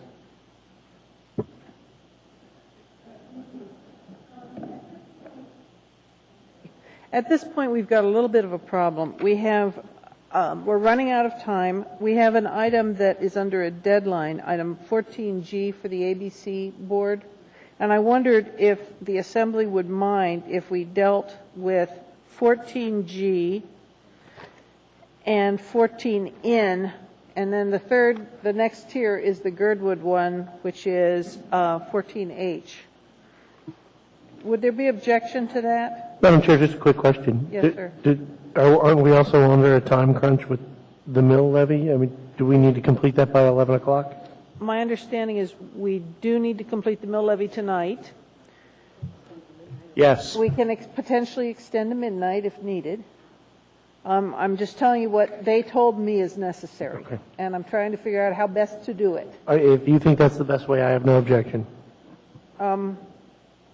Is the Girdwood absolutely essential, Mr. Mayor? Because I thought for Mr. Nelson that it could wait a little while.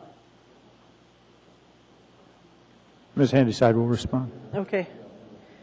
But I guess I'm asking the body if you'd mind taking a short break, because I know that there's an amendment being worked on the Girdwood issue from Ms. Johnston. I think that's why Ms. Phillips left the room. And so it would give him time to prepare the amendment, and potentially there's another one. From Ms. Madam Phillips. Chair, you don't mean take a break, you mean move on to a different issue. Is that correct? Yes, sir. Right. I think that's a great idea. Well, right.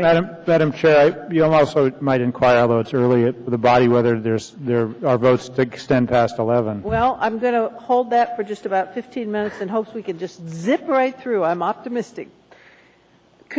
Would you object to dealing with taking a recess on this item while their amendments are being worked on and deal with 14G? Is there objection from the body? No, 14G.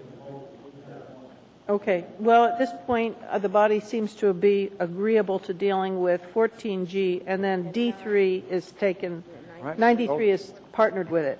They're bonds, 3 bonds. Okay, this is the Firetap Ale House restaurant. These people have been waiting quite a while. This matter's before us for public hearing. Would anyone like to speak to it? Hearing? Oh, you do? I'd urge you to keep it succinct if you feel the need to speak. Because we can always ask you questions anyway. I don't need any questions. Hi, Jack Lewis, operating partner of the Firetap Ale House. Diane Thompson, Gordon Thompson, to my left partners. Okay. $1 million capital project, 60 brand new jobs for Anchorage, about half of them in the $40,000 plus range. Okay, thank you. Thanks, I think you're going to like it. All right. Anyone else here to speak to that? Hearing and seeing no one, the public hearing is closed. Second. All right. Is there discussion? Mr. Birch. I just wanted to say this is a tremendous shovel-ready project for South Anchorage. And I, for one, am thrilled and look forward to your success. Thank you. Any further? Seeing no further discussion, please vote on item 14G.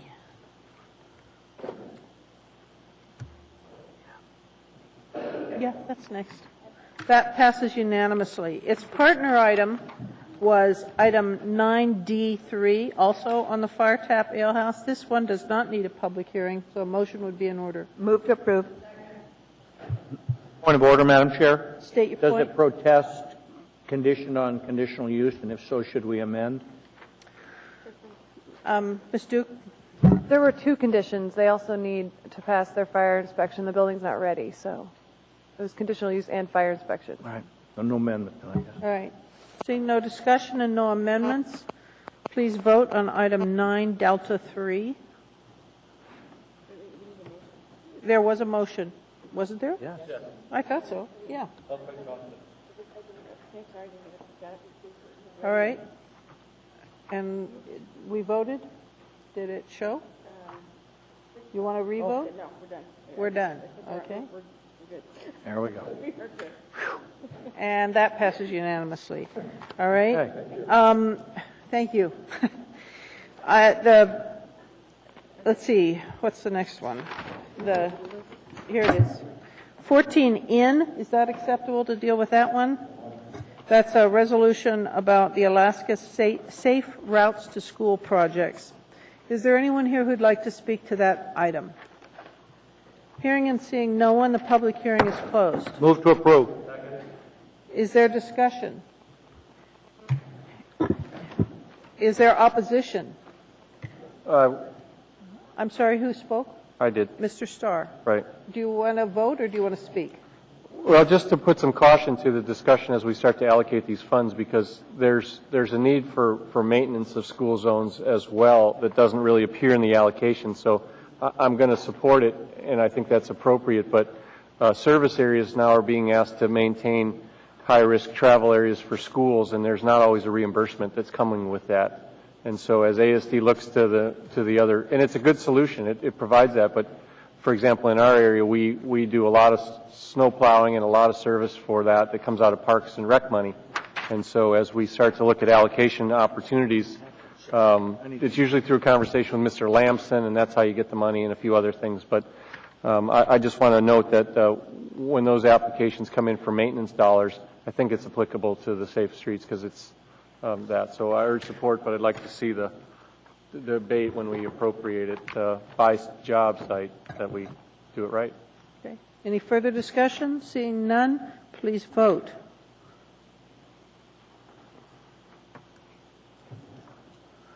That item passes unanimously. The last item on the administration's list was 14H, which is the Girdwood issue. And my understanding is basically a housekeeping issue. Is there anyone here to speak to that? Hearing and seeing no one, public hearing is closed.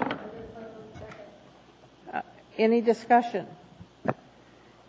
Any opposition? Seeing none, that's passed unanimously. All right, we're now back to the mill rate discussion. And Mr. Gutierrez, the board cleared, but I know you were at the top of the list. Do you want to speak? No, actually, I think I had already spoken, Madam Chair. Thank you. All right. The list cleared, so at this point, I'm just going to go with the new list and Mr. Birch is top. So, Mr. Birch. Just wondering where we're at here with the revision. Is that in process? I think that we're going to see some amendments in a moment, sir. That will basically allow Girdwood to share in some of the benefit? I would assume, but I haven't seen them. So. Okay, thank you. All right. Mr. Abbott? Thank you, Madam Chairman. The point made about Girdwood is correct, and we think we've identified a solution for the Assembly to consider.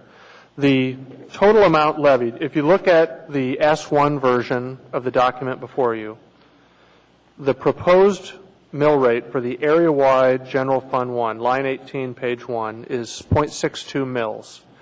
That generates, when applied to the area-wide assessed valuation of $31 billion, believe that? $billion, generates $19,482,000. That would be the area-wide levy before you apply any credit to that account. The total value of the credit that we're proposing in the S1 version, which is the combination of the $15.1 million that we've been talking about for the last 6 months and the $4.3 million that we've only been talking about since the governor gave us the high sign at noon, is $19,412,000. That we believe that is too close, and there's enough potential vagaries in the ultimate assessed valuation for us not to rely on that. Our recommendation, so that the entire credit can remain within the area-wide category, which is the best place to keep it, so that, as you point out, Mr. Birch, all residents share in it equally, is to reduce that amount of credit marginally from 19,412 to 19 million even. That way, there would still be a small but precise amount of mill rate associated with the area-wide. It would be it would probably 0.0 something, I believe, is the way the calculation would come out. And as a result, but it would still remain on the tax bill. It would be a functional mill rate. That way, there would still be an assessment, but the credit of $19 million. It would require not using the entire 4.3 as a tax credit in this year, but only about 3.9 of that. There you go. Madam Chair, I would move to adjust 53S1 to reflect in area-wide fund 101 the tax credit equal to $19 million even. I'm going to ask for an opinion on this because my understanding is we have to set an exact mill levy. They will. That's my second motion, if I can, once we get All this right, one. well, I just don't see a place that even says 19 million to amend, so. No, I've moved to amend the real mill rate to reflect a $19 million credit. That's my motion, which will result in a change in the mill rate when they finally print this thing. All right, is that appropriate to do instead of a specific mill levy to legal or somebody? Chief Financial Officer? Madam Chairman, my understanding is that the Assembly can approve this document subject to the ultimate calculation of the mill rate tomorrow morning of this one item. All right. That would be the request we would make. And so when we discussed with Mr. Coffey a few minutes ago, in the past, Madam Chairman, we have made late changes in the budget that this is not reflected in this case, Okay. that have required conforming changes in the mill rate. All right, thank you. All right, now, that amendment is before us, and was it seconded? Yes. All right, let's discuss that. All right, Mr. Coffey, are you speaking further? I'd like to discuss. Okay, go ahead. What this addresses part of what Ms. Selcraig was saying. It also makes sure everybody gets some of the benefit, and but it reduces the total from half of the extra money to half less, about $300,000. So $300,000 or $400,000. So I think it honors the request within the practical limits. And it benefits all of our citizens. And for that reason, I would support it. And I will just go on to add, I will then, if it passes, ask to give them authority to establish the mill rate based upon the amendment itself, and we'll come back with an 02 or 04 or whatever it is. Okay. Thank you. At this point, I'm going to assume if you're on the board, you want to speak to the amendment. Ms. Johnston, to the amendment. So we'll pass on you right now. Dr. Selcraig. I'm trying to keep up with this. So my question is that if we reduced, instead of if it was 18 million instead of 19 million, would our mill rate be the same, below, or above last year? I'm not asking this right. The area-wide. Area-wide merit bill. I think you are, asking it correctly. I just don't have the ability to calculate Okay, I'm back to that comparison on the fly. I original. apologize. I'm back to the original dilemma of why, if we know we are going to need this money next year, why we would allocate more this year than we actually need to have a zero increase. And what I'm interested in is, and I don't know these numbers well enough, but it's my understanding that rather than allocating $4 million here, if we allocated $3 million here, we would be closer to that zero increase. Is that correct? That is my high-level understanding. Okay, so I guess Mr. Coffey, why not do the $3 million and you'd still be honoring the governor's request? We would just save that decrease in taxes for next year, because next year we've got some big challenges. There's nothing wrong with doing it either way. Okay. It's whether you want to give immediate relief and see what happens, or whether Point of order. I think we're going to run out of time here in about 15 minutes. So the mill rate's going to go to zero if we don't pass this budget tonight. So I guess I'd move to amend the amendment. I'd like to amend the amendment, and I'd like to make that 18 rather than 19. Is there a second? Thank you. Second. Okay. At this point now, we're at the 18 million. Is there discussion? Seeing none, please vote on the amended amendment. No, wait. There was a second. Who seconded? Mr. Gutierrez. We are trying to keep track here. Okay. So at this point, Dr. Selcraig's, wait a minute, I just want to clarify. Dr. Selcraig's amendment to the amendment is before you. Seeing no discussion, please vote.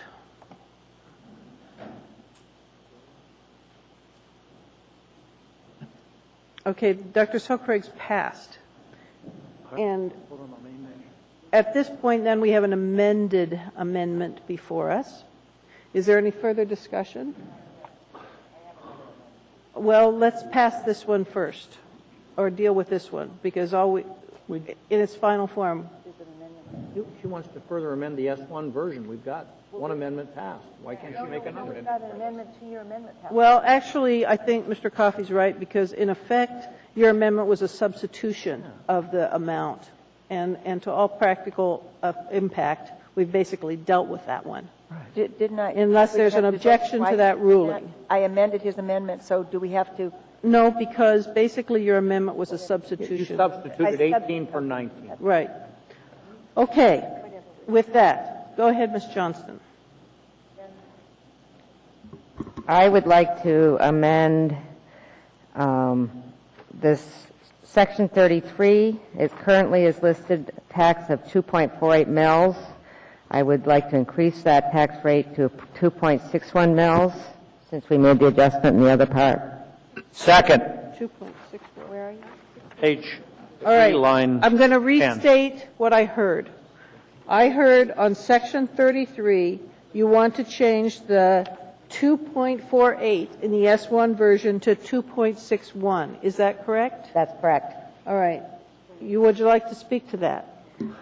This is where we had before taken, we had credited the mill rate. Now we're just replacing it back to where it was. Okay. Ms. Phillips, do you want to add anything? All right. Is there any further discussion? All right. Is there objection to that amendment? Seeing none, that is approved. All right. At this point, we've got the amended document before us. Is there any further discussion? And I apologize, the board got ignored briefly. Is everyone that's on the board still want to speak? Because we've only got about 5 minutes. Just a point of clarification on my other one. So I don't know where I'm at in the queue, but Well, you're second. I've got 4 people in the queue. And we've got, could I at this point ask the body if there could be a motion to extend just to finish this? Move to extend till 11:15. Second. Is there objection to extending? Seeing none, we've got a little breather. All right. If you could hold that, Dr. Selkrig is above you on the list. So go ahead, Ms. Selkrig. I'm sorry, I've spoken. Okay, she withdrew. Mr. Starr. through the chair, Ms. Whittleton, do we need a directive amendment to you to take the balance of that money and apply it to the fund balance of the 2% that we're looking for? Through the chair, no, sir. If you take part of the extra state assistance and apply it toward property tax relief today, the default effect will be that if you are careful not to spend it via supplemental appropriations through the rest of 2009, it will end up in fund balance. In which one, though? The emergency reserve or the 2.0 fund is what I'm after? 101, sir. Correct. Okay. That's all. Thanks. Thank you. Mr. Birch. No additional comments. Thank you. Mr. Abbott. Thank you, Madam Chairman. I just want to, I'm going to make a request on behalf of OMB here that there be clear direction that OMB will recalibrate the mill rates based on the Assembly's amendment to levy a total property tax credit of $18 million to the area-wide mill levy. That was going to be my motion, yes. And then to rebalance the other mill rates consistent with the budget that was adopted half an hour ago. I'll make that a motion.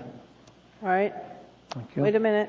Okay, so, Mr. Coffey, could you restate? What I'm moving is that we give authority to the OMB, Office of Management and Budget, to do a recalculation of S1 to reflect what we've just done, which is restore the Anchorage Metropolitan Police to 2.61, and to do a calculation that will get the area-wide Fund 101 mill rate appropriately calculated with the $18 million credit. Okay. And that doesn't, and we're approving it and giving them that authority to make that clerical correction. Thank you. And I want to please ask you to, could you possibly write that, Mr. Coffey? Or could Mr. Abbott write that, since it was his idea here? Thank you. All right. Is there further discussion on that? Is there opposition to that? Seeing none, that is adopted. Is there anything else on this mill rate item that needs to be discussed? Seeing nothing further. Oh, wait a minute. Mr. Coffey?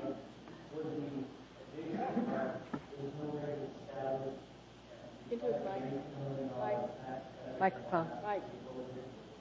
We couldn't hear you, Mr. Coffey. Thought I had it on, I'm sorry.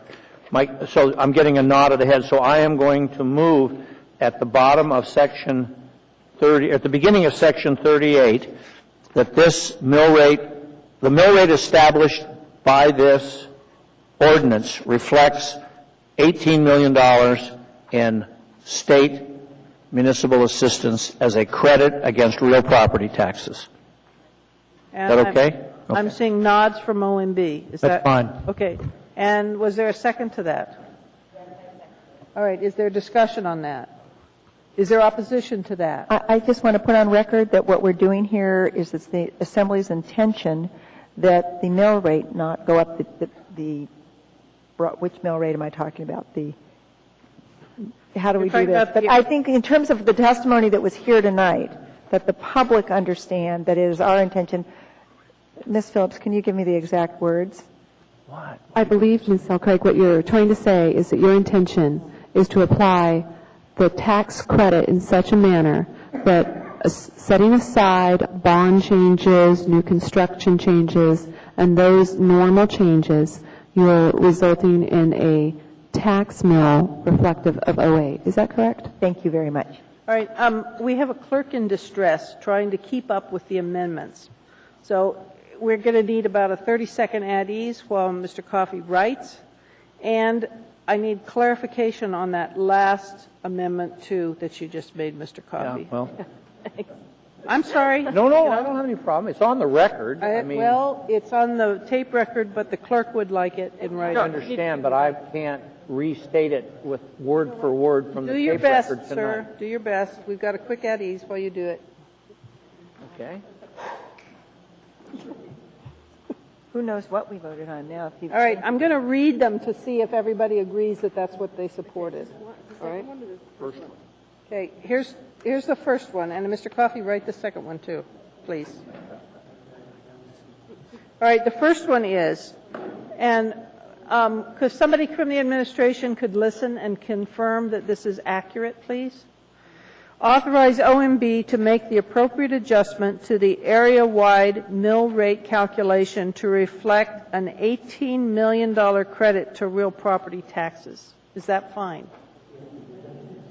Is that reflective of discussion? Yes. And the motion? Yes. Is there, everybody seems to be in agreement that that was what we voted on and approved. All right, Mr. Coffey's now writing the second one.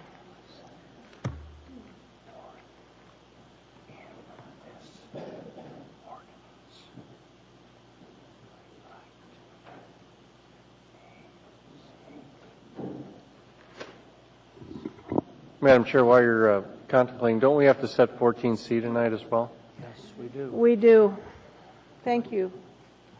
I think we're almost done. I just need clarity on the amendments, that's all. Is that right? I think so. Okay, the second one he made was the mill rate calculation set forth in this ordinance reflects a state municipal assistance grant of $18 million. Is that accurate? No, not quite. As a credit against real property taxes. Against real property taxes. I remember I said that, against RP taxes. All right, I'm going to read it one more time. The mill rate calculations set forth in this ordinance reflect a state municipal assistance grant of $18 million as a credit against real property taxes. Is that reflective of everybody's understanding? Yes. All right, fine, thank you. Madam Chair. And was there objection to that second one? No objection. All right, the main one is before us. Ms. Gray Jackson. All right, is there any further amendments or discussion on 53S1? Seeing none, is there objection to the amended? All right, then let's vote. Please vote on the amended 53S1. We're voting on the amended final version. Dr. Selkirk?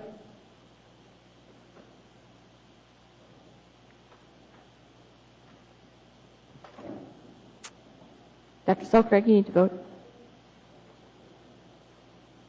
Is it clear? Now it is, yeah. All right. And that passes 9-1. Madam Chair, I'd like to move for immediate reconsideration of AO 2009-53S1, and I urge a no vote. All right. Did you enter? That's before us. And no votes urged. Please vote. The second on that was Mr. Coffey. People need to use the machine. All right. Could everyone vote on the reconsideration, please? All right. The reconsideration was failed by 9-1. All right. We now are on. Could the vote be? Ms. Selkirk has asked us to reflect that her no vote be recorded. Is there objection to that? Yeah. Nope. All right. Thank you, Madam Clerk. If you could Madam record Chair. that as a no. Ms. Gray Jackson. Thank you, Madam Chair. I'd like to also move to reconsider AR 2009-109S, the actual budget resolution, and I'd urge a no vote. Second. That item, the budget is before us for reconsideration. Seeing nothing in terms of discussion, please vote. Okay, it's like the people who use machines that enter.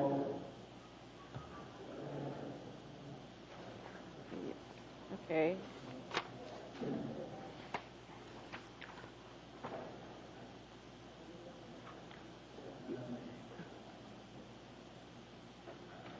Waiting for that to show. It's right there.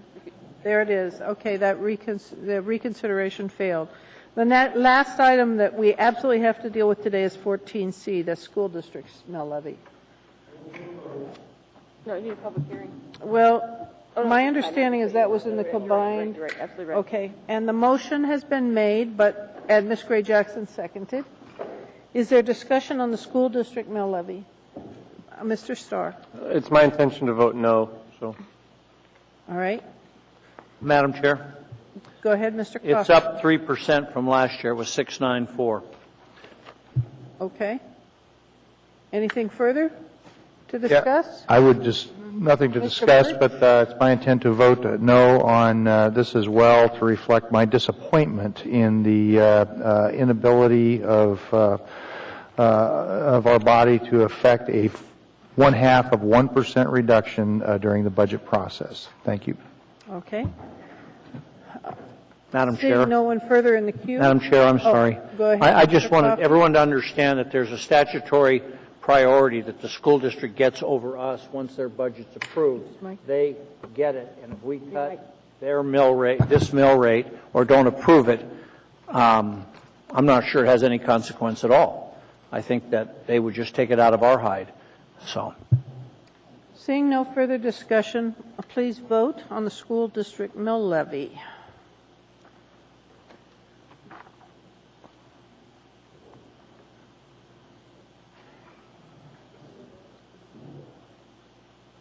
Madam Chair. That item passes 7-3. Ms. Gray Jackson. Thank you, Madam Chair. I'd like to move for reconsideration of AO 2009-54 and urge a no vote. They would use machines. And, yeah, on the machine. I think people were faster than the machine, Madam Clerk. No vote has been urged. Please vote on reconsideration.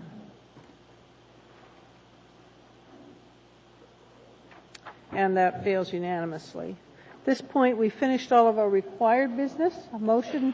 Madam Chair, very quickly, we have an employee who's been outstanding and a vital part of all of these efforts, and this is her last meeting tonight, and just wanted to say a big thank you to I Ms. even had a Wanda big Phillips. sticky right in front of me. Ms. Phillips, would you like to say something at this point? I do. Thank you for indulging me in this. I know it's late, but it is my last meeting, and I wanted to thank the Assembly. The Assembly has gotten a little bit of a bad rap through the years of burning through budget directors, and I just want to tell you that that has not been my experience. Each and every one of you have treated me professionally and wonderfully, and there's two Assembly members that I really have to point out that are near and dear to my heart, and they couldn't be more different from each other. and that would be Ms. Elvie Gray Jackson and Bill Starr. Both of them have been wonderful to me, and their guidance, their challenging me, pushing me often at times, I really believe has yielded a better product. And I have just enjoyed working with both of them tremendously. Bill has a uncanny nose for issues long before they surface, and Elvie's wealth and understanding of how to move things through the system and the process has been a great asset to me. And I just want to take this moment to say thank you to all of you, particularly to them. Thank you. And speaking for all of us, you will be really missed. You have been invaluable to us, and a sincere thank you.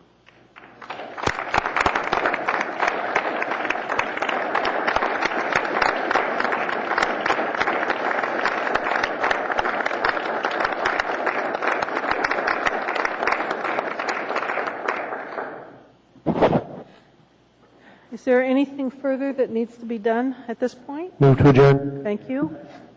We're adjourned.